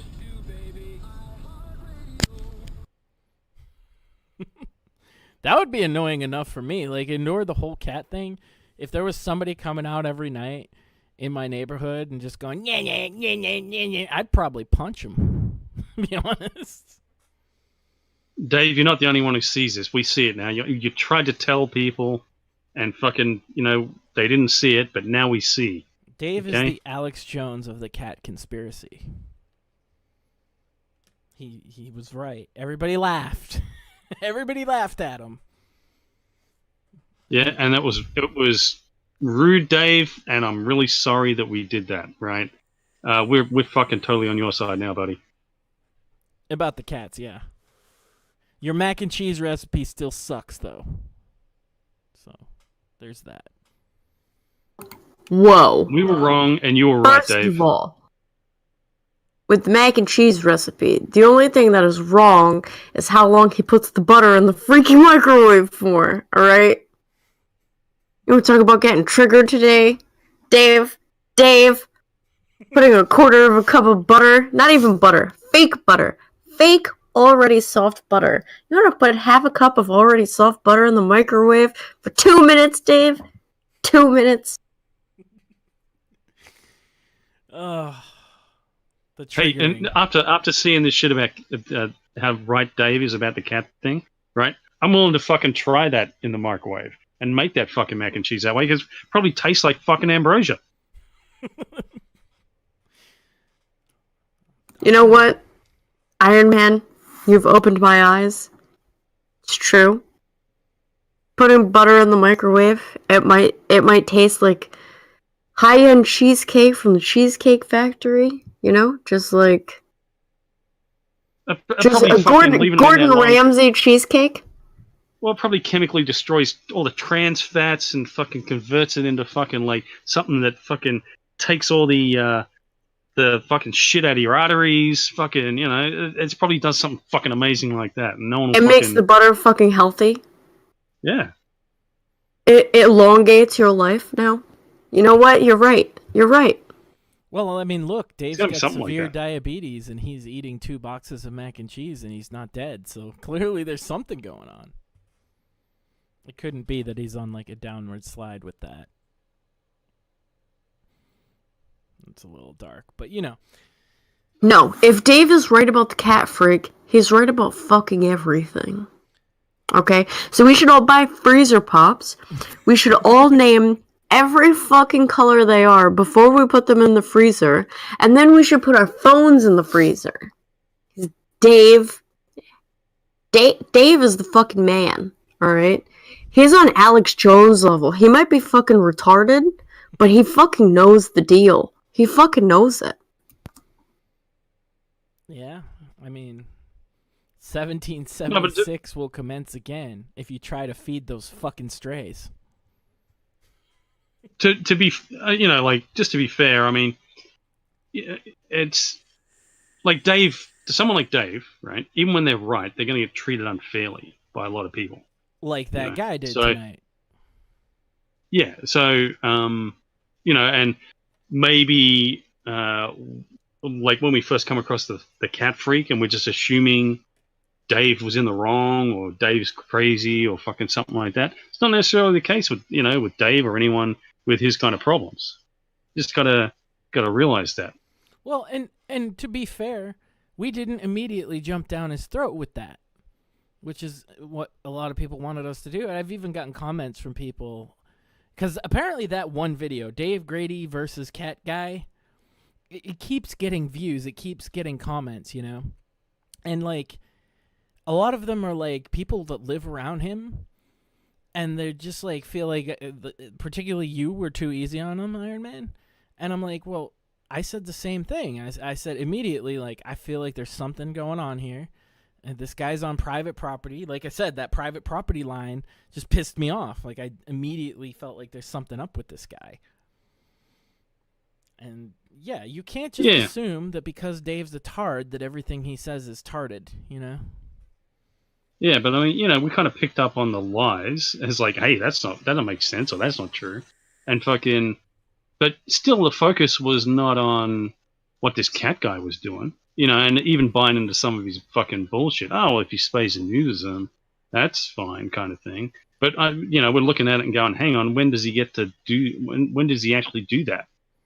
You know, like you feed the cats. That was the first thread that we pulled at. Was he said he was in an organization. I looked it up. He is the organization he claims in the video. I'm not gonna dox the cat guy. I have all his information because he's a registered 501c3, but I just wanted to see, is this guy telling the truth about that? And he was, but then you dig deeper and deeper and the shit just turns, I swear, it gets ridiculous. It gets ridiculous real quick too. Most people won't dig into this kind of shit. They see somebody feeding cats and they're just like, get the fuck out of here. I guess until you get a lady like this, that she's been doing it for years, everybody's telling her to stop. You know, that's like she's like late stage cat freak. Our guy's probably, our cat freak, Dave's cat freak is probably, you know, like mid stage cat freak, you know. And then the other guy's probably early stage because he's just got 6 cats and he doesn't go out and feed all the cats. But he sat there and told us this sob story of the cat guy. He sat with a cat all winter. Wanted to fucking vomit when he was telling that story, to be honest. Yeah, like what the fuck? Who the fuck does that? Who says that as like some sort of defense of what they're doing? Like that's a good thing. They're fucking they're delusional. And it's like this thing with the leftists in general, right? Where you say, this doesn't logically make sense. We should fucking do it this way. And they go, oh, you don't care. That's you lack empathy. And it's like, no, well, I don't go around fucking killing cats, right?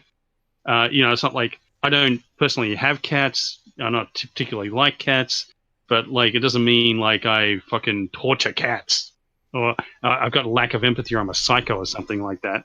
But this is the way these people see us. They see the fucking virus apparently is getting into their fucking brain and fucking making them see the world with fucking tinted glasses that fucking, sees everyone as fucking evil cat hater if they're not sucking cats' dicks. If they're not feeding fucking cats, they're fucking evil. Yeah, and that's exactly what he did. Get a little bit critical of it. All of a sudden, he's posting death threats in my chat because why not, right? Oh, they're attacking my cat feeding fucking. I can't have that. It's fucking garbage, man. And like I said, just because Dave is a fucking one side of the story doesn't mean that automatically the other side's good. Like that's stupid. Dave's a fuck up. Dave does all kinds of fucking weird shit. He's a really dumb guy sometimes. He makes dumb decisions, but that doesn't mean that he can't ever be right about anything. And he was right about the cat guy. He didn't even know why he was right, but he knew he was right. He knew there's something fucked up about the situation, and he fucking pursued it with his usual Dave-like gusto and his megaphone and making his little plan and all this shit. He doesn't know the right way to go about it, which I told him, you're going about it the wrong way. I told this other guy, see, this is the other guy, his friend there, right? When I had him on the show, and you can go back and you can look at it because I have an interview with him. I said to him, why doesn't your friend go talk to the property manager? Well, it's been like 2 months, and his friend didn't go talk to the property manager. Gee, I wonder why. It's almost like he's not doing this on the up and up. He does it in the middle of the night so that people won't fucking confront him or give him any shit. But Dave, it's almost like fuck private property. It's almost like he ran into. I'm gonna use a Dave quote here. Dave always says, and it's a movie quote, but whatever. He says, isn't it funny? Every now and then in life, you run into a guy you just shouldn't have fucked with. Dave's that guy. Dave really is that guy right now. Dave really is that guy. He really is. Dave is the proper mix of like knowing something's wrong with it, autism, and unorthodox thinking to get this done. Think about it from the cat freak's perspective. People on the internet who are obsessed with Dave, he runs into Dave, then they do the research, find out his whole operation, and then give Dave advice.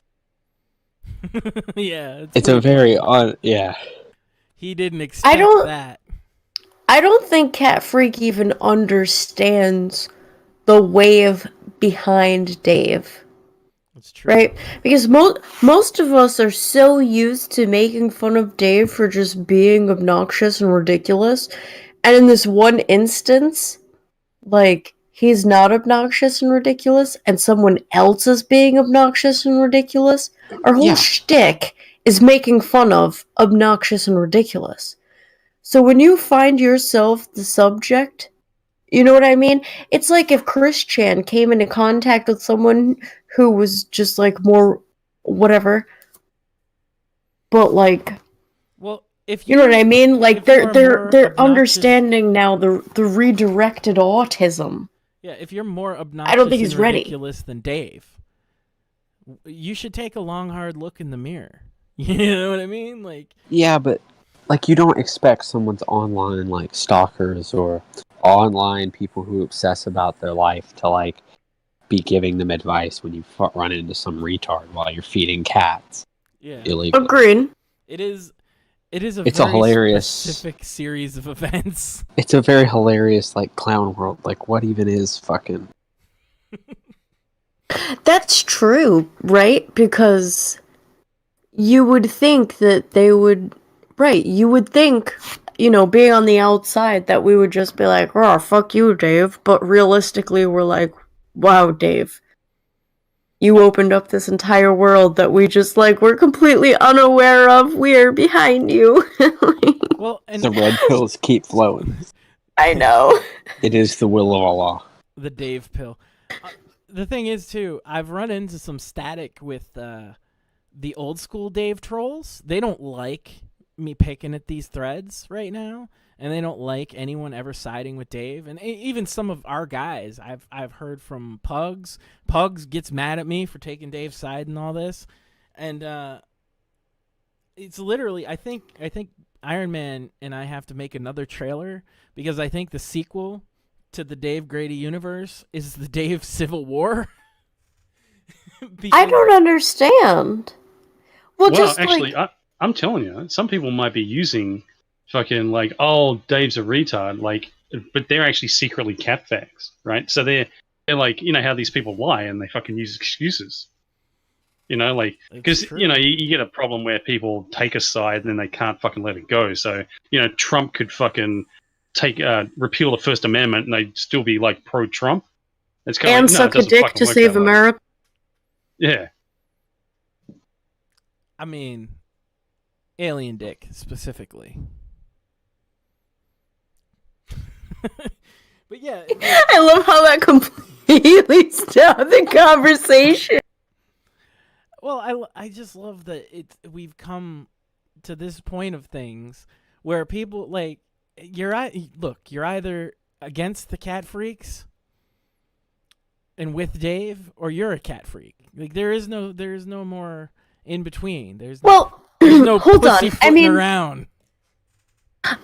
I mean, it's Max. I know you came into this to try to take people away from politics, but just the fact that his initial confrontation with the cat freak and cat freak said "fuck private property," and I think that like triggered the paleocon, the libertarian in us. The whoa, fuck private property. All right, there's something fucking wrong going on here. Right? I think that was the axis, and I think Dave trolling just got political because of that. Are you saying cat freaks are commies? I mean, if you have 6 cats and you're gonna argue that your house is clean and somebody with cat allergies is not gonna feel any effects of that, then I mean you might be a commie. That's true. I can't disagree with that. I love that you're either with us or you're against us. That's right. You're either with Dave or you're a cat freak. The line is in the sand. These are the lines. Hey, I've been looking for this organization while we've been talking that we previously looked up, Max, that you were asking about. And I put in Poughkeepsie paws, and I got all these fucking animal fucking like cat organizations in Poughkeepsie, right? Yeah. And I'm thinking, how many fucking organizations are there? And I put in Poughkeepsie cats and fucking shit like that, and I'm just getting tons of results. And I thought, hang on, how big is Poughkeepsie, right? So I look it up, and the population is only 32,000. And I mean, it probably covers some surrounding areas, but do you need fucking like 500 fucking cat organizations to like Iron Man went real autism? Well, it's like that the numbers with these people, the numbers don't fucking add up. They never fucking add up, and this is just another example of it. Like, because if you really wanted to fucking solve the cat population problem, right, the feral cat population, you would fucking all these organizations would connect and fucking okay, you take care of this area and you take care of this area, and we're gonna get all these fuckers spayed and neutered, but it doesn't seem to be the case. It's just some dickhead just sets up their own fucking cat fucking operation. It would be cat freak fascism, right? They would all join together. I found the organization because I recognized the name. It's Cat Freak National Bolshevism. It's Cat Freak Anarcho Globalism. It's Tender Loving Paws Feline Rescue Incorporated. And Charity Navigator says that it's not rated by Charity Navigator. It's a private organization, and it says, what does it mean that this organization isn't rated? It simply means that the organization does not meet our criteria. A lack of a rating does not indicate a positive or negative assessment by Charity Navigator. And it does have all of their information, which I'm giving on screen because, I mean, if you're going to threaten to fucking kill me, I mean, and you have a publicly funded organization you're affiliated with, I'm not feeling too bad. It doesn't have anyone's personal information in it. This organization is an independent organization, not affiliated with a national, regional, or geographic grouping of organizations. So it's that lady in her fucking bedroom, basically. So that the woman listed on that site, she's like, did I look up her name and find a video? Was that her or was that a different person? that was the one. And she, on their Facebook page, if I remember, was how she said that he was affiliated with her. So that's where I'm going now. Oh, okay. Iron Man. Homeless and abandoned cats. I think I found the videos. Yeah. Does Australia have koala freaks? Well, see this interesting fucking thing. Right? Okay. Another thing I noticed: these cat organizations, like they only care about cats. They don't care about dogs or fucking other things. It's like fuck dogs, right? All we give a fuck about is cats. Here we go. Like, if you're going around spaying and neutering fucking things, wouldn't you just do animals in general? Like, oh, well, while we're at it, while we're putting out food that's attracting fucking animals, we're going to fucking, like, take care of the stray dogs as well? Something like that? No, just cats. Just cats. Who gives a fuck about stray dogs, bitch? Dogs are loved by everyone. There's no such thing as a stray dog. That's the dumbest thing I've ever heard. Okay, so this is the video I was talking about. This is the woman that runs the main organization that Dave's Cat Freak is affiliated with. This is her neighbor's house, and she has made it into a cat colony. As you can see, they're out here waiting for me to feed them, so let me get their foods together. And, why would they be waiting? Join me on my journey to feed the cats in my community. These are cats across the street in the abandoned house next door. So I'm going to go out and go get them some food, some wet and dry food right now.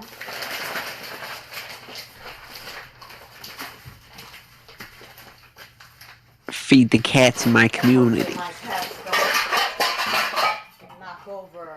Her house sounds as disgusting as what I was describing earlier, right? She's knocking shit off of shelves as she's talking to the camera and shit.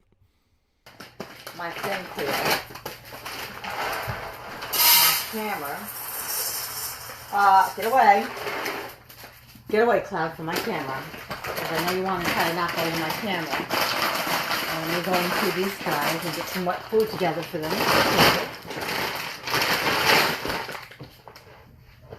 Oh, God.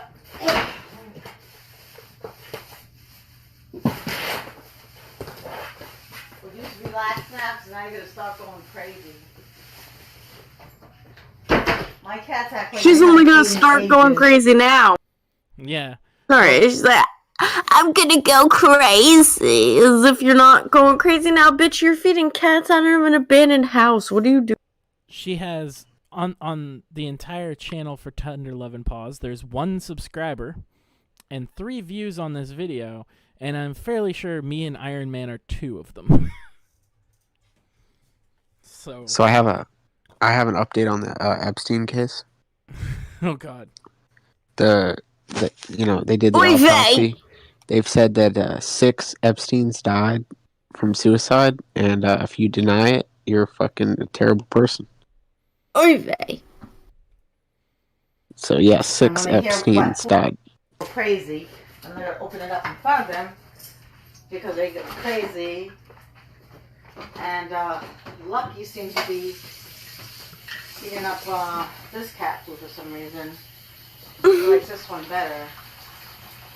So notice, like, just look. She has multiple cat foods. Obviously.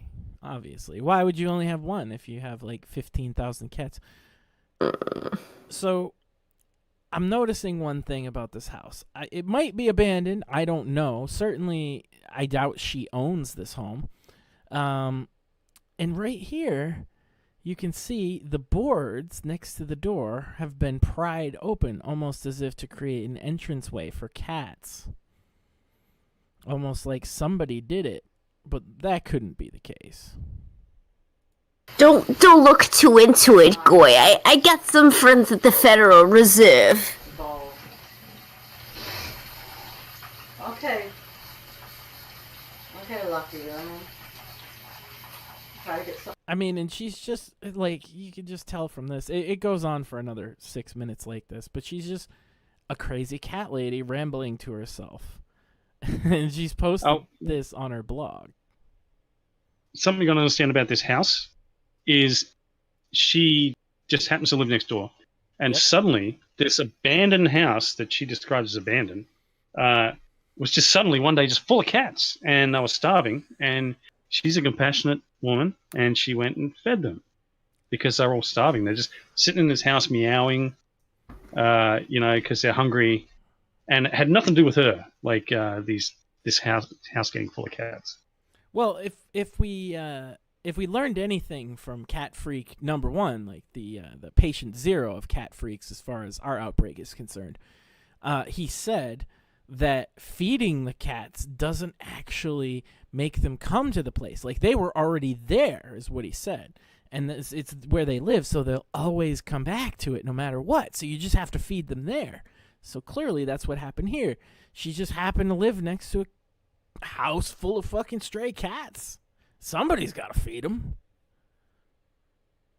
That's obviously what happened. And this is March 23rd of this year. And she's got more videos of basically the same kind of shit. These are my babies I help raise. Homeless and abandoned cats in our community. She's like, most of the videos have that name. Homeless and abandoned cats. And I don't. Have I been wrong this whole time? Have I been directing my ire towards single mothers when it should be directed towards single cat mothers? Oh, here we get a good look. Well, there's a lot of overlap, just to multiple cat mothers. Oh, also, Max, I'm your friend, but I also enjoy comedy, so, like, Needles is back, even though he unsubscribed, to tell you a few things, because Max, globberdamn you got it wrong. Yeah, Alright. Like, will you be shocked if this channel fucking, like, gets deleted? Like, fucking, like, within the next couple of days? Okay, so Well, no, but I think Max should know this is not the cat program that Cat Freak is affiliated with. Well, I think this is important information. Let me read what he said here, because I have comments to a couple of it. Nobody threatened to kill you. A threat would be, I'm going to kill you. What I said was in general, and that's not the place. That's fine. All I was saying, sir, is that I hope you're happy with the Poughkeepsie police seeing what you said. That's it. You know, if you're fine with that, that's cool. You know, it's not going to help your case, and they probably already don't like the cat freaks. You are focusing on people that don't know what they are doing. It's like pulling teeth. That is not the cat organization he's affiliated with, if any. Well, sir, sir, how I found the information about his organization was through this woman's webpage. Hold on. Didn't Cat Freak say he was part of an organization who was trying to control the cat population in the area? Yes, he did. Oh my and God, didn't so how did you find this organization, Max? Wasn't that one of these people affiliated with the cat guy who was fucking talking about information that led you to that? So Yeah. I mean, this guy wouldn't be lying and going back on what he himself said or anything, would he? Yeah, I Like, found is it. it- that I wouldn't be the found case. it through her Facebook page. That's how I found all the information about it. So if they're not affiliated, Yeah, then but maybe how did you find the Facebook page? the Facebook page I found through a search of Poughkeepsie cat feeding organizations or something like that. I'd have to go back into my notes. Okay, I just wasn't sure, but I thought like it came about because you got told the name of this guy, and then you were searching and found out he had affiliation with this fucking woman. Oh, Something like that. yes. Actually, I wait, found but- out wait, that initial... hold on, this is important. I found out the initial information, which was his name, through Needles. So Needles gave me the information that led to this woman and her Facebook page. So if they're not affiliated, you know, maybe you should get your buddy out there to, like, you know, disavow. Well, is this the first time he's disavowed this organization? Because didn't we talk about that before? No. Well, this is my thing, Max. You've had Needles on before to talk about this, right? Yep. Well, we can have Needles on again to talk about this, right? That's right, and he has the Facebook page. He has the Discord, so he's welcome to jump in right now and dispute what I'm saying. All I have to say is, if Needles does decide to come onto the Discord chat, I promise that I will mute my microphone for the entire time he is talking, and I will hand it all to you, Max, and I will just, you know, I don't want him to feel ganged up on. I will just literally leave it all up to you, Max. You have all of the questions. You know all the concerns. I would not put my 2 cents in. I don't want him to feel ganged up on, because we're not trying to ruin anybody's life or ruin anybody's day. I want the answers. That's all. I just want the answers. Rumor has So it. I will say before that happens that Needles, that's the first time in internet history that anyone has like unsubscribed from a channel and then come back from the dead like 5 minutes later. It's incredible. It's like Lazarus, fucking in the Bible. You know, like it's fucking a miracle. Now, I don't remember exactly where she posted his information, but I'm happy to scroll through her Facebook page and find it for you if you think I'm full of shit, because I know that's where I got it from. Are you really about to dox this guy? Well, I mean, if his friend is saying I'm wrong, I can't help that she put his information in there. Well, I'm not actually going to dox him because the information I got about him was through his organization. What I did is I searched the 501c3 name, and I got his information there. I'm totally not going to put that information up on screen, but I am going to show that she has said he joined the group. Oh, I just forget the name of his organization. It's something motorcycle or something like that. And the first place I saw it was on Tender Loving Paw's Facebook page. Now, this woman literally posts fucking just nonstop cat pics on Facebook, because of course she does. But, yeah, I'm happy to find it. You know what? I'll come back next week with that information, because nobody wants to sit here and watch me scroll cats on Facebook. But, yeah, and you're more than welcome to come on and dispute anything I'm saying. Actually, having cats on your fucking video will probably boost your fucking view numbers, like, on the internet. Fucking true. cats. Yeah, no kidding. That's why there's cats on the internet. Fucking toxoplasmosis. Holy shit. We're really hitting the core of this thing here. No, I took what he said as a threat. Maybe it wasn't. Maybe it wasn't intended that way. He did say somebody should kill Dave, and that we should all die too. I guess that's not technically a threat, sir. But like I said, it's going to be in the video that we're going to bring to the attention of the Poughkeepsie Police Department. So I just hope that you're okay with what you said there. It's no big deal. I mean, I say shit all the time, right? Like, I'm not worried about anything I say getting in front of a police department, because I'll defend what I have to say. If you can't defend what you have said, then maybe you shouldn't say it. I stand by what I Fucking say. hell. The future of the human race might not be a zombie apocalypse. It could be like fucking toxoplasmatic fucking apocalypse, right? Where these fuckers like spread this fucking disease. You know, it's kind of like that spoon clanking fuck going on about Ebola all the time, and he's totally oblivious to fucking toxoplasmosis taking over the fucking planet. And fucking like maybe it even mutates and gets more virulent, you know, like goes airborne or something, like he's talking about with Ebola. And fucking like the whole future of the human race is just sitting around feeding fucking cats. It's true. Fucking nightmare. Talk about a fucking grim dark future of grim darkness. I'm gonna fucking be waking up like Sarah Connor in the middle of the fucking night, fucking about like having nightmares about this fucking apocalyptic future. Holy shit! And you're out by a chain link fence, and suddenly you just bend over and drop some cat food on the ground. Just the fence will just be like blasted with fucking thousands and thousands of fucking cats. Oh, these people are too much. I swear. Like, I'll go back. I will get all this information. He says I'm wrong, and on the fly sometimes, you know, I get things wrong. But I'll go back and I'll use the information that you gave me, Lineadles, and I'll find the Facebook post from her, and I'll have all of this, and I'll put it into the succinct little video that I'm going to give to Dave to bring to both his property manager and the Poughkeepsie Police Department.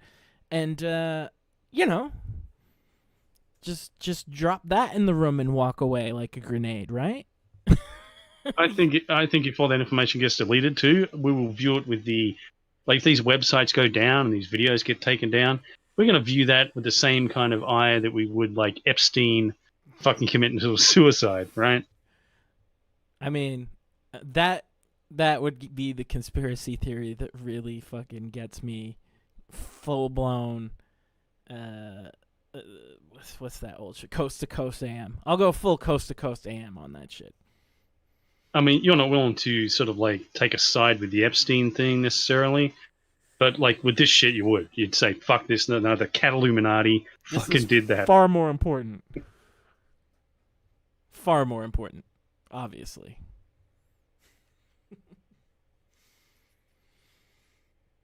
Clearly, like, how is this not more important? I don't understand. There is a fucking cat Illuminati trying to create a society of zombie cat feeders right in front of our very own eyes. Nobody's talking about it.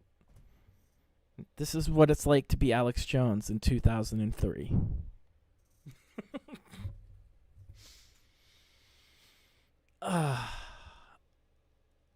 I could go on with this, but I think I've hit the wall for tonight. I'm gonna come back so much better prepared on the next stream. I might not even wait a whole week for this. This is too much fun. So you know, stay on the edge of your seat, Lineadles. Whoa, not tomorrow. Not tomorrow, because I'm streaming like pretty much all day tomorrow. Well, no. Tomorrow is be research. Tomorrow will be dotting my T's and crossing my I's. And Sunday and Monday are off limits too, because I'm also like, just think like the next 3 days I'm like streaming and see, I knew Dave would be back. Dave, did Cat Freak come by tonight? Yeah, well, his buddy came in the chat and threatened to fucking allegedly threatened to kill you and us and everybody else. So we're pulling the right threads, Dave. Don't worry, we got this fucker. We got him running scared now. The power of a microphone on the internet to fucking 10 people is more than he can handle. Apparently. Oh, Dave, I will be in touch with you tonight, guaranteed. I will absolutely discuss a lot of this with you. I'm going to tell you what information I need from you and how you can get it to me. And next time we're coming back, I'm going to... this guy... He got me motivated, is what he did. So, lots of motivation for you, Dave. Dave, before we leave, I do want to know how it feels, Dave. Me, I'll send you all the emails, Dave. No, I just want to know, how does it feel, Dave, that like everyone who appeared to be making fun of how you make mac and cheese is all of a sudden behind you. Is your meme army behind you? Like, I'm not even kidding, bro. I got a flag. I'm holding this flagpole high for you, marching behind you. How does it feel?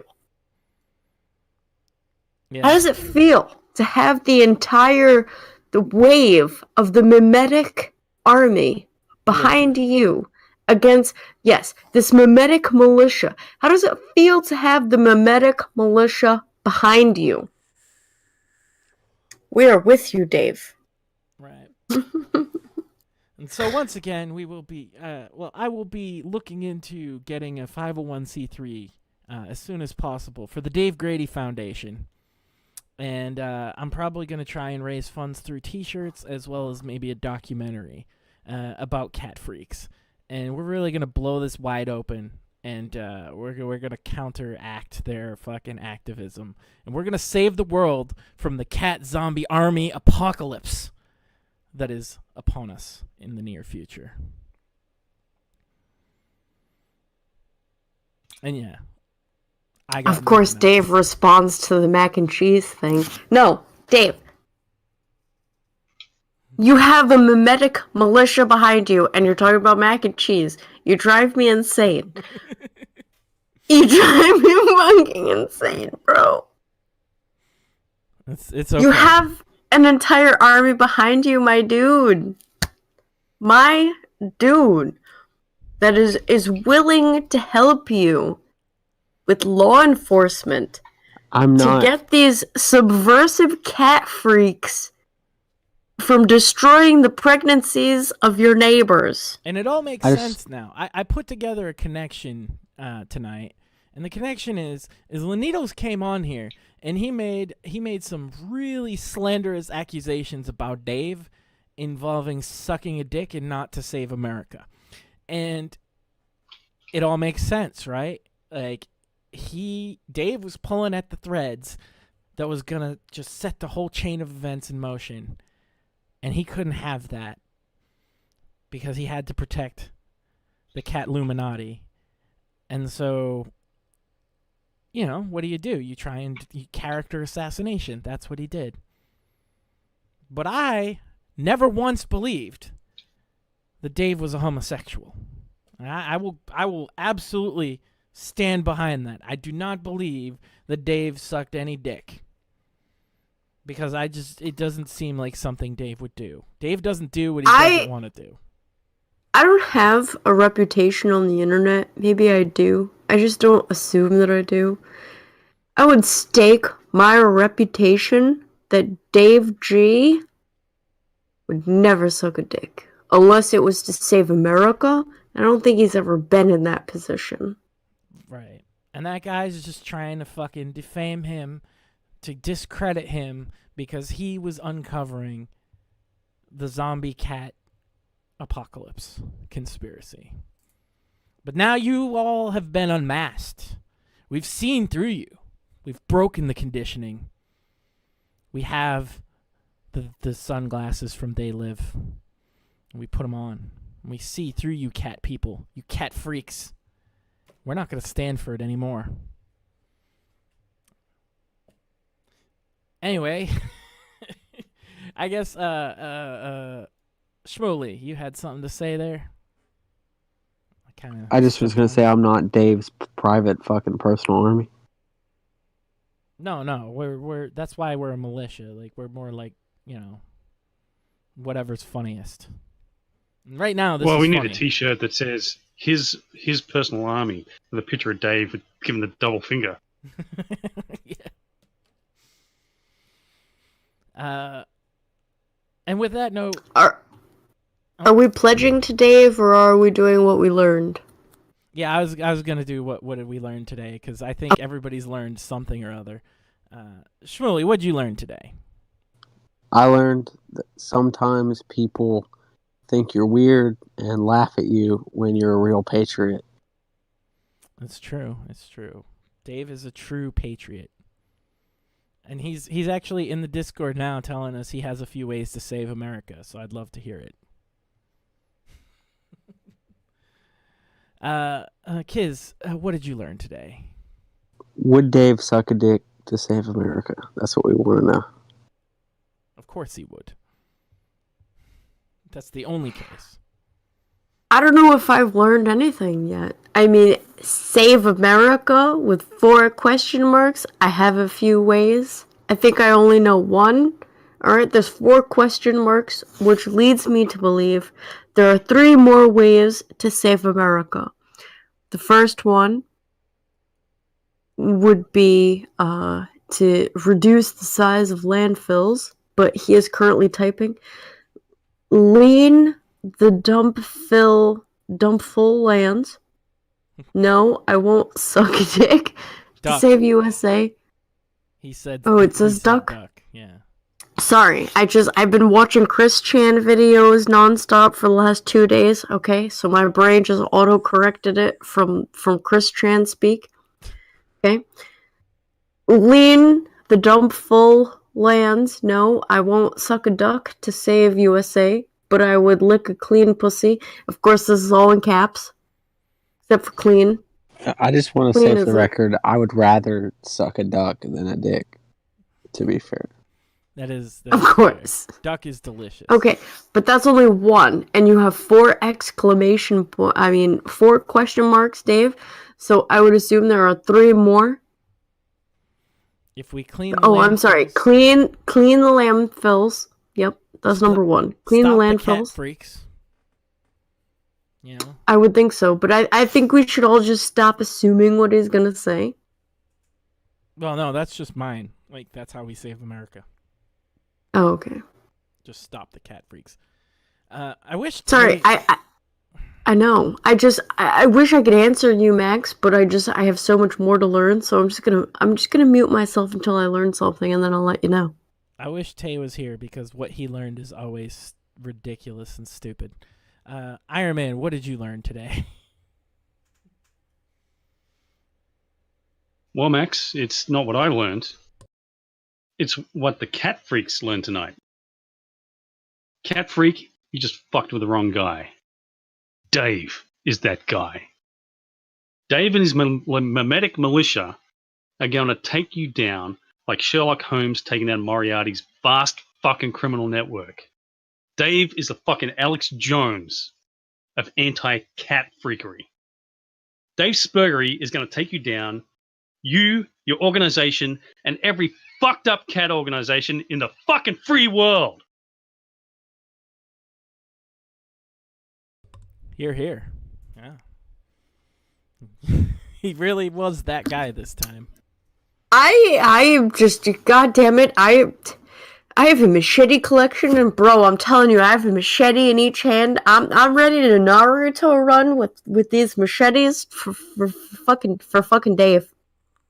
Okay, so Dave says I won't suck a dick. I would lick and smell a clean pussy. I would put on. Shut up. I would put on nail polish for a chick, gray or black. I would get rid of the hate of America. I know that's not possible, but it's worth a try. So that's a true that's fucking 1, patriot. Dave is. It's 2. It's 3 and 4. Okay, like, no, he's got it. He's like, get out of here with all your red nail polishes and your pinks and your purples with your gay shit. Dave will only wear gray or black, and only for a chick. Wow, Dave is into the big titty goth girlfriend meme. Oh, most certainly. Got a thing with nail polish, Dave. Okay. Dave, would you eat ass for America? Oh no. I'm like afraid of this answer. Close your eyes and think of America. Dave's answer is no butt stuff, I guarantee it. When I said nail polish, I meant I would put it on a chick, not wear it myself. Well, I'm glad you cleared that. Good comeback. And apparently he would not eat ass for America. No, if you remember back when he was in the cam girl crusade, Yep. he was mad because all the cam girls would do was put stuff up their butts for free. Yep. And Okay. he doesn't like the butt stuff. He finds it disgusting. So you would put nail polish on a chick. That's an interesting little thing you got going there, Dave. Like, maybe you should work at a nail salon. Would you put it on her fingernails or just anywhere? Well, what other nails do you have, Max? No, like, I mean, he didn't specify, so I'm just wondering if he's, like, painting her vagina with it or something. I bet you, Dave. Why would you put nail polish on soft flesh, Max? I bet you, Dave will. Don't like, speak see for Dave. I bet you Dave would see like a woman wearing shoes and she'd be like, I wonder how long your toenails are. Are they like painted? What color are they? What? Yeah, that would be Dave. I have a list of questions. Dave, I want you to make me the ultimate video. I'll send you some details. But I need one of your questions videos. I want you to ask questions of the cat freak. I think that would be the best. How long do video you ever. microwave your butter for? No. You have to ask the cat freaks a list of questions. How often do you clean your cats by licking their fur? I mean, you have 6 cats. That's a lot of fur cleaning. I still don't like chocolate guys, but since there is this cat freak, I now focus on the cat freak until he is finally Guione, then I can start hating on the blacks. I'm sorry, to the chocolates. To the chick. If you have questions for me, email me. That's funny, Dave. I can multitask. I can hate blacks at the same time.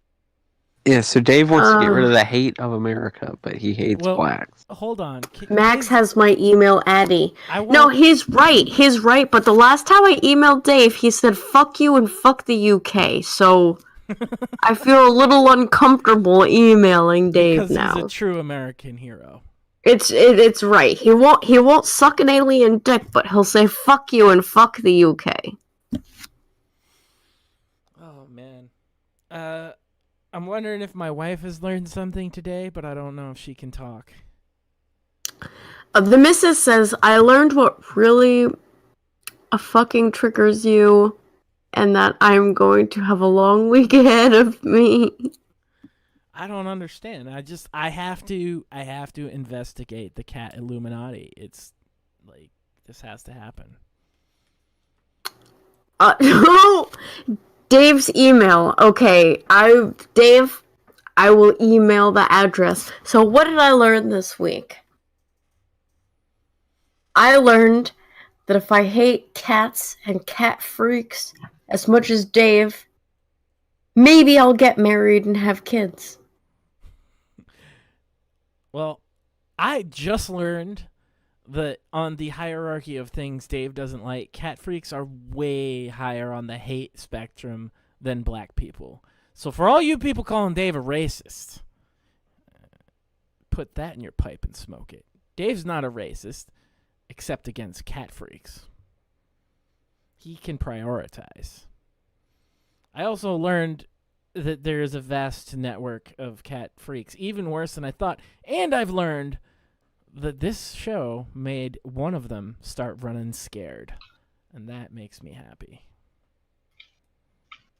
But, that's all I got for now. I'm gonna pull the threads, and next week we're gonna come back, and I'm gonna trigger the fuck out of cat freaks and their friends. And, yeah. It'll be fun. And Dave's that guy. Oh, yeah. 700 years ago, if someone had come to Oxford and stood here and said, I think everyone should be allowed to read the Bible, even peasants, that person would have been described as offensive.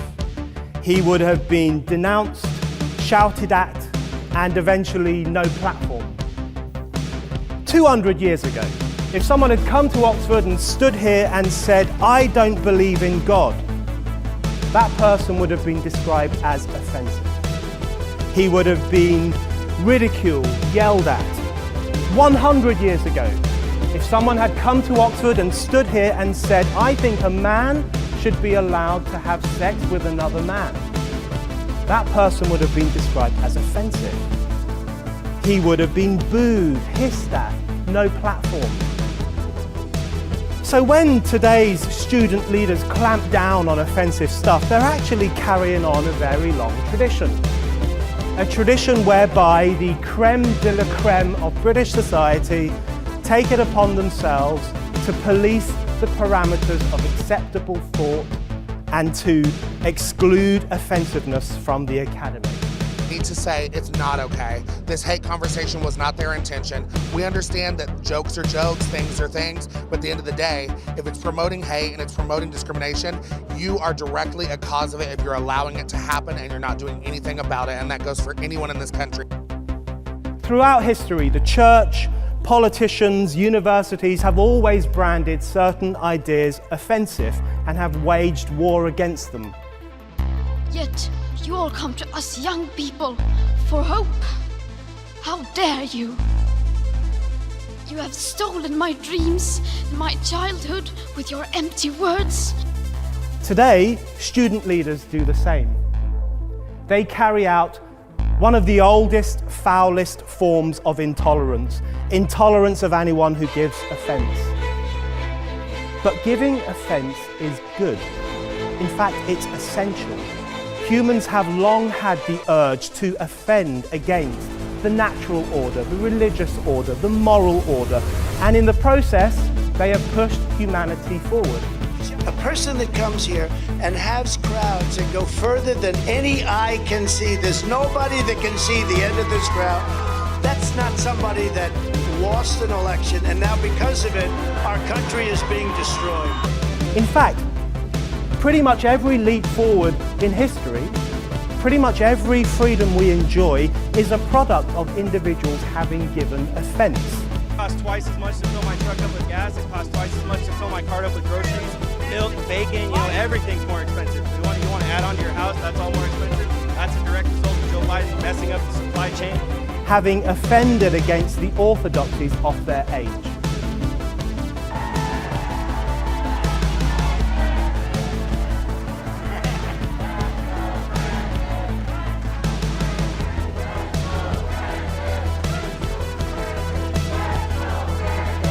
Offensiveness is not just something we have to begrudgingly accept. Offensiveness is the motor of human progress. Donald J. Trump is now President of the United States.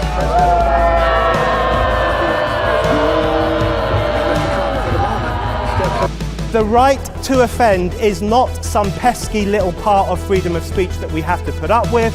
It is the heart and soul and lungs of freedom of speech. It is the coursing lifeblood of human progress. It is the instigator of liberty and modernity and science and understanding.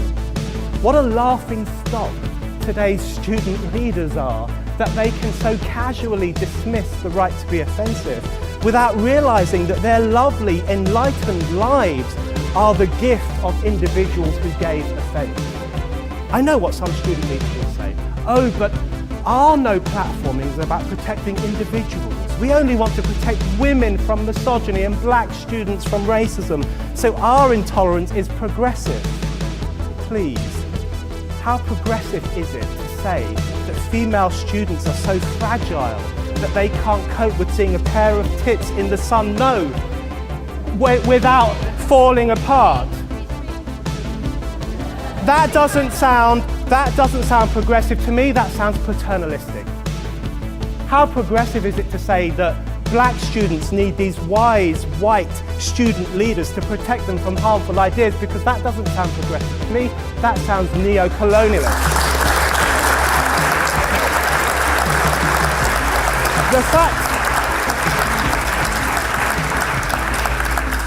The fact is, today's student leaders aren't protecting individuals, they're protecting an idea.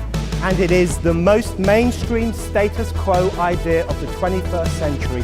the idea of human vulnerability, the poisonous notion that humans are fragile and therefore our speech and our relations must be monitored and policed.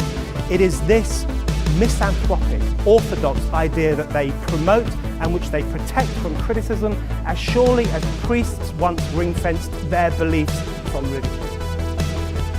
In this choking climate, we have got to move beyond talking about a right to offend. We have to talk about a duty to offend. Anyone who cares for freedom, anyone who believes that humanity only progresses through being daring and disrespectful now has a duty to rile and stir and outrage, a duty to break out of the new grey conformism, a duty to ridicule the new guardians of decency, a duty to tell them, fuck your orthodoxy.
Everybody's business, so let civil events be everyone's concern.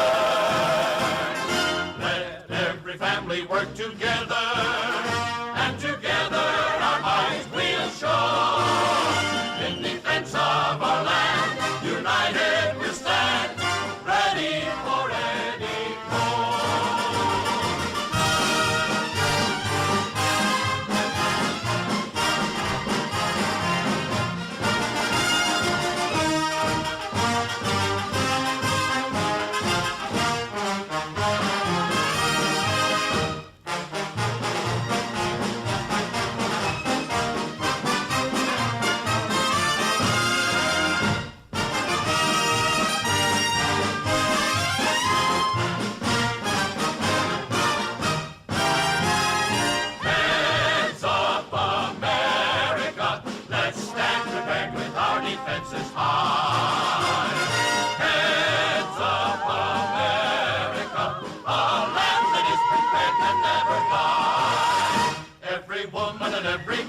Must be part of the CD plan, must be ready to meet whatever they may try. Heads of America, and America will never, never die. Heads of America.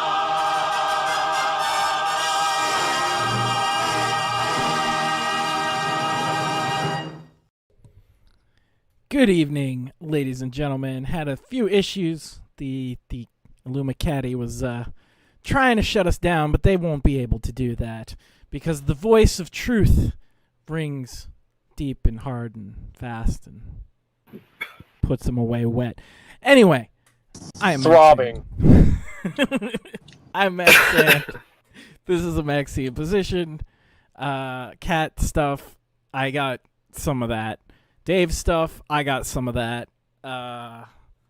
But I think first and foremost, I had an interesting email exchange. Well, not an exchange, just an email this week that kind of got me shook, guys. So, you ever get an email from like an anonymous person and it doesn't look like spam email and it's written kind of like with the title of the email in kind of all caps like Dave? And then you click it and it's literally just a link to an audio file and a cat paw print? Or is that just me? They're onto you.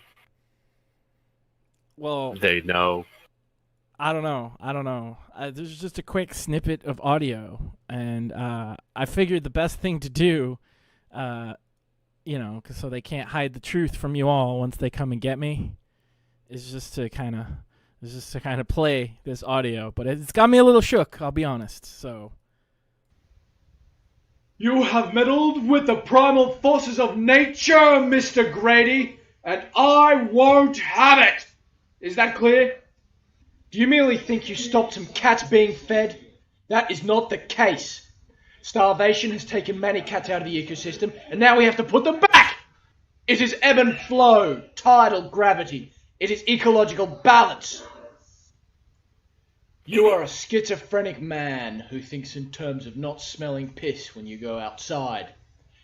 There is nowhere without piss. There is no sand without poo in it. There are no ferals. There are no pets. There are no people. There are no homes.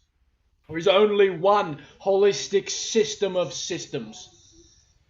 One vast and amain, interwoven, interacting, multivariate, multinational dominion of cat boxes.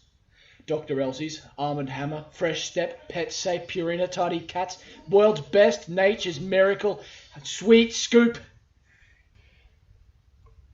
It is the international system of cat feeding, which determines the totality of life on this planet.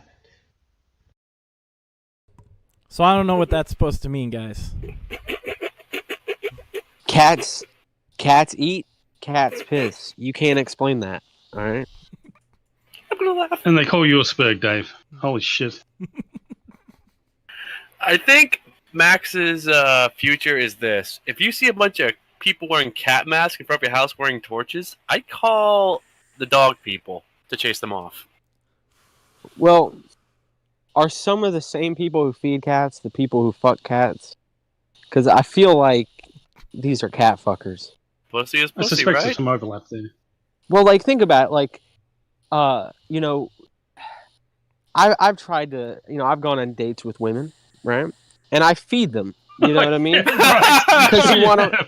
That's the funniest shit I've heard all day. Because you want to fuck them. You feed them. So these people are dedicated to feeding cats. I think they want to fuck them. Dude, pussy's pussy, okay? We can't complain.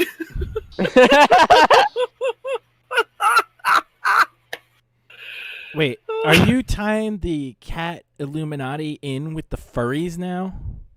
It's a conspiracy. Yeah, I'm just saying, bro. If you entered some like Michael Jackson's house, right? Like he has all these kid rides, and people are like, "Hey, man, I think he might be a pedophile, right? He's got all these fucking things to attract kids." It's like, me, I'm trying to feed women, so I can have sex with them, and then you got like, these people, they're all freaking out, willing to risk jail time to feed some cats. I mean, does that make any sense? I guess. Oh, so you're saying Michael Jackson's risking jail time to fuck kids, and they're risking jail time to fuck cats, or yeah, yeah. So it's just like Michael Jackson could be argued that Never Neverland was like a gingerbread house, like modern day equivalent, right? A rich guy, fucking crazy rock star equivalent.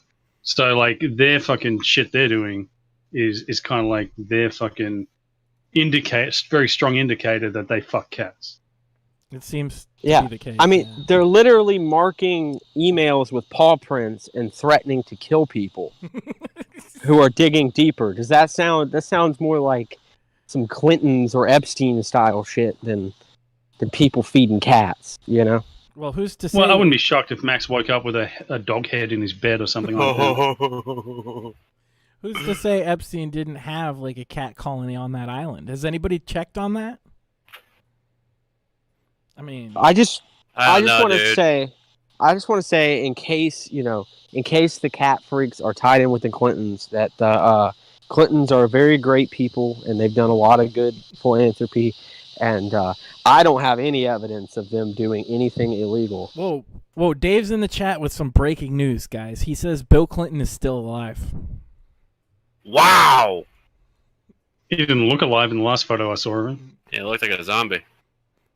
I don't believe, Dave. I don't believe that conspiracy theory that Bill Clinton's still alive. But Max, to answer your That's previous bullshit. question about that whole thing, I haven't heard anything about Epstein since the Amazon fire popped up everywhere. Oh, well, you must Just not saying. be looking like literally everywhere because nobody seems to shut up about it. Anyway, I had some Dave stuff as well. So this is my favorite one.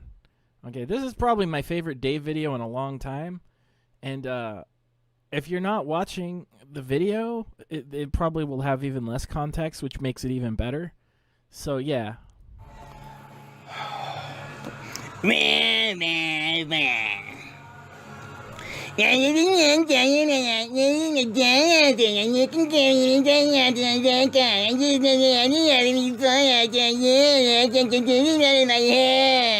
I can't get my finger into the green. I need to know my hands before.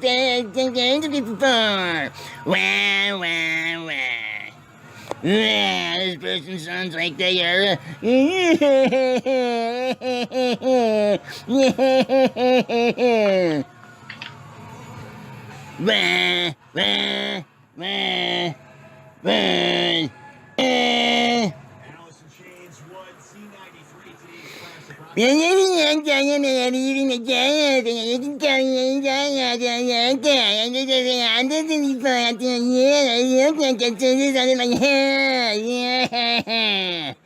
I can't even get in the green. I didn't have enough experience before.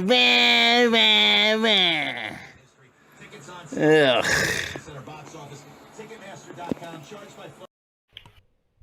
You took the words right out of my mouth, Dave. That's exactly what I was thinking. Yep. It's almost as if Manson's back with us.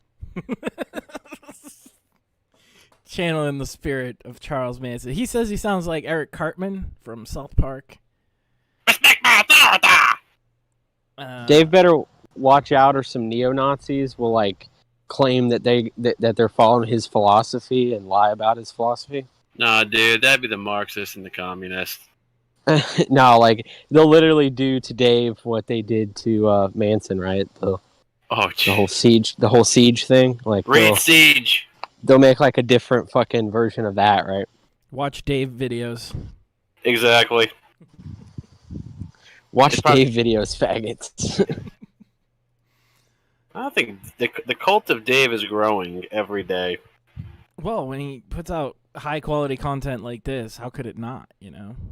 I think it brings sanity back in the world, so I say keep going. We also have this. He's started doing the kind of vlog content again. I'm really excited about that. This one is remembering people from the BWS, which would be the battered woman shelter he used to live at.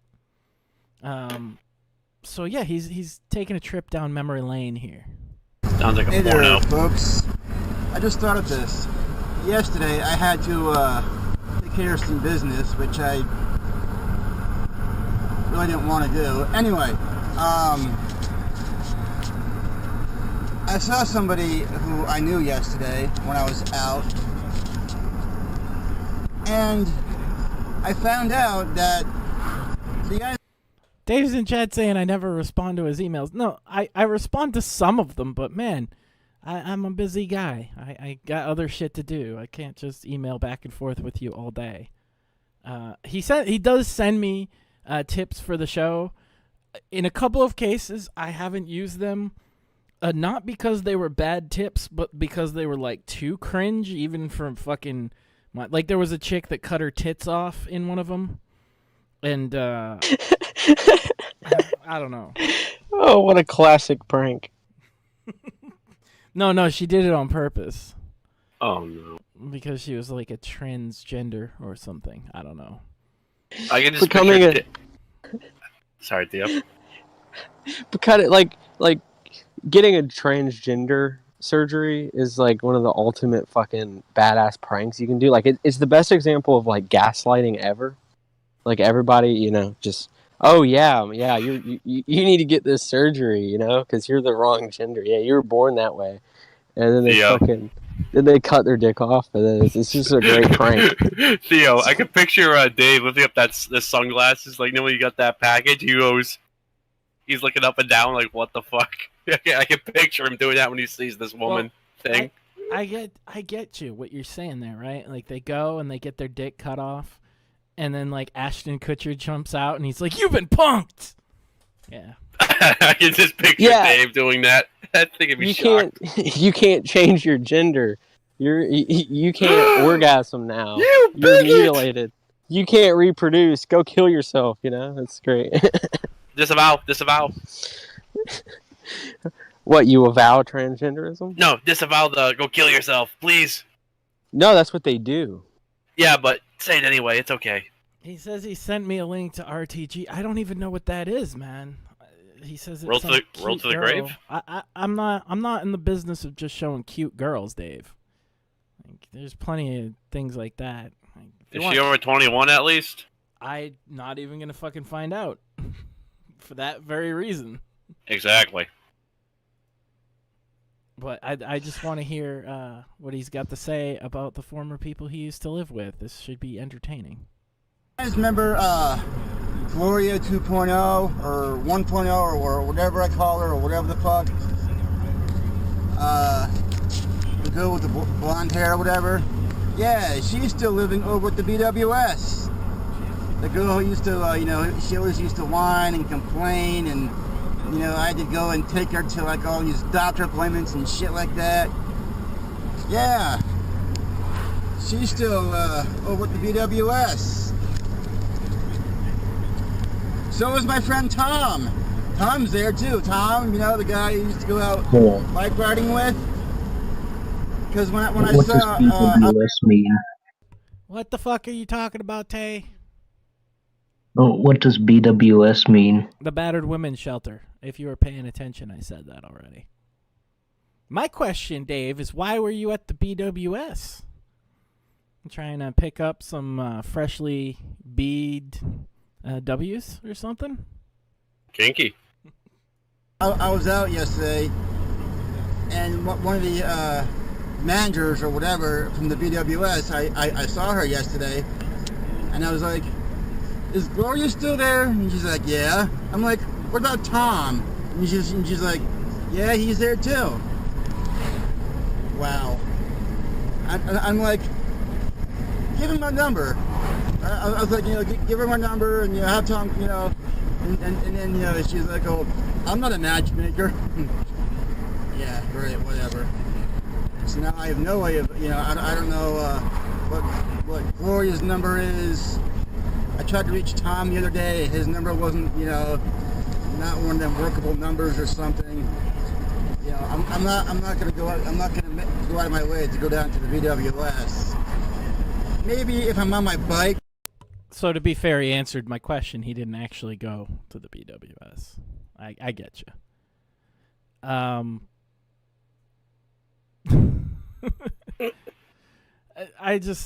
don't know.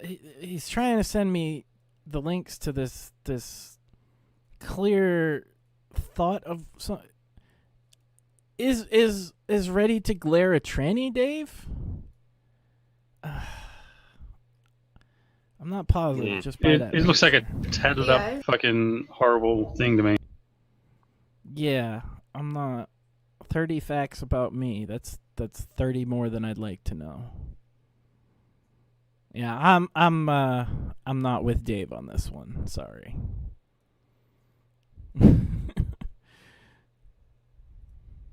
Maybe I'll stop by. He's gonna be mad, but yeah, no, Dave, no. Just to, creep around and see who's still there. I'm not gonna pull up in my car. I'm not gonna do that. But maybe on a nice day, I ride my bike on the rail trail all the way to the BWS, and Dave, when you watch these e-girls, do you listen to what they say, or are you just like beating it? Like, it's an honest question, because like I can't stand to listen to a lot of these e-thoughts talk at all, like for more than like 5 seconds. So I'm just wondering. Yeah, why the hell would you listen to any fucking girl on the internet who isn't boxy? I mean, what a fucking waste of time. And plus, Dave, you're saying RTG, like everyone would know who that is. Like, are you serious? So what does she talk about? He says he listens. What does she talk about, Dave? What's super fascinating to you, or are you just looking because she's like cute or whatever you said? It's a pink hair. Dave is probably the type that doesn't have a Pornhub account. I'm gonna assume. Why? Pornhub's free. Why'd you need an account for it? I don't know. It's only got 300,000 subscribers. That's like nobody. That's about what, two grand a month. I'm not gonna watch some e-thought, Dave. Repent! Thanks anyway. The power of e-girls is a terrible thing. Does she ever do anything like super cringy, like throw cats or, say nigger? Smear or peanut butter? Well, she gets tatted up and she dyes her hair. Like, that's pretty fucking cringy to me. Yeah, but there's probably like 60,000 fucking e-thoughts that do that, right? Like, you gotta do something pretty extreme these days to stand out. Especially with the advent of Twitch. Like, the YouTube e-thought is a dying breed. It's all about those Twitch e-thoughts these days. That's where the money's at. Just wear skimpy clothing. Ride all the way down and I'll just be like, yeah, I'll just ride around the parking lot and see what's up, see who's still there. I'll be like kind of like a creep or something. I just want to see my friend Tom, really. I'm gonna go stalk a chick. Be like kind of like a creep or something. Isn't stalking liable in court if you admit it on video? Well, he didn't say he was gonna stalk. He's just gonna drive real slow by her and check her out. Like, that's not stalking. Oh yeah, totally not. Totally not. Yeah, I haven't seen him in like a good long time since I left the BWS. But Dave, you absolutely should do a video about this e-thought. You should do videos about anything that strikes your fancy. I'm all do for e-thought reviews. Yeah, review some of these chicks on YouTube that you like. Tell us why you like them. No one's gonna fault you because 200 million other people fucking like them apparently. Yeah, I mean, at least you're smart enough not to throw money at them. Although I'm not so sure that would be the case if you had money to throw. But $12. yeah, I haven't seen Tom in a while. I don't know what his how to get a hold of him since I don't have his number. Gloria's still there. Oh Jesus, she's still there. I used to take this bitch to like all of her fucking doctor appointments and shit like that. I used to bring her here, bring her there. And she was whining, Oh God, always complaining. Fucking bitch. Yeah. he's reminiscent about how much he likes her, and he's like, all she did was whine and complain. What a fucking bitch. And he says it like, like an old man thinking about the good old days. It's kind of funny. I don't know who would fucking go on video and just complain and whine all the time. Like, who does that? Nobody complains all the time. Yeah. Like, I wanted to like date her and all, but Why in the fuck, Dave, would I do a video about another run-of-the-mill e-thought when you are so much more entertaining? Think about that for a minute. I don't give a fuck about the e-thoughts. Like, there's all kinds of cringy e-thought shit. People make fucking entire channels based on that. I don't care so much about that. But we have a cat freak conspiracy, and then we have you. So, what's the point of some? She's not an e-thought, Dave. Yeah, come on, dude. She's an e-thought. Come on, Dave. You're smart enough to think. Come on, a woman on the internet parading herself for money. E-thought. Dave's already in the Discord. Yeah. Just log on. Just pop their application open. Yeah, it's a matter of getting him to join the call. For once, I'm just telling Dave straight, no BS. It doesn't matter if you know a real name or not, Dave. E-thought's e-thought. Come on. It's not hard. Does she accept donations? Does she do some really questionable stuff? I mean, you or can tell. tease? Literally, just by like the thumbnail of her channel, you can tell what she's an ethot. And then she's got like the cartoon version of it. Like, we'll give her 16 seconds, and then you can make the judge. Hey guys, and welcome back to my channel. So okay, I said 16, so we're at 3 seconds. She started the video with "Hey guys." That's a very ethot-y. So today She stroked her hair. That's 5 seconds now. She's already got 2. I'm gonna do it's supposed to be 50 facts, but I'm only doing 30 because She's doing some kind of challenge that all the ethots do, but she's doing it differently. I think that after 30, I'd probably just have boring ones. So She's talking about how boring she is. That's an ethot thing. I'm gonna pull it up on my phone since I wrote them down. Okay, so number 1, my first name is Giulia Cristina. Number 2, Italian is my first language. 3, Yeah, this is an ethot, Dave. This is an ethot. Confirmed. 100%. What number we're up to? Number 2? I don't care. I don't fucking care. Yeah. Holy shit. I couldn't get past, like, number 1. Okay, you have a name.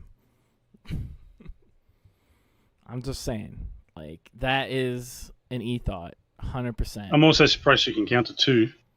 I'm not gonna watch her new. I'm not gonna, like, Dave. If you want to fucking live stream about this bitch, then go live stream about this bitch. Make a review. Literally, make a video saying why you think she's not an ethot or whatever, and we'll take a look eventually about it. And her worst crime, Dave. Her worst fucking crime is not being boxy. That's true. Well, because, like, what is an ethot if not, like, a perversion of boxy? You know, they, like, take what was magical about boxy and pervert it. Therefore, that's what an ethot is. And not to mention, if you're an ethot, I'm not saying I don't wish anything harm upon them, they are in considerable dangers from those not so kind in the world. Just saying. I mean, by all means, watch her shit and fucking like her and send her money like she really wants you to do, but, you know, a duck is a duck. Yeah. Didn't one duck go missing, apparently? I don't know. I don't keep track of that fucking shit. It was all over the news for like a week or a couple of days at most. I don't know. It happens so often. I can't remember. I was just like, what else is new? Yeah, and I'd just like to say to this bitch, like, ready to glare, go not be boxy somewhere else. There you go. I'd like to know more about Gloria 2.0, though, Dave. It seems like you got a lot to say about her, so you should do that sometime. What else did I have? Oh, I had this. This was good. Now, this is a common stereotype. The single lady who lives next door and you hear the meows echoing through the walls, or maybe it's your aunt or grandma with a whole clouder of cats. Whoever it is, she is known as the crazy cat lady. And stereotypes or not, there could be some actual psychological risks from hanging around so many kitties if just one of them is harboring a parasite. See, there is a parasite that sexually produces only inside cats, and it's called Toxoplasma gondii. And if that parasite gets into a human, it can result in a full-blown infection called toxoplasmosis, which could be bad news for your body and your mind. T. gondii have really tough eggs, and when animals like rats or birds eat them, even just through contaminated water, they become intermediate hosts. Once that bird or rat makes its way inside of a cat, however that happens, in the kitty's gut, the parasite will mature, mate, and sexually reproduce. And eventually the cat will poop out more eggs, which continues the cycle. In a human or other intermediate host, T. gondii can still hatch, but only reproduce asexually. They're dangerous, though, because parasites can enter your bloodstream and infect almost any kind of cell, including immune cells. An immune cell is like a Trojan horse, letting T. gondii sneak around and invade more specialized tissues like muscle cells and brain cells. Once parasites get into your central nervous system, they can hide out in cysts and infect you for life. But you might not show any symptoms, or if you do, It's just like a mild flu. Some estimates say over a third of all humans have toxoplasmosis without knowing it. As a human's immune system gets weaker over time, the parasitic cysts can cause some more severe symptoms. An infected person can develop muscle weakness, poor coordination, seizures, or permanent damage to the brain and eyes, which is not great. And if a pregnant woman is infected, she could pass the parasites on to her baby. On top of that, there's evidence that links T. gondii infection to psychological conditions too. One study monitored the mental health of nearly 46,000 women from Denmark who had their newborn babies screened for T. gondii antibodies, which were passed on. The researchers then followed up on the mother's medical and psychiatric information for up to 14 years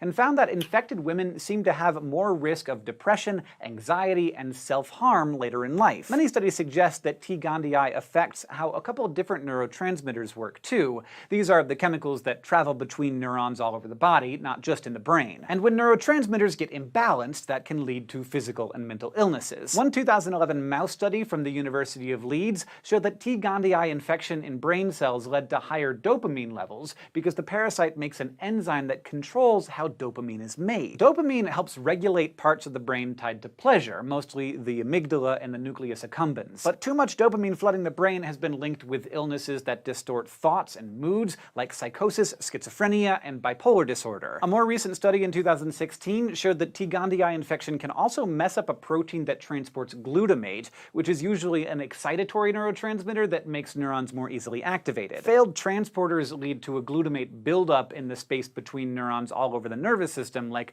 a chemical traffic jam. This is called excitotoxicity, and it basically overstimulates the nerve cells, causing parts of them to go haywire and start breaking down. So dysregulation of glutamate is linked with neurodegenerative diseases like ALS, multiple sclerosis, Parkinson's, and Alzheimer's. And another study from 2012 found that parasite-hijacked immune cells start releasing a bunch of GABA. GABA is usually an inhibitory neurotransmitter, which means it can keep neurons from firing as much. When it interacts with the amygdala, for instance, GABA can help control feelings of fear and anxiety. So way too much GABA could presumably make someone feel fearless, like how severely infected mice seem to be less afraid of cats and get eaten more often. That way the parasites can continue their life cycles. But even with all this research, other studies have suggested that there isn't a significant association between toxoplasmosis and mental disorders. A study from Duke University took blood samples from just over 800 people to look for T. gondii antibodies and did other surveys and tests to collect data about their behavior. About 28% of their participants tested positive for parasite antibodies, but the researchers didn't find a significant association with schizophrenia, depression, or other mental disorders,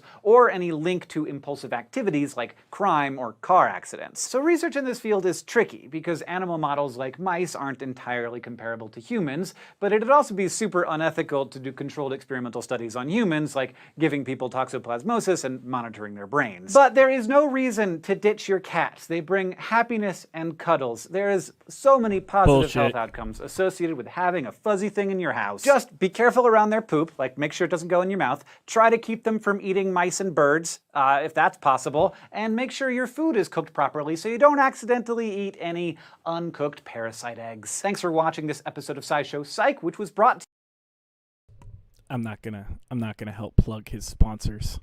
That fucking guy, okay, if you want poorly researched, oversimplified, often totally misunderstood, and regurgitation of like pop science, yeah, that's the fucking guy you watch, right? But like, sounds like because he's fear-mongering. regurgitating other sources, some of it actually is correct. But yeah, don't take this guy's fucking word for anything. What a fucking cocksucker. It's fear-mongering. It's funny. Well, it's funny how close he gets to it, and then he's like, "Yeah, but like cats are great. Everybody loves cats." Yeah, because I'm doing real science, so I'm skeptical. You know, this kind of shit. You know, it's kind of like, yeah, cat ladies are obviously fucking the head. You know, like the idea that there's a link is not fucking insane. Yeah, well, I mean, the concept. Oh, well, they're not committing violent robberies and shit. Like, well, yeah, maybe it manifests in different impulsive because he said it doesn't result in impulsive behavior. Well, what about compulsively feeding fucking colonies of cats? Yeah, well, fucking my grandmother, she isn't fucking like dressing up like Evel Knievel and jumping like 50 cars on a motorcycle. So, you know, that can't Hell be it. Yeah. Your grandmother's have a good time then. Just get in the action, Iron Man. Jump the cows with the motorcycle. Record it.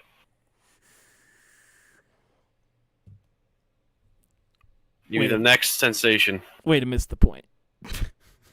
Yeah, and like I you don't know, care. the idea, cook your food and all this shit.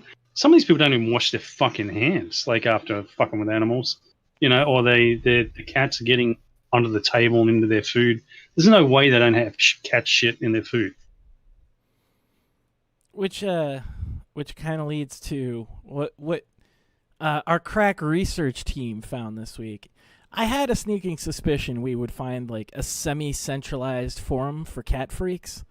But I can't take credit for finding this one, but it is fucking spectacular. So, Iron Man, I believe, found the site itself and some of these posts. And I can confirm that Max did, perceive that there would be the existence of this kind of thing before I actually found it. So that's why I kind of kept looking. Wait a minute. That cat right there in that first image already scares the shit out of me. It looks like possessed. I believe that's a representation of Inky, which this guy loves to talk about. That's creepy. So yeah, they have it's a generalized cat website, which is not too shocking or surprising. And then they have forums, but within those forums, they have an entire subforum of feral cats and rescue and caring for ferals and strays. And this guy, I mean, you could go through some of these threads actually, and just like they're all kind of crazy. They're all cat guy, only maybe worse than cat guy. But this one is particularly fucking fantastical. He says, I write this post with a feeling of deep regret. This is recent, too. This is last month. For quite some time, I have been feeding feral cats over at a Home Depot parking lot. Every night for the last 7 years, you could find me over there. Jesus, 7 years. Along with 20 hungry felines. It stayed at 20 for 7 years? I doubt it. Armed with bags of Fancy Feast, Purina cat chow, and scores of little cans of wet food and bottles of drinking water, I would set out on my cat feeding mission. Except for when we would have a torrential downpour, I never missed a day. Word about the cats and their plight reached Facebook 3 years ago, and a rescue team descended upon the parking lot. Jeez, they're fucking... The drama... Animal control? No, it's definitely not. He would write about them negatively. I'm presuming that a lot of these people on this forum are female too, I assume they're female without actually like any evidence to the contrary. Just a style of writing and all sorts of shit. Females don't exist. It's probably all a bunch of guys. I thought so too, but this Jefford 18, his information says male. That's all I have to go on. He self-identifies as a male. Oh Lord. Within 2 nights, 16 cats had been caught, leaving me with a few stubborn stragglers to devote my time to. Oh, poor baby. Well, after the sub-zero temps of this last winter, I had decided the cats had enough. Just how long were they expected to last in temperatures of 10 below zero in the winter to that of 100 above in the summer? I had been asking my veterinarian for help in getting these cats a home for several years now. And why do you have a vet? Like, you have a vet for strays? I don't know. And I decided that this was the summer to stop talking and get my ass in gear. Good news, I managed to catch one. One night, when observing the cats, I noticed that this cat was not eating. She had never been the best in sniffing out the dry food, but she never failed when it came to a can of tender beef and chicken. Now all she would do with the mound of wet food was to timidly lick it and then act like nauseated. As expected, she became weaker to the point of staggering around my car like she was drunk. She wasn't hard to nab. I just reached down and plucked like a grape. She offered no resistance. I'm happy to report that with good vet care, love, and patience, she is now thriving. Bad news, lightning really doesn't strike twice. I caught another one, or rather she surrendered herself. After the food is put out, I always sit back in the car to watch them eat with the door open. One cat, a black one that I named Indigo Ink, decided to venture in. I stayed very still as she sniffed out my car. Realized it doesn't get any better than this and closed the door. Worst mistake of my life. For now, I had a very petrified cat running madly through my car. Worse yet, it was Friday night, which left me with a feral cat who was trapped in my car and would be until my vet opened on Monday morning. One mistake after another, taking her to my vet. Inky was eventually cornered and pulled by my vet on Monday morning. She now resides in the dog wing of his clinic until she is tame enough to handle. I came by to see her on Friday, and what I saw was a very frightened cat with her back up against the wall, hissing at anything that moved. She stared straight ahead in an unblinking trance, like her mind had checked out, and I wondered if it would ever come back. The vet told me that she should come around in 2 weeks. Yeah, right.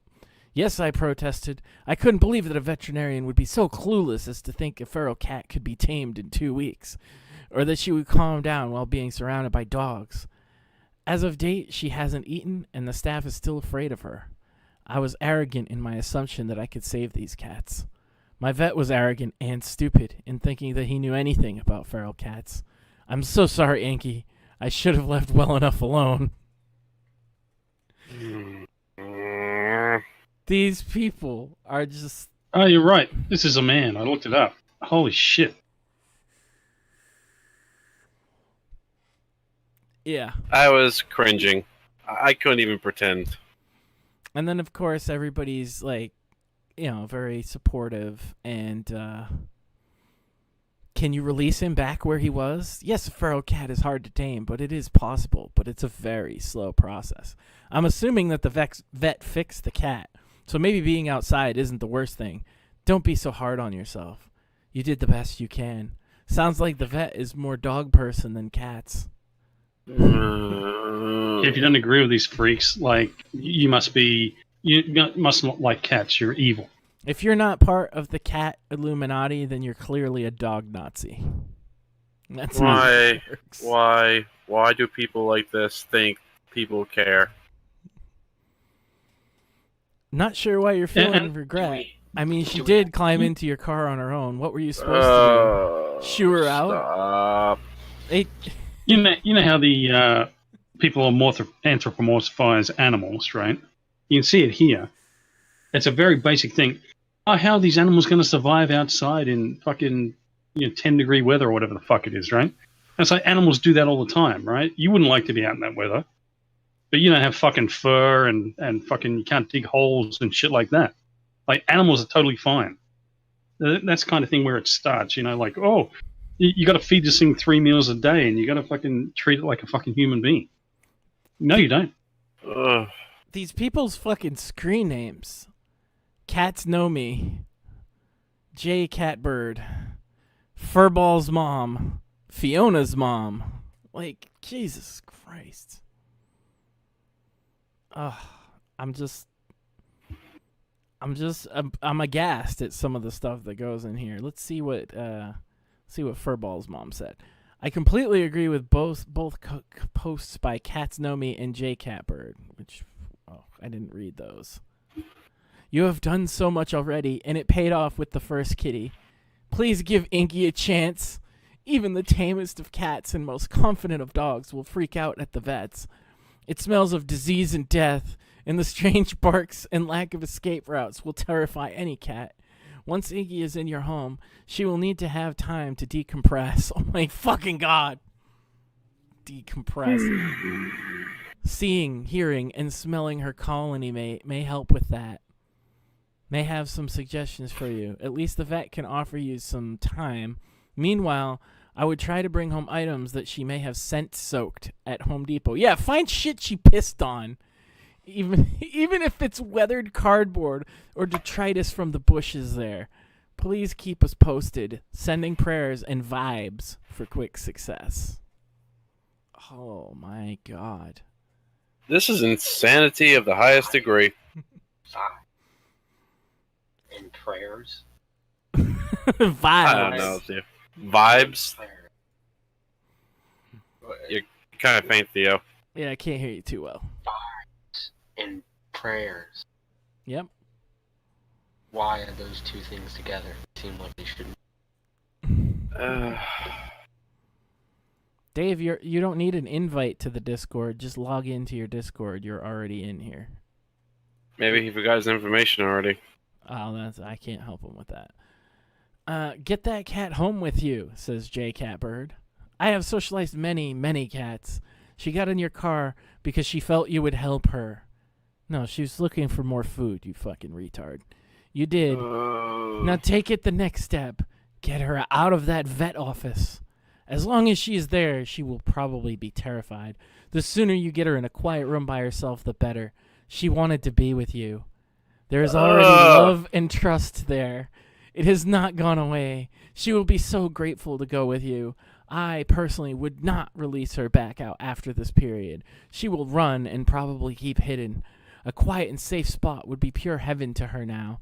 I expect she will want to hide and be scared for a while, but even my most terrified of cats has settled, given time, love, and the socializing techniques. There are plenty of people here who have done this and can help you get through the process. You did a fantastic thing by rescuing her. Please don't have regrets. We all learn as we go, and you could just keep moving forward with this cat. Don't give up now. You've made it so far already. Just go forward.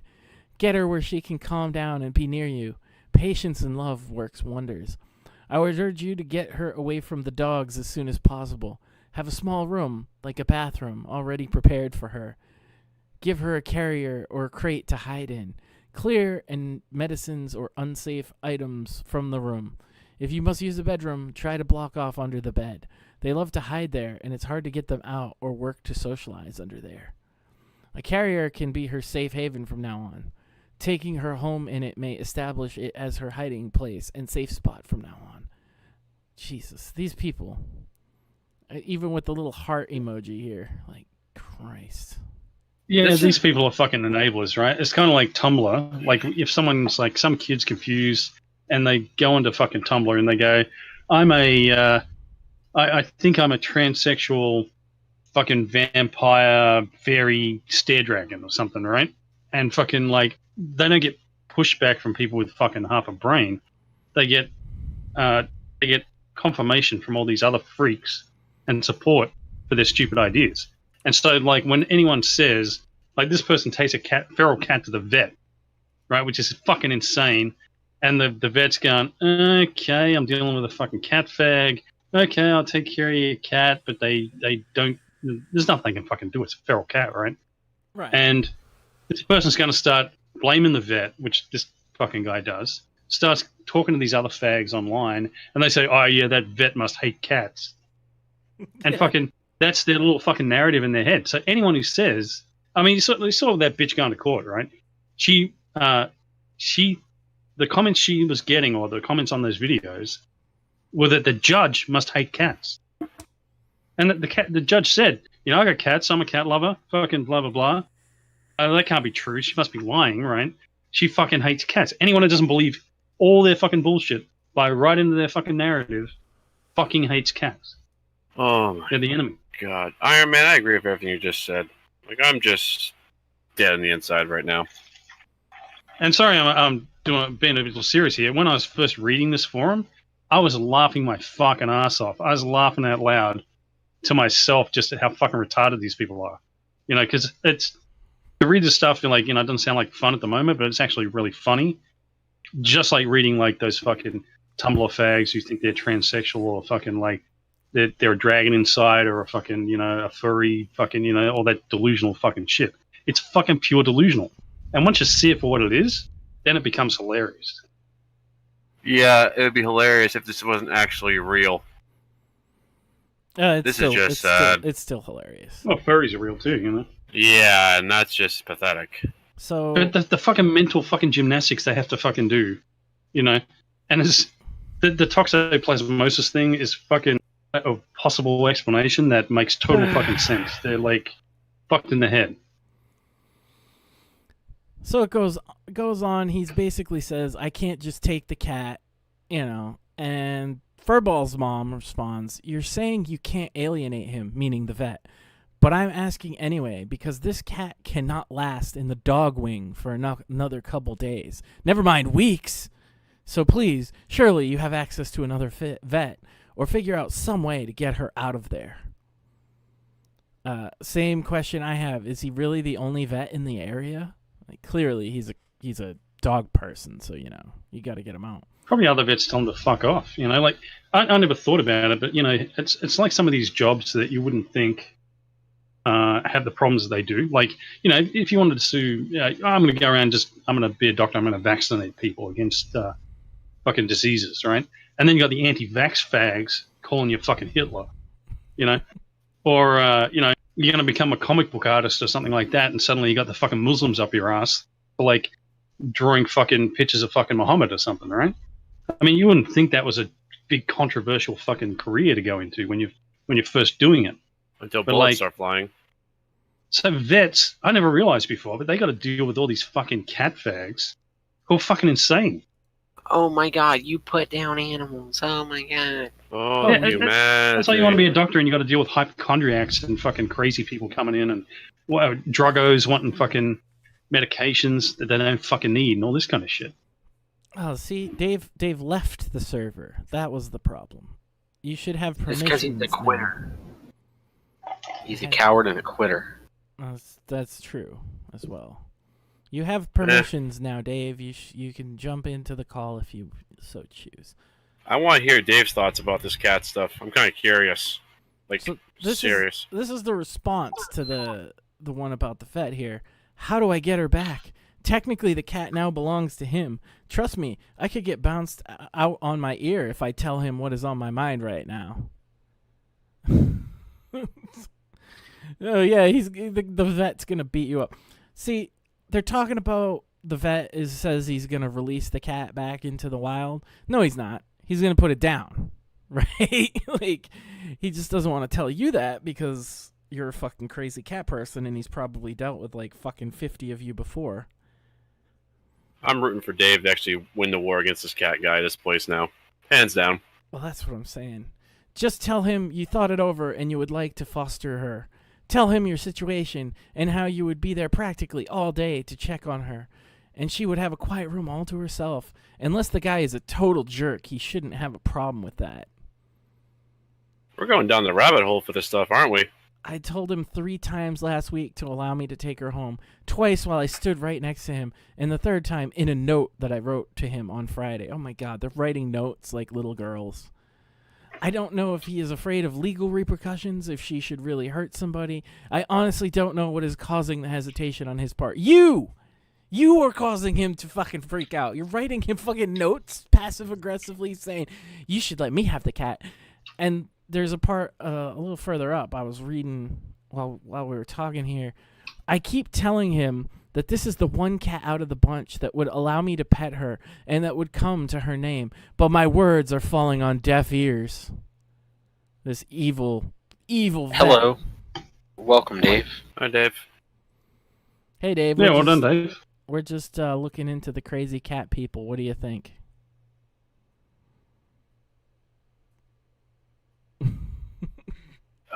Just Is set your mic up, Dave? Your microphone, Dave. It's not going. Yeah, I can't hear you talking if you're talking.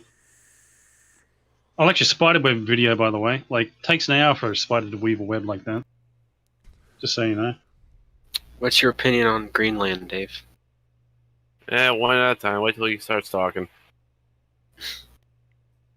Well, my opinion is that Greenland and Iceland should switch names. Nobody cares what you think. Why? Why would they do that? So that they'd match their landscapes. The reason why they called it Greenland and it's covered in ice is so that people would people would travel there, be tricked. Couldn't hear you, autism. Jesus. So I've got microphone problems.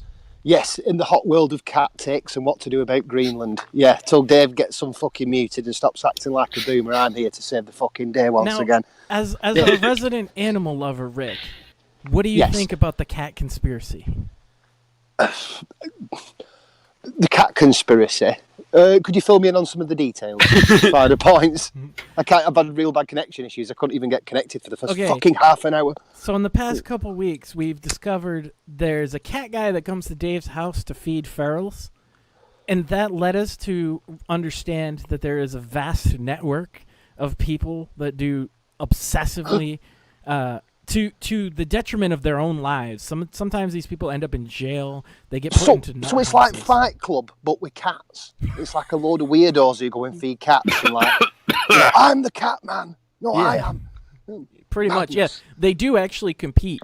Like they will try and put out higher quality food than the other person, so they steal their cats.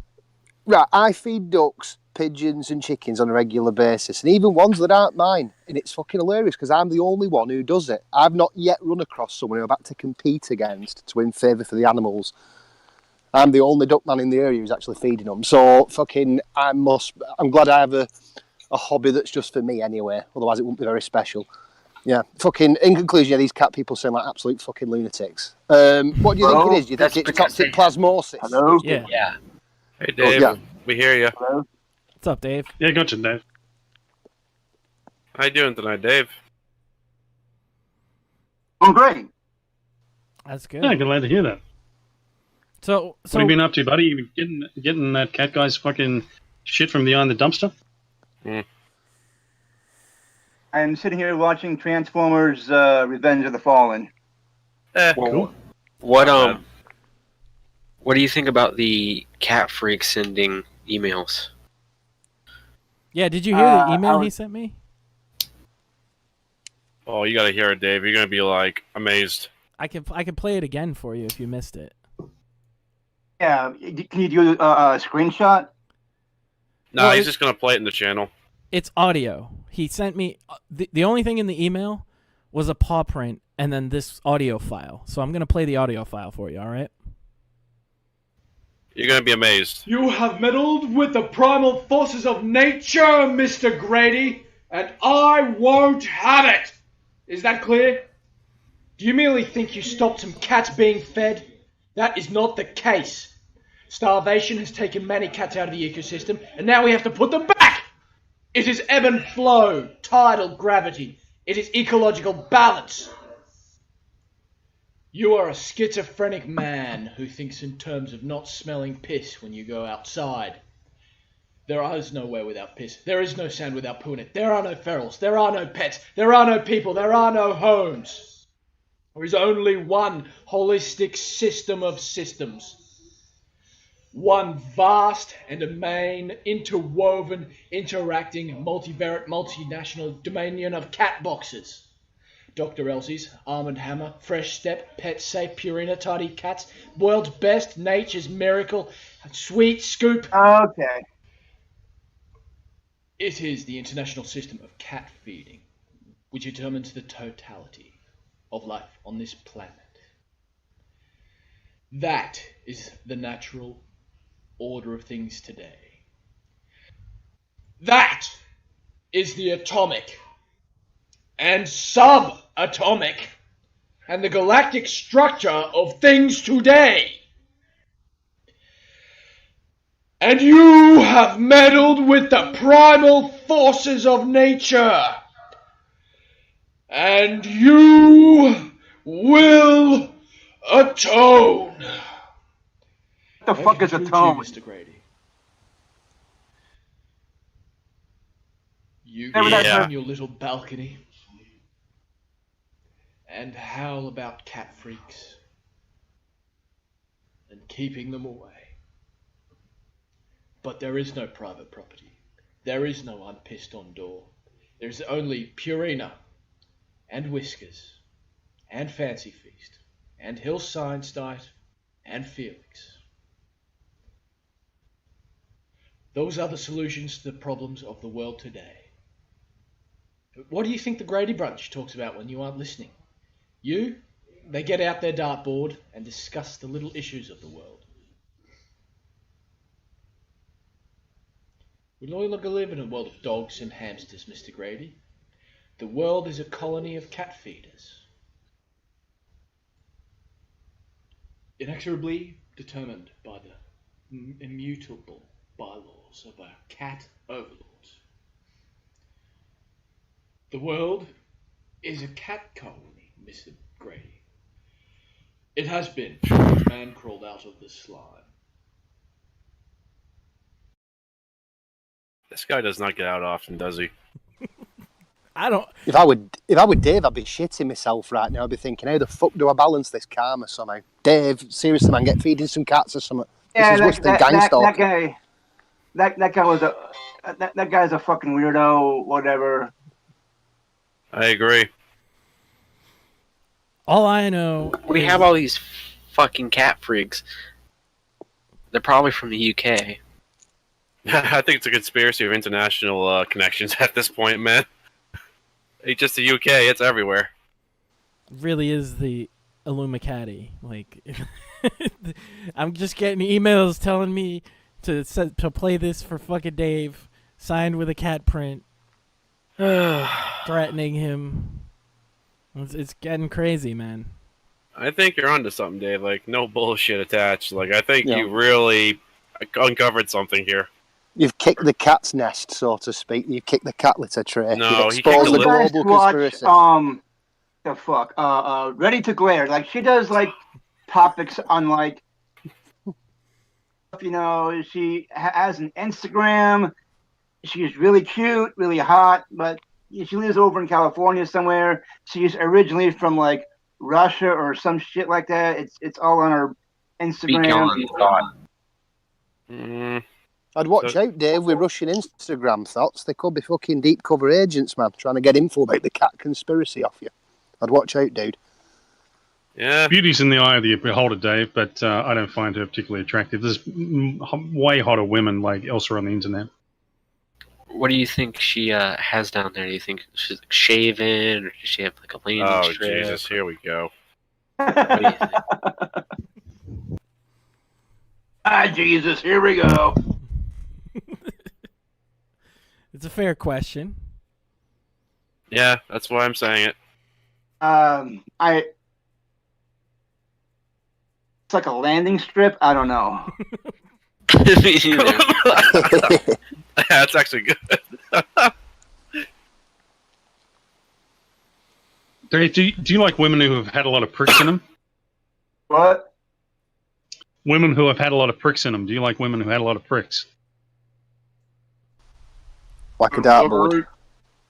A backboard, what? I'm just saying she's got tattoos and you gotta do a lot of pricks to like make tattoos. So, you know, that's when you see a woman with a tattoo, that means she's had a lot of pricks in her. Or one long needle. I would rather bang a chick who hasn't, you know. Fair enough. A man of taste and culture, though. What do you like chicks that own cats? I'm more of a dog person. If someone, Dave, came feeding dogs in your neighbourhood, would you let them? Would you throw away the dog bowls and the feeding station? I don't know why this guy comes at nighttime, like... Because he knows he's not supposed to be there. Like, yeah, because he's part of the conspiracy, Dave. No, You've this is what exposed it. No. This is literally what we've discovered in going through these people's forums and different like websites like the ASPCA and how they recommend it. They tell people to go at night so that they don't come into contact with locals who are confrontational, because people don't like stray cats being fed in their fucking area because stray cats create all kinds of problems. He knows what he's doing is wrong. He knows people like you are going to be upset by it. He's coming in the middle of the night so that he wouldn't run into it. It just so happens that you're that guy that will come out and be like, hey, what the fuck are you doing here? And then he lied to you multiple times, and then you didn't accept his bullshit, so he got mad. This is very typical behavior from these cat people. When you confront them, they get super, like they start out trying to be super nice, but as soon as they realize you see through their bullshit, they get super hostile. As evidenced by the fact that the cat guy's friend there, he didn't technically threaten us, but he certainly threatened you last week. It was weeks ago. Well, yeah, but I mean, in the chat of my show last week, La Needles specifically said he'd get his hands on you soon, and that's a quote. I have a screenshot. And that we should all die because we don't have any empathy or something gay like that. Yeah, empathy for feral cats that can come into contact with a rabies-infected raccoon, muskrat, or anything else, bite said cat, spread said rabies. Especially You know. autism alert, he has no fucking empathy. Yeah, cold-hearted bastard I am. Nah, I think Completely. Autism Alert has sympathy because he's actually trying to warn people about this. So, it's questionable. No. You guys are How do you- recording this, right? It's Yeah, the yeah. live stream, Dave. Like you were watching it before. Yeah, now you're Internet just on the radio. show. I meant, like, are you, like, audio recording it to, like, put it on a podcast somewhere, or? I mean, it's It's a live. live show, so we're live right now. People are watching. Yeah. Around the world, Dave. What do you think about duck freaks, Dave? People who feed ducks. Oh boy. You care less about people who eat ducks. Well, That's good then. At least I'm under Dave's radar. That's well, brilliant. let's be fair here. Dave didn't give a fuck about the cat freak because of the cats. Dave gave a fuck about the cat freak because when he went outside to ask, "Hey, you don't belong here. What are you doing here?" he got nasty with Dave, and he fucking lied to Dave, and he fucking acted like an asshole. That's why Dave got mad at him. It wasn't the cats to begin with. Am I wrong? The guy, like, 4 confrontations with the guy. I'm not going to go out there anymore and get into any more. Right. What? No, And if you don't if you think you ever should. do, no, you shouldn't. But if you ever did, bring a friend or two with them to be, a little cautious. Well- Because cat people are unstable. They really are. It's true, but like that's my point, Dave. Is like you went out there as a normal person would, and I'll give you this much: like you can be a bit much sometimes, right? But like that time, you were pretty much on point. You're like, "Hey, do you live here? What are you doing here?" And he started feeding you bullshit, and you saw through his bullshit immediately, and he got mad with you. And then the second time, he just started screaming at you like a fucking crazy person.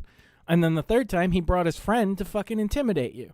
So it's not so much that you're just mad because the cat freaks are there, right? You're mad because they treated you like fucking dog shit for asking normal questions. Or am I way off base here? Mad because the guy shouldn't be here late at night. I even told my therapist about this, and she was like, "Well, you don't know what kind of mind frame he's in." And she's right. You don't. And Didn't he claim he worked for a charity or something? Did you ask him for a card to show like who he worked for? No, I didn't. Right, because he claimed, didn't he worked for the state in some regard, didn't he? And I'm No, here to feed the cats. He should have a card or like He- a lanyard. The he thing that said his the neck with name the of card his on. organization, so that this is the thing. I'm trying not to put out anything that can dox anybody in this. It does Yeah. get kind of difficult. But what I can say is he said the name of his organization.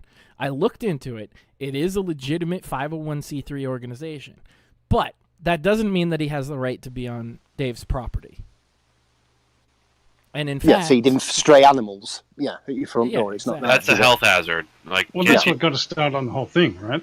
Is digging into this stuff, and these people running these like organizations, and so many of them, and whether they effectively do what they're claiming they do. It's just like if you look into charities, you find some fucking shit out about charities that they're not all really fucking doing what they're supposed to be doing, or they don't really care about solving any problems. They just exacerbated a cat crisis and potentially a TB epidemic and stuff if Well, raccoons were involved. A lot of people are just giving themselves a job, like with charities, right? Generally speaking, I'm gonna fix world hunger or something, right? And they've always got a job because there's always someone hungry somewhere. But they're not actually like making a dent in the problem or doing anything really effective. Iron Man, didn't we discuss that like when this all went down to really bitch at the property manager or something like that to tell him, listen, this stuff is a health hazard. This could get people, sick and potentially die, or well, rabies. I said that right off the bat. The first night we looked at the videos, I said somebody should contact the property manager. And even when I talked to Cat Guy's friend, because he came on the show, I told him, well, you should go talk to the property manager. And they haven't. Now Dave has, and the property, or whoever's in charge over there, Dave says he talked to them, and that they said that they're working on it, but they need more evidence or whatever. But I highly doubt the other guy has, and the reason he hasn't is because he knows no property manager is going to let him go feed stray cats on their property. No property manager will. You? Maybe his property manager's a co-conspirator. Oh, shit. Yeah, no, he's not. Okay. Well, yeah, they don't want people on there, because you've also done pretty well, I would actually say, in going out there and filming when you're getting rid of the food and pointing out that they're making a mess, that they're causing a public hazard. It's not just the cats now. It's also like they leave food out overnight. It gets to be fucking smelly. The cats come, they piss all over the place. They get into the dumpster. Like, no, you've done good with that. You're making a case that this guy is a public nuisance.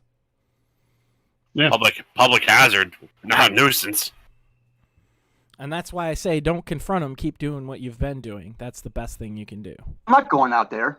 Oh, I know. I have to keep saying it, Dave, because I'm like in a public sphere, and if anybody hears it, and I want to make sure that if anything happens, I told you not to do it. It's for my own safety. I think it's everyone's safety at this point, because if it's getting confrontational and heated over, something obviously wrong, someone's gonna do something stupid eventually. The way this is gonna go. And I know there's a lot of people that fucking absolutely hate Dave. Unconditionally, everything about him. They fucking wish he would die and all this fucking garbage. But even if you feel that way, I just want to point out, just because you hate Dave doesn't mean he's wrong. Definitely not in this case. You're really in the right here. Yeah, he is. Like, no bullshit. You are in the right about this. Have you asked your landlord about this, Dave? Have you asked him to deal with this? In case it's like... Yeah, that's what we've been talking about. Yeah, the property manager is a landlord. They own the place. He owns the person in charge. Well, he said his landlord... He's empowered by the owner. Yeah, his landlord lives... I'm not going out off-site. there. We're not telling you to go out there.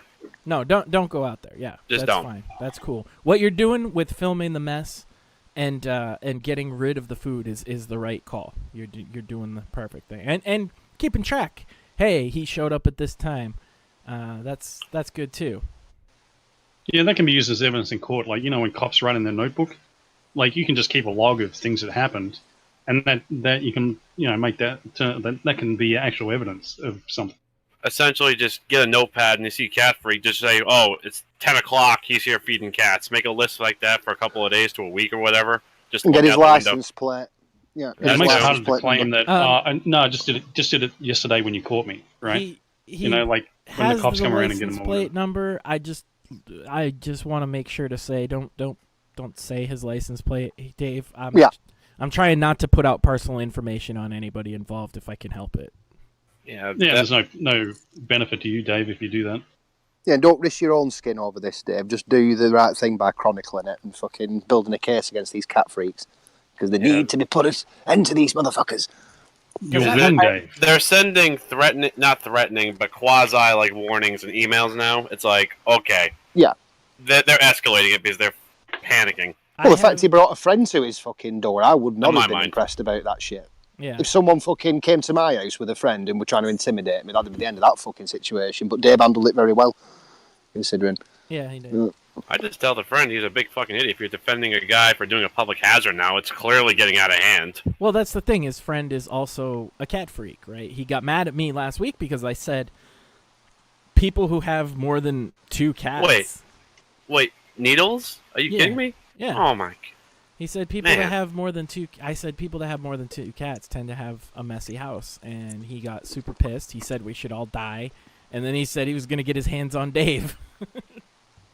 Yeah, it's just another example of what we've been saying, right? Like, because from the stuff we've researched, it's kind of like these people are all fucking nice, sugar and spice and everything, and as soon as you don't give them their way. It's like saying, oh, I deserve to die. Most of you do as well. You ignorant fucks have no concept of empathy, nor do you know what you are talking about. Fuck you all. I'm unsubscribed and done. Sooner or later, I will get my hands on that piece of shit coward too. And I have 6 cats, you stupid ignorant fucks. My home is clean. It's called love. Yeah, okay. Yeah, sure it is. That is what he said. It smells like someone's house is full of piss with 6 cats. Yeah. Yeah. I've never been keen on cats because I've always had asthma, so I keep birds with feathers because they don't exacerbate my asthmas. You're part of the bird Illuminati, are you? Yeah. Okay. They Well, hate you. The cat freaks. That's the other thing. The cat freaks. I hate cat freaks. We were at war, these motherfuckers. The cat freaks actually are like at war with the bird Illuminati. Like that's a real thing. It's a subculture among them. They don't like the bird people because the bird people complain about the cat colonies because they fucking eat birds. So yeah, because literally millions of birds and really like protected species are killed, and this is it's like with global warming. This was that I don't understand at all. The requirements for the world's four-footed beasts are a country as big as Australia in food production size. That's frightening. So how much of humanity's food surplus is going to cats and dogs that aren't working, that aren't disarming bombs, or aren't guide dogs? Most fucking pets are just like fucking pampered fucking animals that don't even do the job properly. If global warming were real, they'd get rid of cats and dogs, but they don't. That proves it's a load of horse shit. The fact that they're letting like precious species fucking die off because of cat attacks, and yet, oh no, cats are sacrosanct, so are dogs. Next. But we all have to eat insects and other horse shit. Unbelievable. What are the cats and dogs going to eat when environmentalism turns fucking weird? Rant over with. And then they don't want us to get Iceland, right? And it's like the ice is about to, Greenland, whatever. They don't want us to have any of it, and it's because the ice is going to melt, and we're going to drill for oil. No, we're gonna put strategic nukes up there. I guarantee it. But wait, the ice isn't going to melt. Wow. Because global warming is bullshit. Global fucking cooling, the way this is going, it's like those fucking 65 degrees where I'm living right now. I'm like, what the fuck's going on? You don't even have to argue that global warming is bullshit. You just have to argue, like, no, your solution is bullshit. Your solution to this fucking problem that you're touting as a problem is bullshit. Just say the Amazon rainforest is burning. I'll draw up attention Sure, again. you guys have seen the Transformers movie, like all or any of them, like even Dark of the Moon or Age of Extinction or whatever. Which one did you guys like the best? the original Transformers movie from the 1980s. Yeah. But I think most people gave it a chance. Like the first one made a decent attempt for what it's worth. Then it became like long episodes. Yeah, because I like the one Age of Extinction. I'm watching Dark of the Moon right now or something. And Gary, you're a fucking asshole. Yeah. He appreciates your humor. For the people out there that aren't seeing the Discord, IAC says Dave's apartment smells like sweat and failure. Well, IAC is big gay. Confirmed. But at least his apartment doesn't smell like fucking cat piss. That is true. I mean, cat piss is fucking terrible. Hands down. It is the worst. And a lot of people insulting Dave, their house smells like cat piss. Just want to point that out. It smells clean. Yeah, I don't know. You don't have cats, so it doesn't smell like cat piss. We can be pretty sure of that. that logic follows. Oh, Dave, you had a question like in your last video. Like I wanted to give you an answer. You were asking about the signs on your window? Yeah, because people say, "Oh, I'm not gonna ride in your car because you got those signs all. That's an embarrassment." Well, it would be for a chick. Like they wouldn't really want to go out on a date like with signs on a window like that, like in a car with signs on a window like that. Was the person who's saying that to you a guy or a chick? A few people have even come up to me and said, so I'm like, no, I'm looking for a job. You want to hire me? Why are you looking for a job? Looking for, someone who can, hire me for like a cash paying job. Like maybe I can help them move furniture or, maybe I can move furniture or, Yeah, why do you want a job? To get some extra money. Well, that's fair. You could be my carer. Do the job. You'd have to move to the UK. Yeah, you'd have to live at my house. As long as you looked after me. I'm not moving all the way to the UK. All right, damn. Because I'd offered you a job as my carer. Damn. Hey, you still don't want to take that job. It's about 6:30 in the morning right now in the UK. Oh yeah, Iron Man offered you a job. Half 2 in the morning. Yeah. Like 5 o'clock in the morning right now in the UK. It's half 2 in the morning. Will you kill the spiders at Iron Man's house? He'll pay you. They mean spiders. He lives in Australia. You just have to fly over. Oh yeah. Yeah, but you don't have to move there. You can just fly over and kill the spiders. Every week. I was just messing with you, Dave, but you gave me the right answer, which is kind of like, that would be a bit far to go. Can't you be like a part-time exterminator at the place he lives? If there's really are spiders and shit They're all in there? dead. They're all dead from the spiders. He's gonna be Dave is gonna be the cat exterminator at his place. Right. He can go someplace else because I'm tired of him. Maybe the guy can go to some other apartment complex and just not come here anymore. Well, that's the thing, Dave. I looked into this guy, and so all his information is publicly available because he's a 501c3. So I found out quite a bit about him, and one of the things that's for sure 501c3. What does that mean? 501c3. It's a government-registered, tax-free charity organization. So he doesn't pay taxes on any of the donations that he gets for his charity.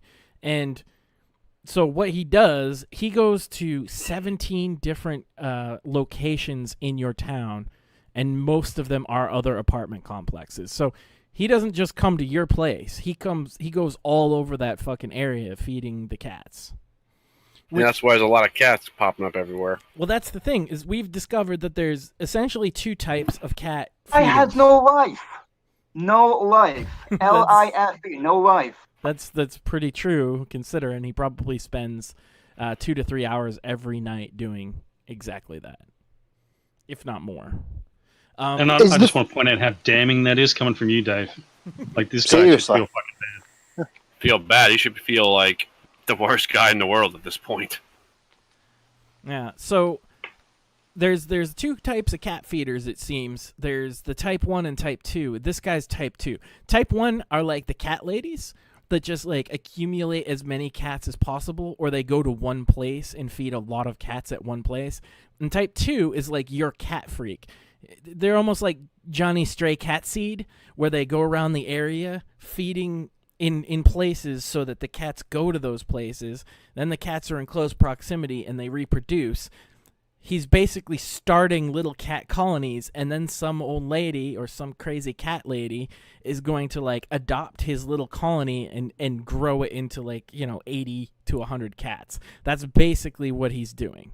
It's about 800 cats if we're going to keep track of that number, just for 17 locations, if we're lucky. Well, I actually did the math on it, right? I worked out how fast they reproduce and how often, and you get to within a year, year and 6 months, or year and a half, you get to what was the max? A couple hundred cats? Yeah, it was 250 cats after 2 years or something like that. I was only guessing randomly, Dave, but basically at least a couple hundred to be sure. Yeah. From what Iron Man's really saying, and that's kind of fucking scary. Well, the guy and that's assuming you start with 2 cats, you don't have more come in, you don't have pregnant cats to start that's with. even worse. Yeah. Fisher cats. Imagine those start crawling in next. But within if their idea is to feed a cat colony, within a year and a half, they can't afford to feed all those cats. Right. And they definitely can't afford to get them fixed. They claim they're going to get them fixed, but you get the price of the minimum price of getting a cat fixed, and you multiply it by the number of fucking cats, and the cats are fucking multiplying, and they can't afford to fucking do it. They're lying when they say they fucking do that shit. I swear to God.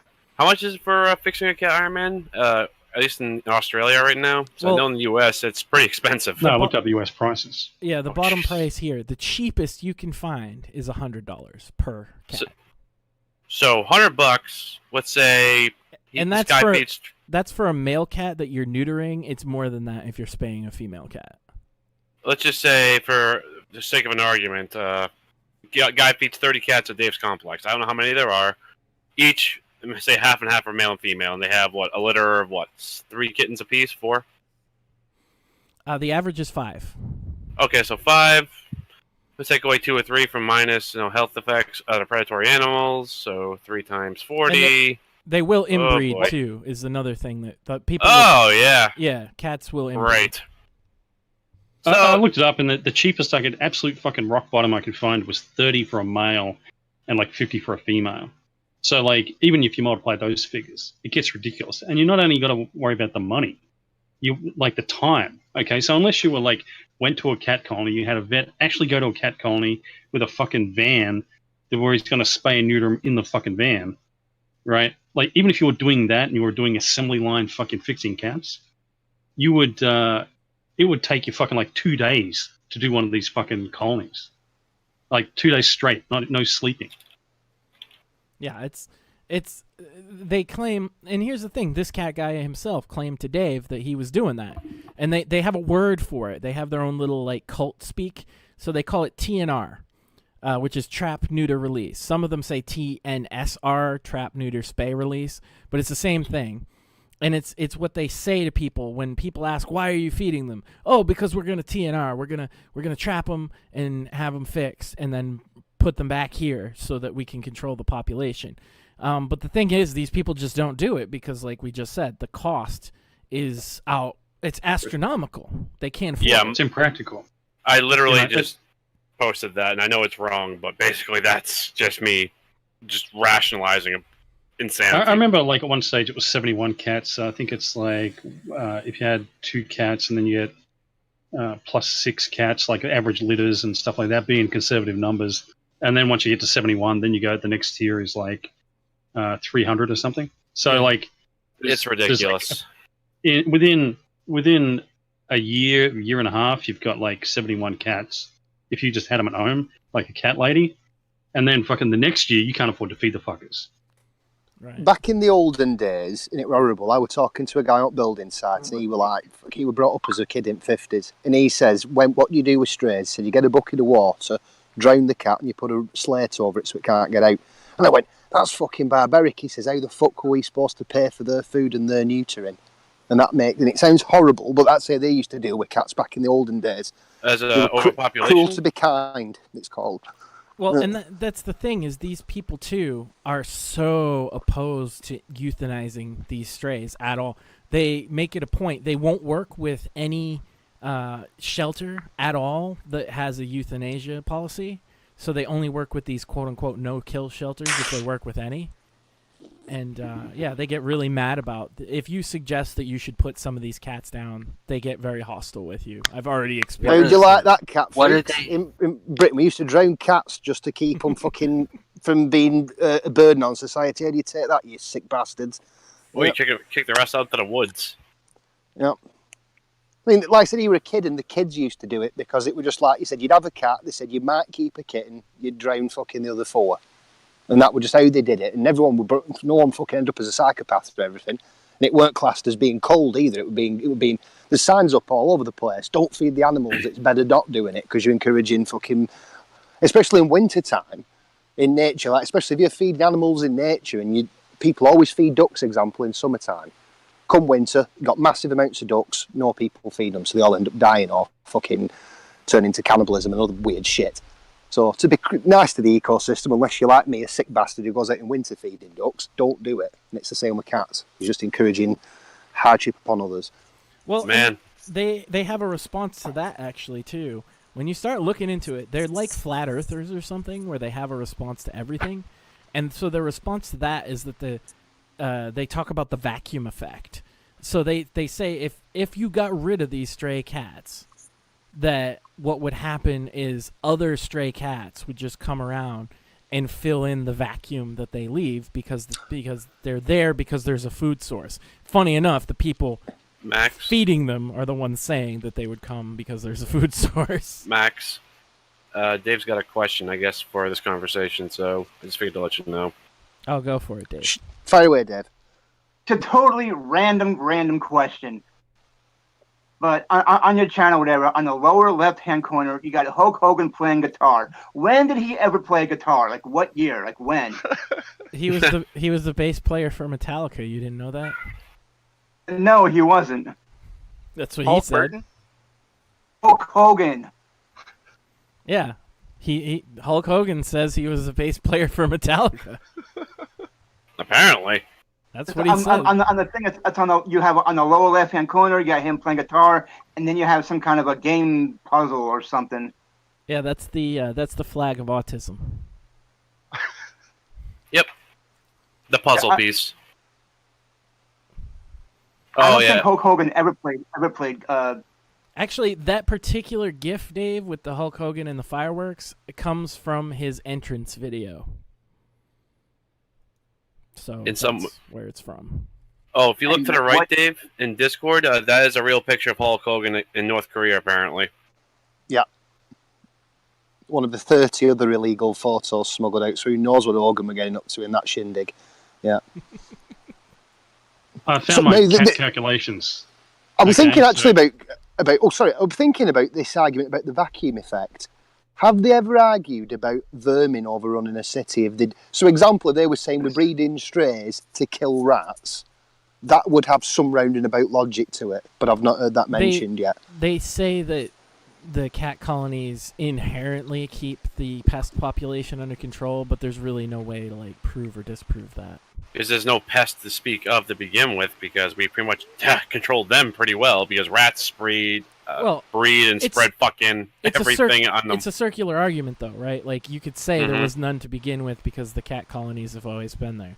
But then you could say... You know that's bullshit, too. Come on. I know it is, but it's a circular fucking argument. But the cost-benefit analysis, presumably, would be rat poison, rather than doing this mad shit with cats. Using fuel, using food, fucking the burden on society with having to deal with the said cats. It's got to be cheaper rat poison. If the argument's to just control vermin, I'm sure rat poison would be more economically effective. Right, but these people are just crazy cat people, so they're just using it as a post facto justification for feeding cats. Iron Man, didn't Australia... I've got a product to sell.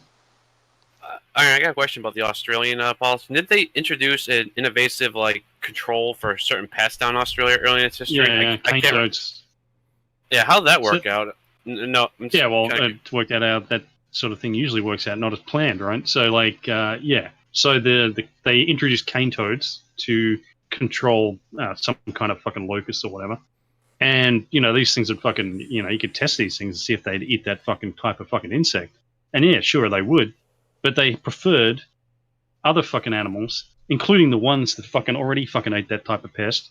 So, and then they bred out of fucking, cane toads themselves bred out of fucking style, and they became the fucking vermin, right? So this is the same kind of thing, introduced species. The cats are fucking gonna eat they're gonna eat some fucking mice and rats or whatever.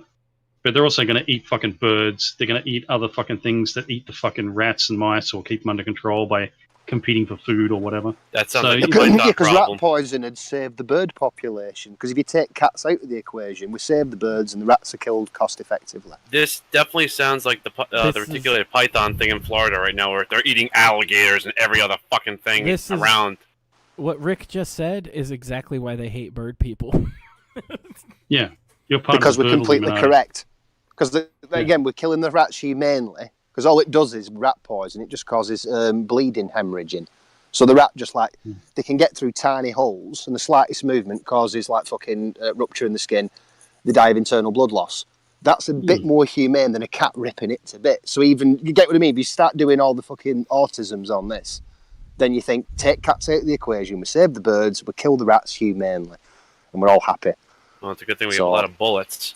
Well, it's like I've pointed out before, right? If I grow bananas, right, I want to sell bananas, right? I'm going to go, what's good about bananas? What's different about bananas? Oh, they get slightly higher levels of potassium than other fucking fruits. Oh, bananas got potassium, right? So, that becomes the big selling point.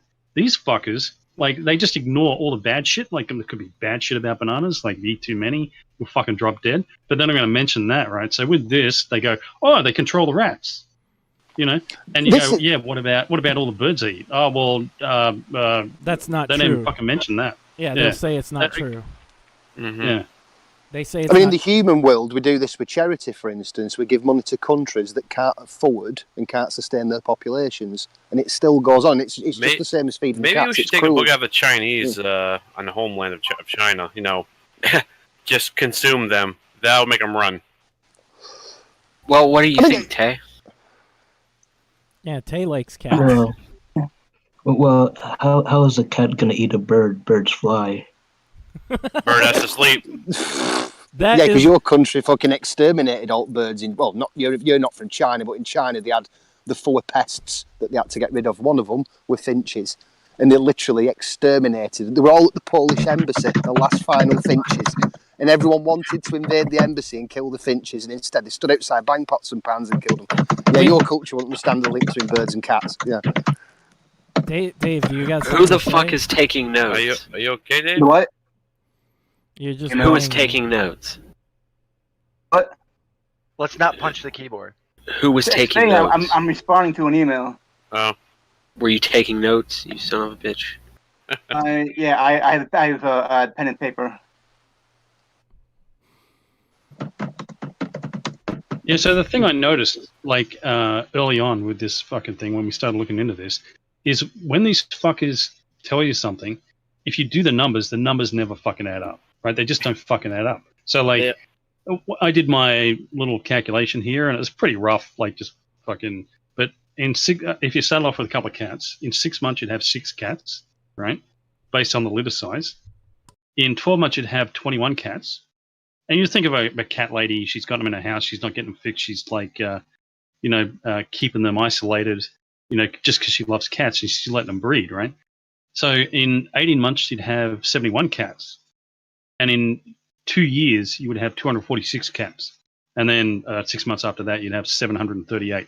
So, like, the obviously, if you're a fucking pensioner, old fucking cat lady, like, stereotype, that's going to get untenable somewhere between the 1 year, 1 year and a year and a half sort of mark. You're not going to be able, like, you're feeding these fuckers every fucking day. And, like, you can't... Let's say she's on a state pension as well. Let's think she's not saved up private monies. She's just claiming a state bed. Then where's the money coming from? Basically, her benefits will just be consumed feeding cats that there's no need for. Yeah, and it gets worse when they claim they get them fixed, right? If they get them fixed, like, once you get to, like, 250... Like, I think there's sort of the cat colony size, which they often talk about this number, like 300. It's limited by how much you can afford, like, as like these cat freaks, right? How much they can personally afford, how much money they can get in donations, and this kind of thing, right? So it limits the number of cats they can actually fucking have and maintain. But so like, theoretically, if it were a millionaire like Trump, and he could literally buy like a massive factory or like a massive piece of land, you could have 1 billion cats, in theory, if you could have the money. So these cat ladies, by definition, are stuck around the 200 mark for maximum cat density. And you notice they say they spend they all say the same thing. I do this every day, rain, hail, or shine. I've been doing it for like X number of years. It's my life, fucking all this kind of shit, right? So, but once they've done it for a couple of years, it's like it gets to this fucking like limited sort of untenable situation, like financially, and then they're telling you, I get them fixed, and we were working out like if you were paying like some of the just normal vet prices. Not only is it going to cost you like, so I worked it out like with those lowest rock bottom numbers I could find, it was a couple $1,000s at least, right? $2,000 to $3,000 to get your little cat colony fixed, and like at some of the higher prices, you're looking at 7,000, like 71 cats, and you're paying $100. Right? It's unfeasible. It's insanity. Like it's literally insanity. And some big cat colony, like 300 cats or whatever, you could be paying like $200,000, $300,000, right? So $250,000 for your cat colony, and that's not including food that you're fucking spending, and just the amount of time it would take you to get a cat, take it to the vet, get it fucking fixed, bring it back, drop it off, and catch the cats in the first place, because they claim they're catching the cats, and then taking the cats to the vet to get fixed. Just the time to fucking do that. There's not enough time in their fucking life to fucking do this shit. Well, can we speculate for a minute, though? Think about this, right? If there is a cat conspiracy, I'm genuinely believing there is one. They're going to catch them first because they're the you can catch them first. Yeah. I'm curious because if there's always a conspiracy, it obviously benefits someone for a reason. And I'm thinking in this, is it not to like keep old people impoverished so that they're constantly having to borrow loans even? Is it not to keep fucking the vets in fucking? But then again, there's a lot of rich people who'll even put pets above their own kids. No, see, I'm trying to figure out how it could literally be a bunch of sad people. The conspiracy is the cats themselves. It's toxoplasmosis to some degree, but it's also just this need these people have to fucking virtue signal about how they feed cats. They're getting probably OCD, it's an innit? addiction. It's a literal addiction. Max, Yeah, you do it's realize... OCD, yeah. Sorry, autism, but... Sorry, Dave. It's all right. Conspiracies in general, I think they're psyops employed by the CIA to keep people distracted on the fundamental level. If we're going really further into this rabbit hole, think about it. I'm not. The smallest things can grow into innumerable... And they're preying It's upon like the the inherent triple OCD in the mentally ill, the old, and the people who don't have any meaning in their lives. I don't think anybody's directing it though, except maybe like the cats. Influenced. It was influenced. Where do you think it came from?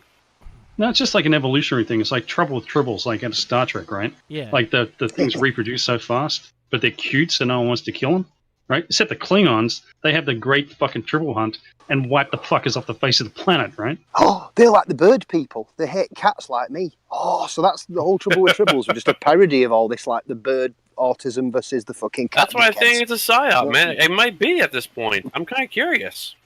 No one's paying me to feed the birds, though. Literally, it's just my OCD and mental. No, they're illness just that's doing that. they're approving misinformation to literally like confuse people further to get them distracted among each other, so they don't have to worry about the bigger issues. The smallest issues will keep people at a fundamental level of like, oh, let's worry about the cats, let's worry about the birds. It's like, So when we all meet up at car park then with the cat club and we all have a big fight and everything, that's literally just to keep us from seeing who's running the show. Absolute fucking... It's true, man. Makes perfect sense. we can argue. Big pharma is big cat food. Exactly, it's an That's industry. right. You guys are Simple all as. off base on who you think's running it. It's obviously Purina. Like, right? Korea. Oh, damn Koreans. Purina, you said. Purina. Yeah. This will really trigger the fucking cat and the dog people. An animal should be functional. So my pigeons deliver letters. They're also siege food. My chickens provide meat, eggs. So what does a dog provide? Because if they people were fast breeding 200 cats and eating them and feeding the poor, I'd agree with you. So go and, these cat freaks out there, go and cook up a good cat stew and give it to the poor or something. Imagine the Koreans. Yeah. I can't speak for cats, but dogs are vision for the blind. Well, no, that's what I'm saying. A working animal I can understand. So a mouser, because there were a cat on a battleship that actually got a medal in the British Navy because it hunted every rat on ship. That and every cat mouse. deserves a medal. Yeah, and it got a medal. No, There were they got various a other medal animals. because Poms are stupid. Anyway. It did its job, man. So that's the only cat I've ever heard that's done the job Dogs are properly. cats anyway. Yeah, You but would that's have what I'm really saying. Dogs liked can that disarm scene bombs. in the prequel fucking Star Wars film where they give the fucking medal to the robot for doing its job. The cat bark at a stranger or whatever, because like dogs can usually, like, you know, if you get like some unknown person, you know, late at night knocking on your door, a cat will just probably run away. A dog will be like bark, bark, bark, bark, bark, you know, and be like your doorbell or be like your guard dog. Yeah. And also, a dog can detect bombs and drugs, and also like various other illegal substances. So they're quite useful. A working dog is a useful animal. The utility of cats, according to these people, is like love and stress release and all this shit. Like, it's all bullshit. Like, I don't know. The further you dig into some of these cat forums and shit and read their garbage, they're pretty. I've got something that'll trigger the audience and probably some of the panel. I bet these fuckers are all crystal worshippers. I bet they're not fucking Bible bashers like myself. Because think the Egyptians worship cats. I'm on the base here. You're actually pretty far off. A lot of these people will tell you how great Christians they are. Oh, fuck, I'm off base, man. Better rethink that one. They do believe bloody Protestants. They're hippy dippies, but they're still Christians. They're probably Protestant, to be fair. Yeah, worst combination. But I mean, you know, this is kind of like they think they can read the cat's face and emotions and shit. Like they anthropomorphize them, right? So they go, you could see it with that guy taking the cat to the vet and the cat being unhappy at the vet's. He fucking knows better than the vet what the cat's thinking, what's going through its fucking head, and he's basing his decisions on that. Not fucking what the vet would tell him about the condition of the cat, or, you know, that's a feral cat, you can't fucking tame it, there's nothing you can fucking do, and practical fucking advice. You know, it's like I've communicated with the cat either looking at it and looking at its reactions, or I'm telepathic communication with the cat, whatever the fuck it is, but I know what the cat wants. Yeah, he repeats it multiple times in that post, right? It jumped into my car. Clearly, we had a connection. Oh, Max, did you read that post yet to Dave? I think he's probably going to freak the hell out, and I'm being serious about that. Dave was out there listening. Dave, did you listen to that post Max was reading? Like on some kind of message form or something? Yes. Yeah, about the cat jumping into his car, and she was like, "Oh, I think she wants to be with me." I have a friend named Nancy. I showed her the video where Needles and that was John or something, and and she was like, "Oh, I support that guy. You do it," and get off. Wow. Because she saw you go, "Oh, I support him. You're doing something good." I'm like, the guy. So she's a cat freak too? Ugh. The conspiracy is everywhere. That's the thing, is these people, like, we're joking about a conspiracy. These people just, like, naturally do this to themselves. And what you'll find with a lot of them is like Iron Man was pointing out, they'll get to a point of where it's not sustainable for them. It's financially not sustainable. It's causing them actual stress. It's causing problems in their life. Cognitive dissonance. Some of them get arrested. Some of them will lose family members. They'll try to kill themselves. All of these things just to continue feeding the cats. And it's literally, as far as I can tell, it's just for the dopamine hit that they get, which is the only reason I showed that, like, that weirdo, cucky science fag video before, is he points out that it gives, like, these mass hits of dopamine when you have toxoplasmosis, and which would make it lab coat. Literally, it's a fucking addiction, like heroin to these people. They can't stop. We watched the video of the lady last week that was in front of a judge, and she had been told, hundreds of times to stop feeding the cats. I saw it. Yep. I think I've figured it out, Max, this conspiracy, when you said it's like the drug addicts. What do drug addicts want to do? Oh, have a smoke with me, have a drink with me. They're trying to push what they're doing because they want to normalise what they're doing. Are they not trying to breed cats to a great number so that it's like everyone's a cat person now? Get what I mean? I know it sounds sick. It's like that psychopathy of fucking imposing on someone else. Into the way that they reacted to even just me last week, right? Instantly, you all deserve to die. Like, everybody who's not a cat person, everybody who doesn't have what they consider empathy for these cats deserves to die. That's what the Needles said last week, and that's the reaction you'll get from these people over and over again. Everybody should be a cat freak.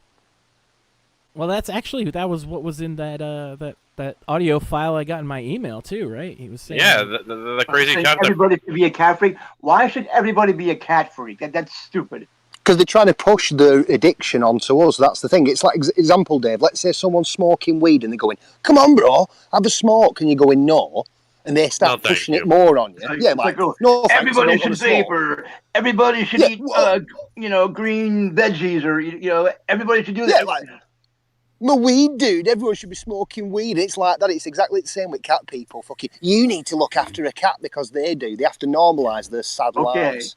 That's the idea, I think. That makes sense to you. Literally, I think your meme sums it up. Mother of God. Literally, it does. Yeah. So just say no to stray cats. Yeah, tell them to fuck off. My point with the numbers, right, is and how the numbers sounds don't like a add bumper up. sticker slogan. Just say no to stray cat. That should be like a bumper sticker slogan. Yeah, I'm with Cat Dave. freaks, Just say no to fuck cats. I agree with Iron Man and Dave on that one. Make it a bumper sticker and shit, dude. I think you'll probably get some fucking support. No bullshit. Raise awareness. Shit.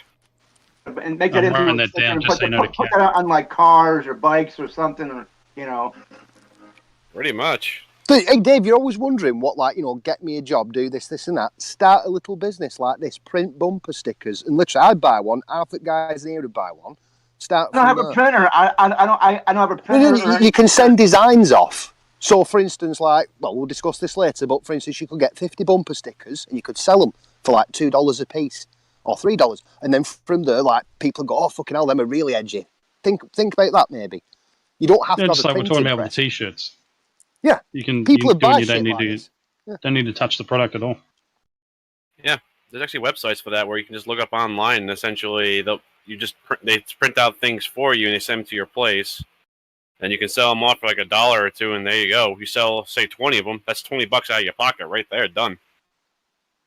Man. And if someone donates $20 to you, you never spent any money to start with. It's an investment. You could, like when we said, I sent you an email, Dave, saying get on PayPal, or like people can send money to you on the internet. So someone might send you $50, spend 20 on food, and then 30 on bumper stickers, and then sell them. You've made loads of money. So that'd be the idea. It's not easy, but it's doable. But there's got to be some way of raising awareness apart from this podcast about the dangers of the cat freaks, man. Yeah, Every little helps. It's actually a hazard. Like, imagine having literally cat colonies or this type of shit happening in every neighborhood, and do that across an entire state like New York, Maine, or even like densely populated cities, and there you go. And there's a reason why people warn other people, stop fucking doing this. You're insane. I mean, I'd be curious actually what the statistics are on like cat disease, because I know, example, if mammals, all mammals can share similar diseases because there's like a species barrier lapse because we're all mammalian. But birds, you don't get that with in certain things. So they might have a disease, but you can't catch it no matter how bad it is. I'm curious how many cats have spread pathogens, plagues, and all sorts of shit. It's like asking the vermin problem too. Didn't the Black Plague get spread by rats in Europe in the bubonic times? Like it accelerated. Well, the fleas on the rats, but the rats. Fleas on the rats, Yeah, the rats were the way they got around Carriers. fast. Yeah, so fleas, it came on the trade routes, and one of the reasons we got plague in Europe, the Mongolians were sieging a city. They threw a load of plague bodies in, and that's one of the reasons it came in. I think it was not the Victorian one, but the medieval siege of Sevastopol. Yeah, during when plague doctors were actually running around everywhere and saying you can be. Well, saved. what it was is the Mongolians threw a load of plague victims into the city, and then Venetian merchants broke wind and said, "Fuck this, we're getting out of here," and carried the fleas back with them. And then it started the process again. So in Europe, there weren't just like one big plague. There were like 10, 15 different outbreaks at different times.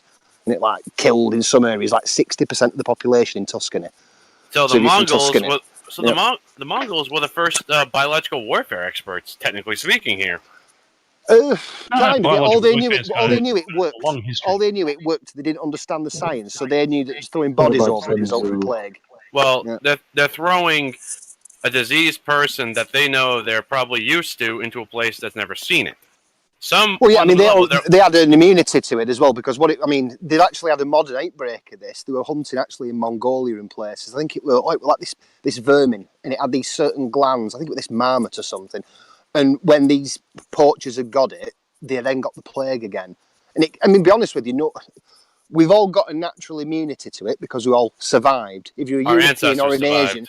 Yeah, so in theory, we're all immune to it, but I don't want to chance it. It could break out again. And this is the problem with cats and mammalian animals. The carriers of diseases, and also we have species barrier lapse. Bird flu. We can't get bird flu. It's a whole load of horse shit. We can't even get bird. We can't even get... Well, we can get swine flu. No, I don't think... No. That's a mammal as well. Anything from baboon all the way through to fucking some other four-footed beast, we could technically catch the same diseases. It can mutate into really affect only humans, theoretically. Well, we've got but it's basic fucking siegecraft and has been for a long time. Like, you know, if you're doing a siege, right, you fucking use a catapult to throw fucking dead animals and shit over the walls. If you're not doing that, you're doing it wrong. Yeah, pretty much. It's also demoralizing too to the enemy in that sense. I mean, that's probably how it started. Just throwing you'd tie someone up or fucking crease on and throw them over the thing, and it'd be like, "Hey, does that shit you up?" But then you're spreading pathogens, and they thought, it'd just been. They wouldn't understand the fine minutiae of it. I mean, it's like the argument of smallpox blankets. That's actually untrue. But the immunisation didn't come about until the 1790s under Edward Jenner. No, he's probably watching a movie. Yeah, I think Dave's watching a movie. Yeah. Anyway, less science, more autism. Yeah, I got the Simpsons on. I'm gonna pop on out of here. It's been a nice chat with you guys. Oh no, Dave! Don't let my autism scare you. Before Bring you up go, another Dave, question. Every time we ask people for their final thing is, what did you learn today? Learned to come up with ideas for bumper stickers. That. Awesome. Thank you, Dave. Have a good night, Dave. And just remember, Dave, like something else to learn here today from those numbers is the main takeaway from that is these people are fucking liars because there's no way they can be doing what they claim to be doing. which is spaying all these fucking cats. Yeah, like that's a lot they're of full of Yeah, because shit. it was saying like, are you? Because when I asked him about it, he was like, you gotta trust these cats. You gotta trust them. But he said, that he was trying to catch him. That you have to put your trust in them or something, whatever. What kind of bullshit. And then he leaves. Yeah, bullshit, whatever. You gotta get them to trust you, and yeah, okay. And then he comes screaming like, get it. Who? Are we sure he's not part cat himself? Yeah, he screams that when he was coming, you're going, yeah. But like, you don't call a cat like, yeah, you go, kitty, shit like that, That's actually something I want to clarify, Dave. So when he comes there, like, and you're doing that impression of him, that's actually what he's doing? Like, because that sounds a bit like he'd be doing it loud and waking up the neighbors, pissing everyone off, not just you. That's actually what he's doing? Iron Man, we should give the cat guy catnip. Maybe we'll make him go like less crazy. Yeah, Dave, could you at some point, if possible, could you get audio of him yelling like that? We're not saying go up to him. Without endangering yourself. Yeah, without. Yeah. But if he ever freaks out, just don't be hesitant to record and be like, yo, look at this fucking cat freak. He's shrieking But like if you a could cat. hide a recording device out there when he's going to come, that would be one way of doing it too. Just put his phone on record and put it in his pocket, and there you go. You can get a trail I'm cam. not like you said. I'm not going to go out there and antagonize him anymore. Right. Yeah, if you can get audio of it from like upstairs, that would be great. If not, no big deal. Or put a recording device down there when you think he's going to come, and just leave it running, and where he's not going to find it. Like a and tape just recorder. get the audio of him doing it. Tape recorder. Yeah, but I don't know if people still make cassette tapes or something or. It's an expression, Dave. It means anything that can record, just set it there when he's feeding the cats. If he says anything, at least you hear what he's saying and play it back. Or maybe I could like hide it behind the dumps, not like the dumps itself, but like there's like a fence. Oh, well, don't tell us, Dave. Yeah, don't say Because it he might because hear it. these people Yeah. listen to my show. Basically, this is all in theory. That's all it is. But yeah, Yeah, but maybe you can find somewhere he's never going to find it. Yeah, just be very careful and be clever about it. That's all we can really hope for. If you guys want to send me something, Yeah, if you have Okay. if you have ideas or if you have a tape recorder of some kind you would like to send to Dave, where would they send it, Dave? a PO box. Right, and what's the PO box? So in case people don't know. Yeah. PO Box 313, Pleasant Valley, New York 12569. Awesome. No problem, man. And Dave, before you dash anywhere, just ping us in the Discord if you want any advice on how to set up that. Just leave a message and someone's going to talk to you. Yeah, I have regarding Snapchat, and I do have email, so. Well, feel free your to post bumper in our sticker Discord. idea. Yeah, we're Yeah, actually, yeah. you know, this is amazing. We're actually working together with Dave because we see the dangerous thing. Like, this is not bullshit, or this is not making fun of anything. This is like common enemy. Yes. This is like this is World War mutual II. enemy, mutual hazard. Like, let's fucking get things done. This is like World War II. Let's get Dave some bumper World War I. stickers. Let's get making t-shirts and let's expose these cat freaks. Seriously. And Dave, you can do this and make some money in the process.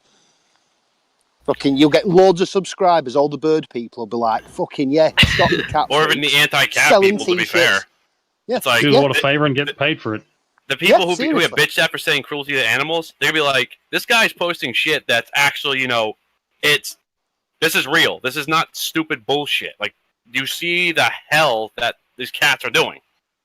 Well, imagine, right, Dave's a big, right, he can look after himself. But imagine that were an old lady and she's saying, I don't want you feeding cats. And they bring their cat friends trying to intimidate people. See, it's all right for Dave, but what about other people? That's why you need to expose it, Dave. You survived this intact. Other people might not do so and you can make some shekels doing so. Shekels is money, by the way. No. Point is, just be careful. But here's the thing. We have to acquire Greenland before the Chinese. That's true. Yeah, I'll agree to that one. I'm going to ask Dave about this. Have you heard about this, Dave? And would you be up for... Have you heard about Trump? He wants to buy Greenland off Denmark. And Denmark says, no, we're not selling it. Would you be up for invading Greenland? I don't know anything about Greenland, so I wouldn't know. Fair enough. Fair enough. Very fair. I mean, not many people know Greenland be exists fair, anyway. to be fair, I don't know anything about it other than the Chinese want it, so we have to get it. And I'm really angry at Denmark for trying to make our president look stupid and insulting our country. The best part about acquiring Greenland, though, is this strategic nuclear capability to keep the Russians out. Well, I'm just saying it would be a shame if... Exactly. It would be a shame. I don't know anything about Greenland, so I wouldn't know.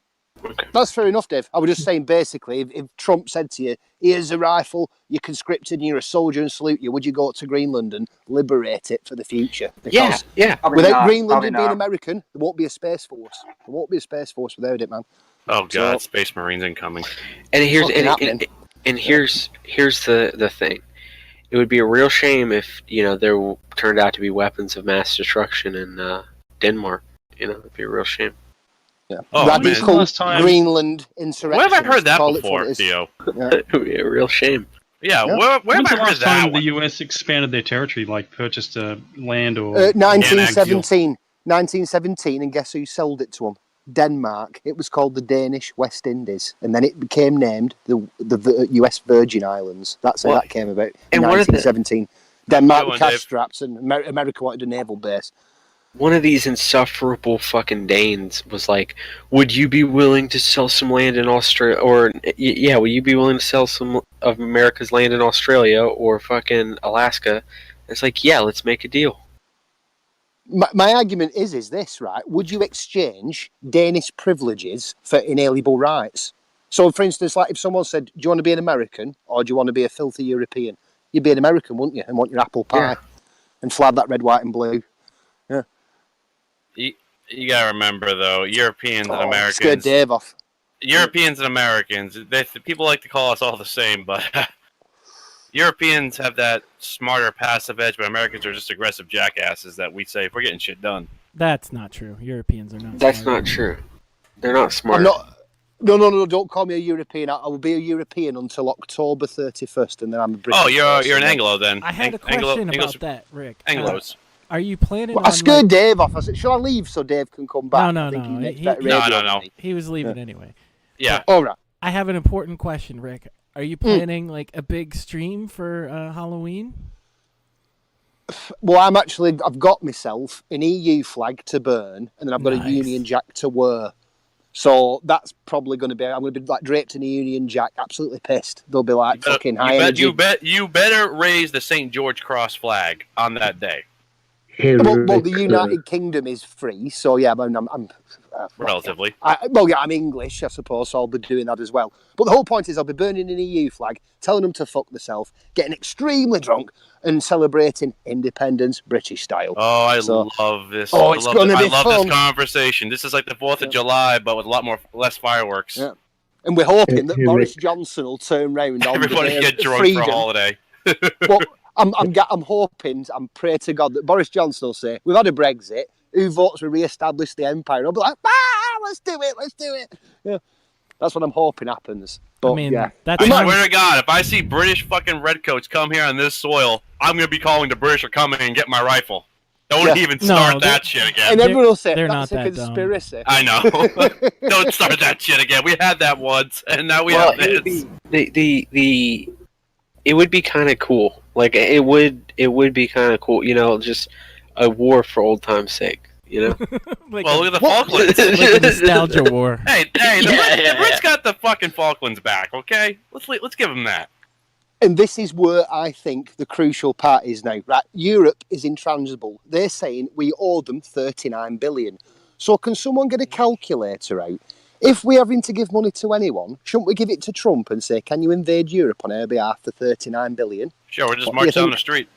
Yeah, because literally these Europeans are a threat, right? Think, we need to secure France because there's weapons of mass destruction there. They're the only nation in Europe with a nuclear arsenal. Yeah, they speak Arab. France, and there's nothing more dangerous than a Frenchman. So we need to invade France. We need to make sure these Danes are put in their place. And yeah, that's the plan. Hey, what about the Italians? They'll join in. They want a piece of that action. They tend to change sides, Italians, depending on how the wind goes. So give them the best favor. They'd be like, okay, let's do it. Yeah. I think for an environmental reason, America, Brazil, and the United Kingdom should team up and secure the world's resources for environmental purposes. The Greenland ice sheets, the Brazilian rainforests. Because Bolsonaro's already said, he said, my army's putting the fires out, and France has questioned Brazil's sovereignty.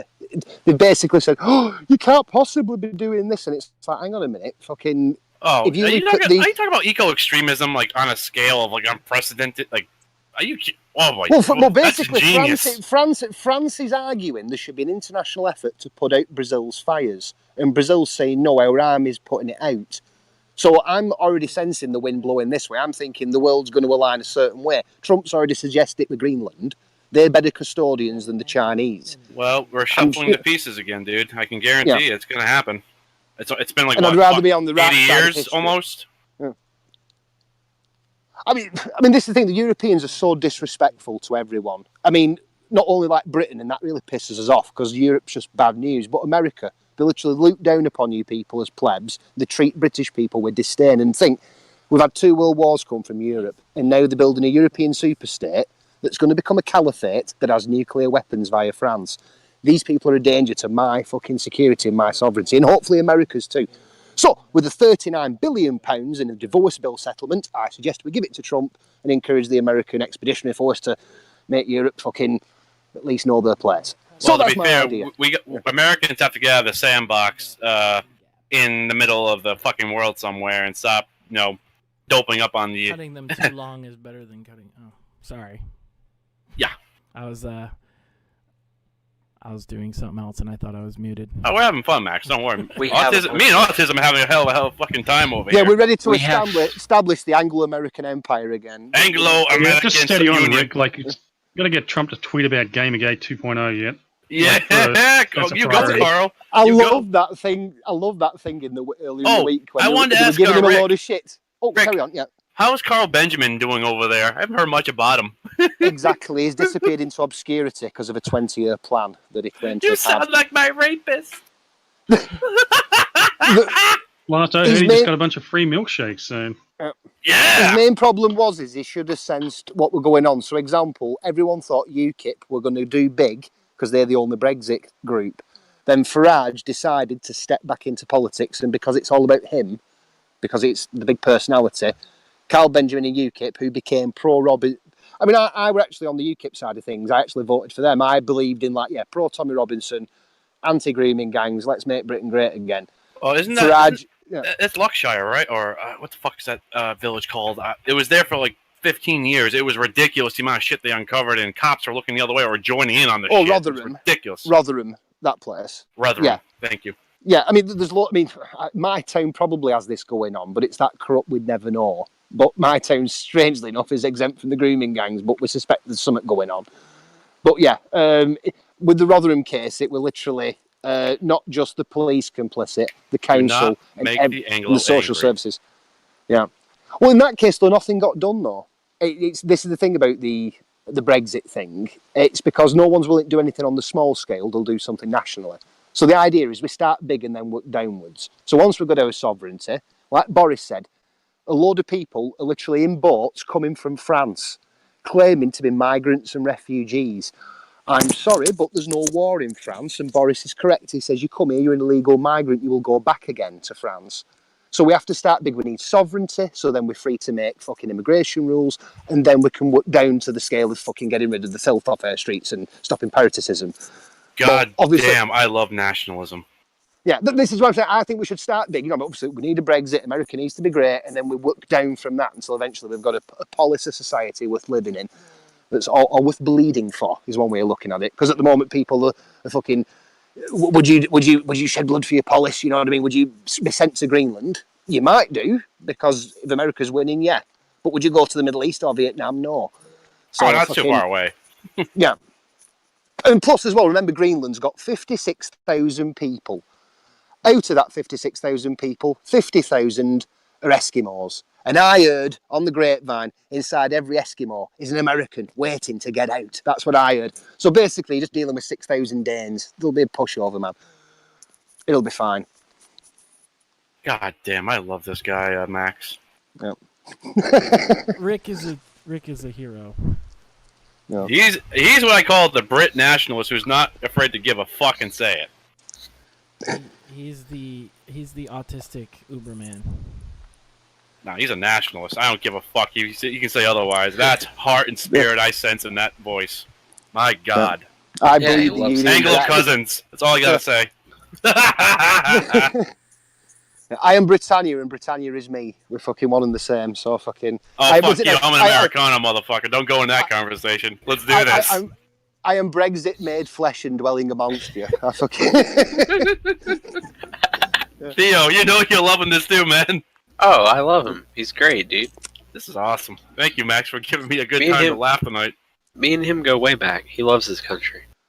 Yeah. Damn, bro, that's nationalist. And also, I mean, be honest with you. I mean, obviously, America is the best on paper. Mine's the second best. But I'm a British supremacist. Unless it's America, everything else I look down on by virtue because my society is better than Just everyone remember, else's. America is not exactly America run.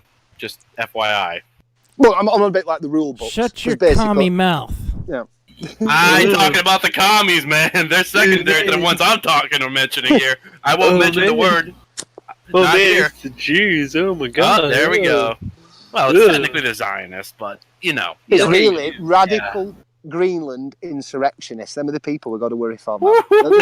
That's a tongue tie.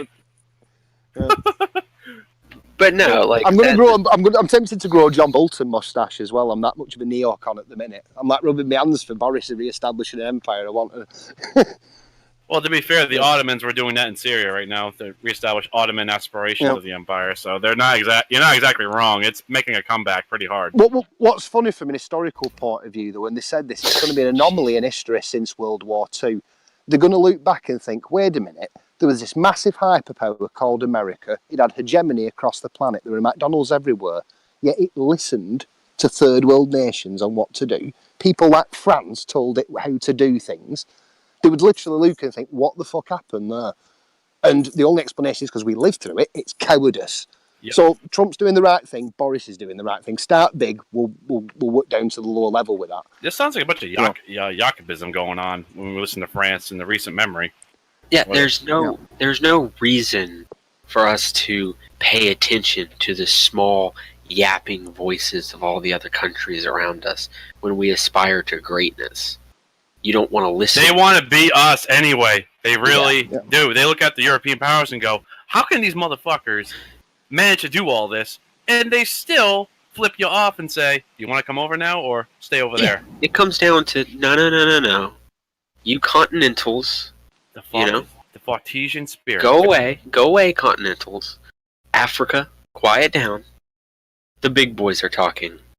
The Anglo-Saphir is talking. The European supremacist is talking. Yeah. I mean, I actually think it's a big titanic struggle against the anti-European supremacist. I mean, we'll be honest with you. I mean, from just a legal point of view, Europe is designed differently than my country. So in America and Britain, legislation starts at house level. If I'm an MP, I can put forward a bill, do something. The European Union works differently. The executive is unelected, it's appointed. So it's like a president being selected, not voted for. And he can decide what legislation is rubber stamped.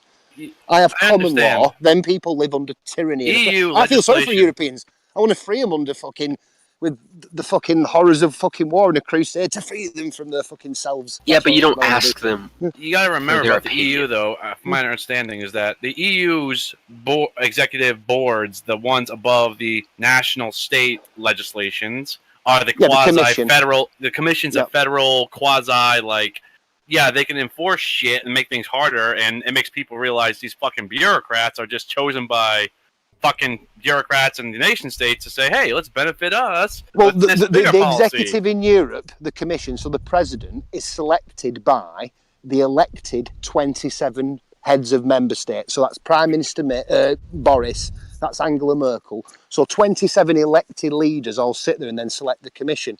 Problem with this, it's not a direct democratic process because you've got urban elites who aren't then putting it to a vote. Yeah, so in other words, it's not like them leaders then say, right, let's all put that vote back to the people again. Who do you want as your commissioner, being the president of Europe? Instead, they all, who've been elected by slim majorities sometime or, horse trading behind the scenes, these urban elites, these 27. And remember, each capital city in Europe, Berlin looks like a foreign country. Paris does.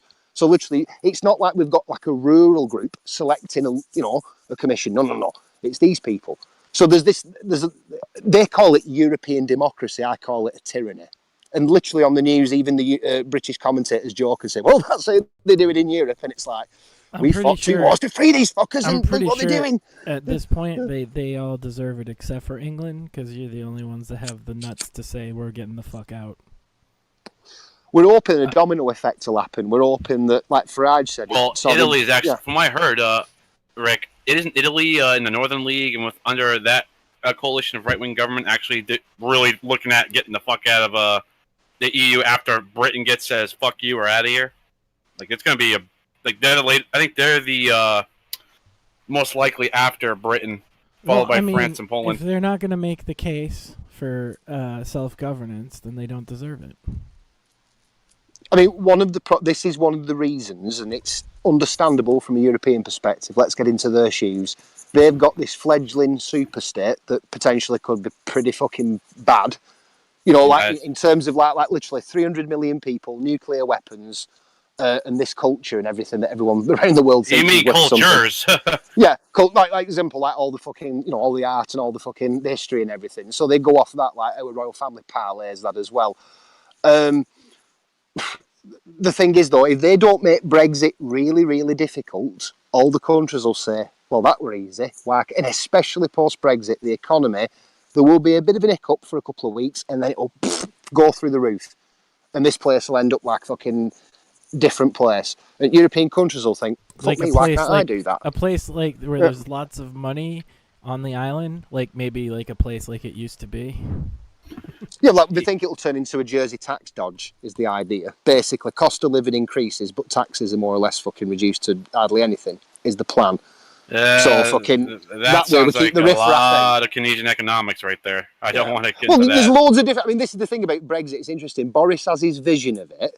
He could have an election after Brexit and we end up fucking a socialist fucking throwing a Corbyn. What's wrong with Keynesian economics? As long as you're able to compensate for it, but it's like every other economic policy. If you rely too much on it, you see the big glaring faults, and you're really in a fucking hole. Well, it's I like mean, Keynes saw the big glaring faults in it too. But the difference is people didn't listen, and here we are. the unemployment queue has reduced radically since Brexit's happened. Oh, carry on. Yeah. You think we've implemented Keynesianism? A little bit, not a lot. It's neo-Keynesianism. Oh, but it's a big issue, right? It's not pure like, oh my god, it's like autistic or everything. No. It's literally not even close. There's elements there and there. It's what elements? See, where's my fucking economics book? I gotta look this shit up. I have it marked somewhere. I mean, the big thing that Keynes talked about that is not implemented, to kind of spoil the question, is austerity in times of prosperity. We don't do that. And so, therefore, it's not really Keynesian economics. That's why you really answer my own question. It's neo, technically. It's not really that. It's not solely this. What we have is an amalgamation of several different economic policies. It's a fusion. That's why I was mentioning to Theo, like, it's not... You also, can't, like, say it's this fucking vein of this, and, like, I'm not that autistic to say, it's always this. No, it's a bit more. Step back for a second. In the world that we operate in, because Keynesian economics is pretty much kind of considered the mainstream, countries adopting what works under that system makes a lot of sense. I thought the world was under still Austrian economics, or did that like shift over? Like, no, it is. That's really? Never been the case. Yeah. Come on, you gotta be kidding. Fucking retard. No, it's never been the case. I'm a dreamer. Shut up. Like, if it was Austrian economics, there'd be no central bank. You know what I'm saying? There'd be the money would be. Oh, we were like that once. Finite. We were like that once, many centuries ago, probably. Yeah, but they weren't really even Austrian economics then because it wasn't. That was quasi. Well, there wasn't a word for it. I don't dabble in economics that much. I just get like decent like fucking concepts out of it, but it would be like Adam Smith or like real classical economics, like have more gold in your castle, king. Well, that's what we had hundreds of years ago. Yeah. and we got this, or Austrian, whatever this is now. What it is now is a combination of Austrian, actually Marxist, and Canadian, all kind of swirled in together, and that's why it's shit. Whoever says capitalism is a Marxist supporter, I'll just say that now. Well, anyway, I've been going on for a while here. Well, I let you guys go on for a while, but I gotta call it a night soon. So, we're gonna go down the list, and I always like to start with him when he's actually here. Tay, you here? Yeah. What did you learn today, sir? Nothing. Fascinating. I am sold. That is the most. Except what RTG means and what BWS means. Oh yeah, what do they mean? Well, RTS is ready to see, and BWS is a battered women's shelter. My God, he's learned. I think that's a good place for you to pick up chicks. Probably. Well, we got Zeus here. Zeus, did you learn anything? What did you learn today? That's my favorite. Dave knows how to use Discord. He does. He does. He comes on the show and everything. It's spectacular. I thought he was way too boomer. Well, that's what I learned today. Awesome. Rody, what did you learn today? I learned that Dave and all of us can have a mutual enemy and still get along while laughing together. Well, yeah. I have hope. I mean, Dave considered me an enemy, but I never considered him one, so. Well, the point's made. He's just a goof, you know? That doesn't mean he's wrong all the time. See, people made that mistake, but it's not the case. Shmuley, sir, what did you learn today? That IC or IAC is big gay. Speaking of people who can't put things aside. Anyway, did my wife learn something today that she would like to share? Oh. She learned how to put new cotton into her vape. That's what I was doing for a minute while you guys were spurging out, helping her do that. Hey, spurging out's awesome, by the way. It's fun. Oh, I'm all for spurging out. This is like people should be talking about every day for fun and have a drink later and say, dude, let's get drunk. Yeah, maybe. Hey. Iron Man, what did you learn today? You mean besides that Rick is a fucking Eurocentric spurg? Well, let's see. No, it's You not about already what I knew learned. that. Yeah, I knew that.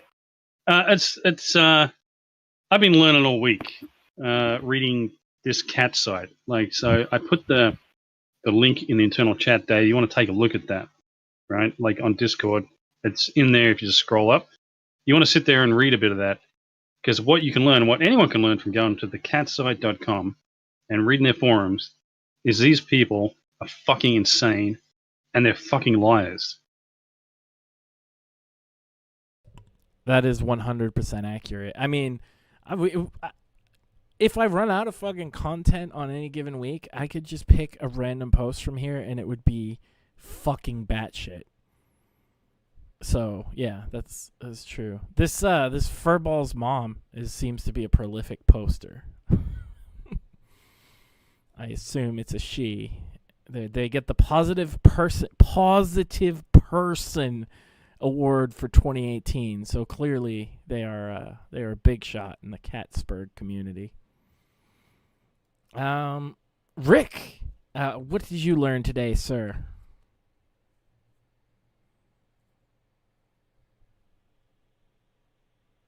Did you learn how to unmute? Can you hear him?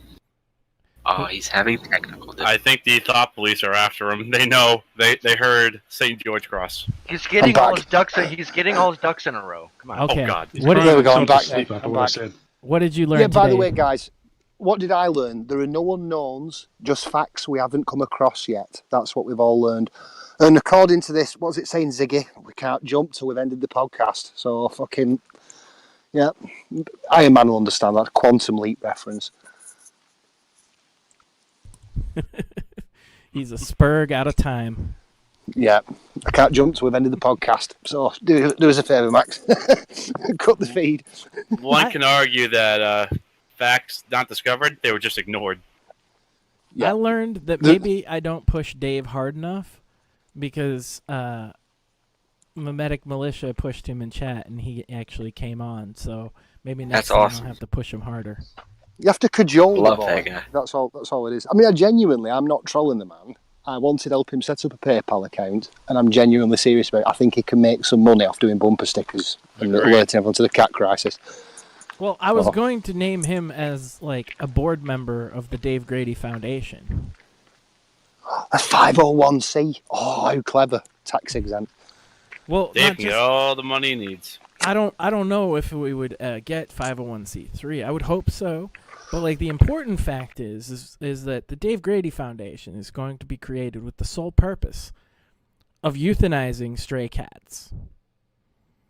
You know, that's a great pitch. Drowning them in buckets. Great idea, man. The reason being, send the dogs on them. Diseases and also pregnant women not getting toxoplasmosis. You know, so we're trying to save babies by having cats put down.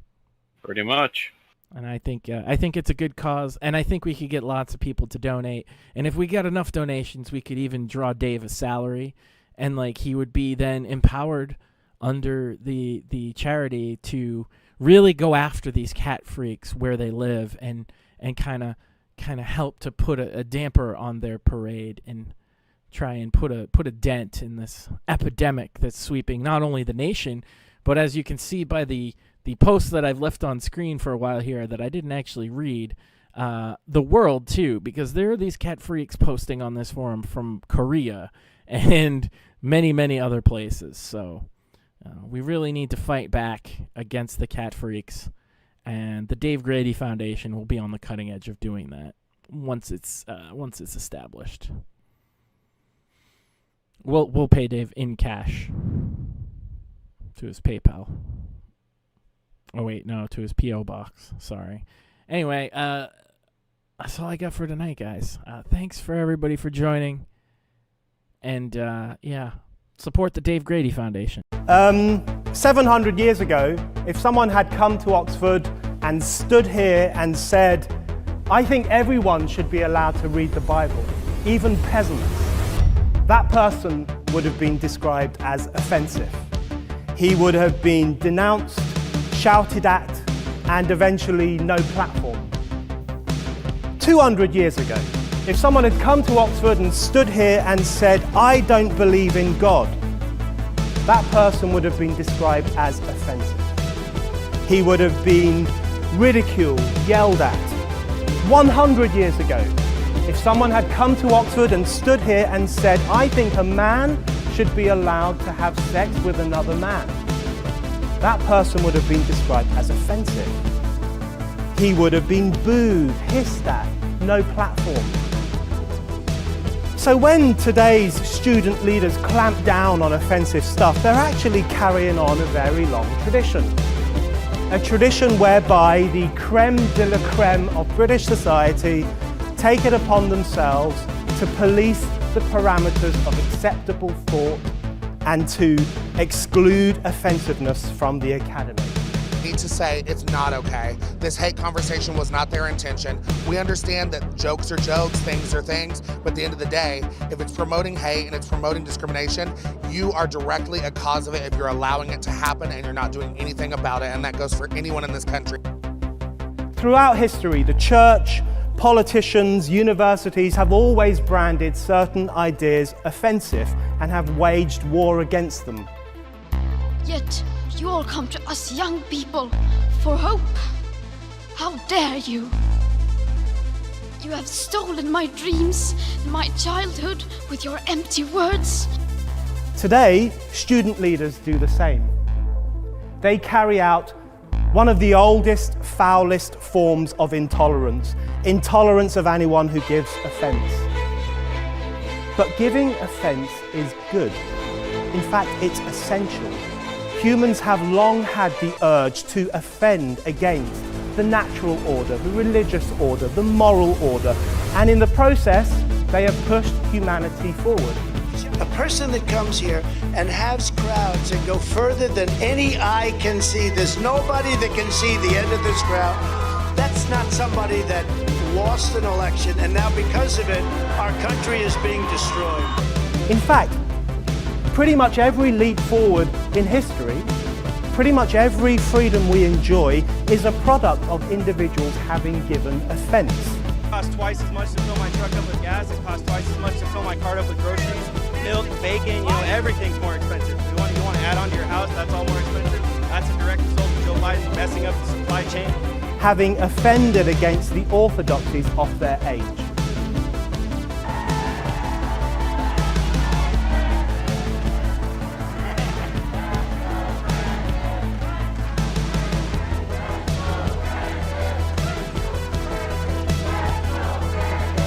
Offensiveness is not just something we have to begrudgingly accept. Offensiveness is the motor of human progress. Donald J. Trump is now President of the United States.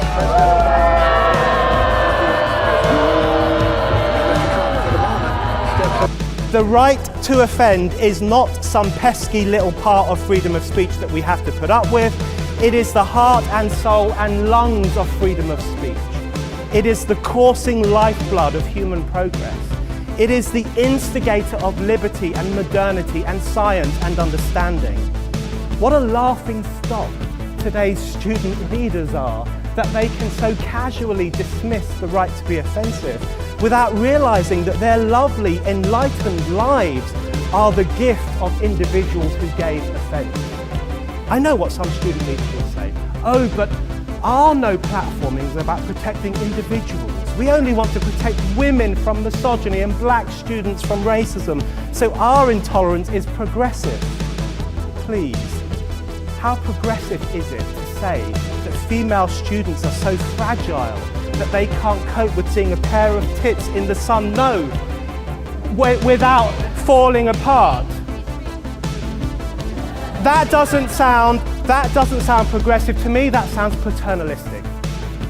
How progressive is it to say that black students need these wise, white student leaders to protect them from harmful ideas? Because that doesn't sound progressive to me. That sounds neo-colonialist.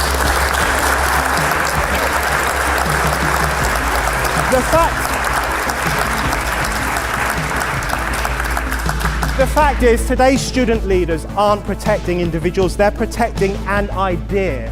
And it is the most mainstream status quo idea of the 21st century, the idea of human vulnerability. The poisonous notion that humans are fragile and therefore our speech and our relations must be monitored and policed. It is this misanthropic, orthodox idea that they promote and which they protect from criticism as surely as priests once ring-fenced their beliefs from ridicule. In this choking climate, we have got to move beyond talking about a right to offend. We have to talk about a duty to offend. Anyone who cares for freedom, anyone who believes that humanity only progresses through being daring and disrespectful now has a duty to rile and stir and outrage, a duty to break out of the new grey conformism, a duty to ridicule the new guardians of decency, a duty to tell them, fuck your orthodoxy.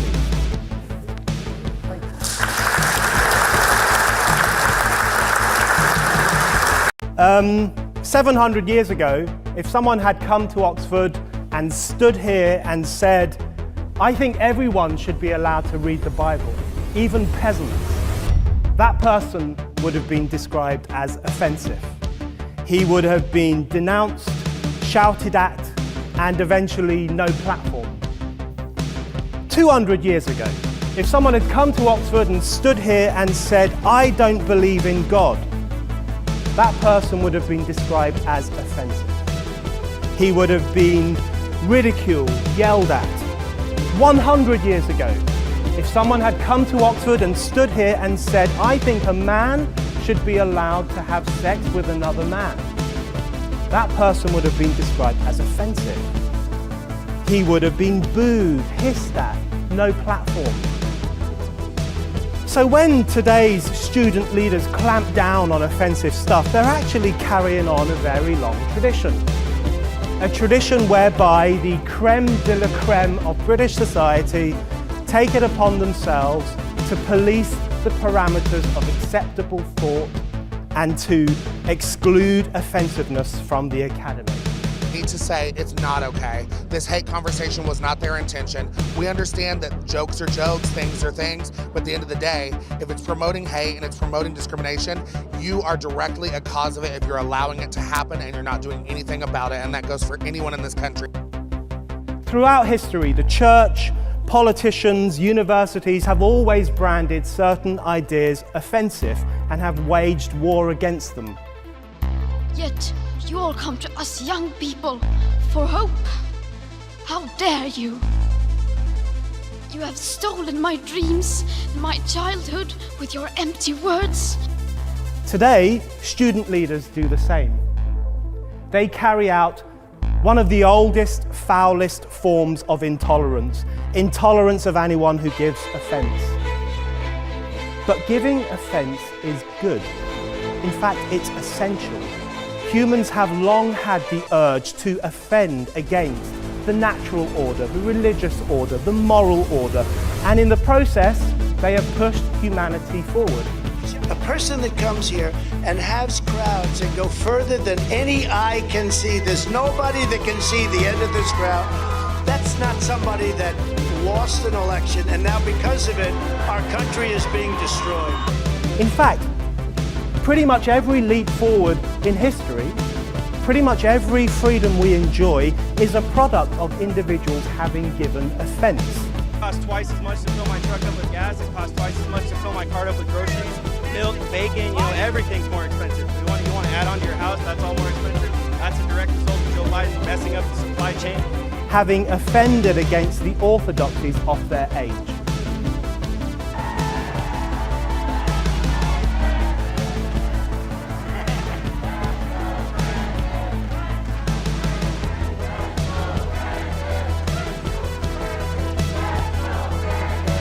Offensiveness is not just something we have to begrudgingly accept. Offensiveness is the motor of human progress. Donald J. Trump is now President of the United States.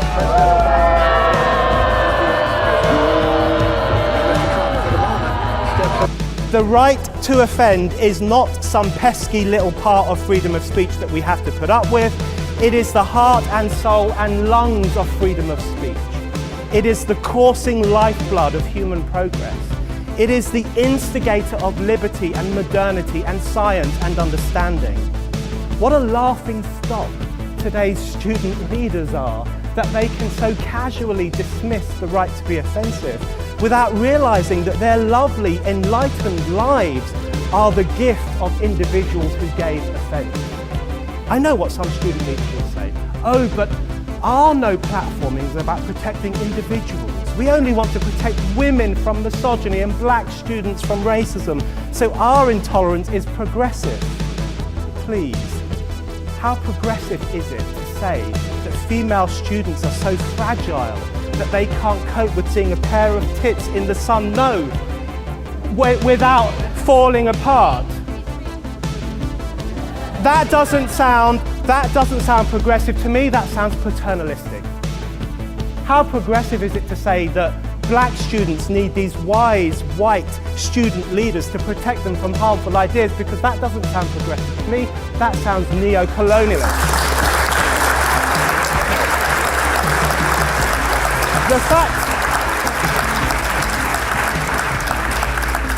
The fact is, today's student leaders aren't protecting individuals, they're protecting an idea. And it is the most mainstream status quo idea of the 21st century, the idea of human vulnerability. The poisonous notion that humans are fragile and therefore our speech and our relations must be monitored and policed. It is this misanthropic, orthodox idea that they promote and which they protect from criticism as surely as priests once ring-fenced their beliefs from ridicule. In this choking climate, we have got to move beyond talking about a right to offend. We have to talk about a duty to offend. Anyone who cares for freedom, anyone who believes that humanity only progresses through being daring and disrespectful now has a duty to rile and stir and outrage, a duty to break out of the new grey conformism, a duty to ridicule the new guardians of decency, a duty to tell them, fuck your orthodoxy.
featuring Max Sand. Why do they make these things upside down? Why?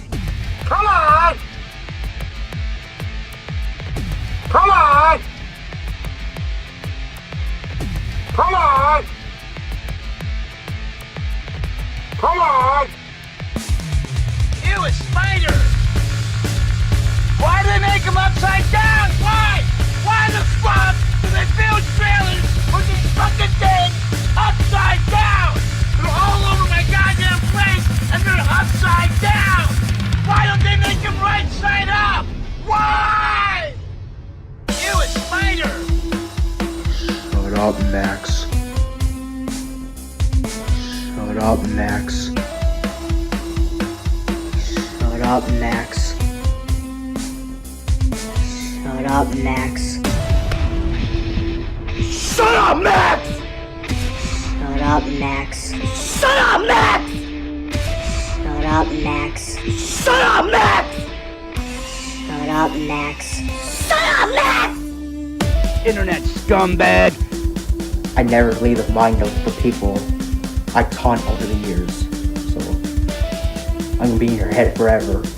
Internet scumbag! Like all you fucking do is you sit online every fucking day watching other people's videos and fucking commenting, blah blah blah. You pause the videos and say, oh, what's this in the background? What's this in the background? What is that over there?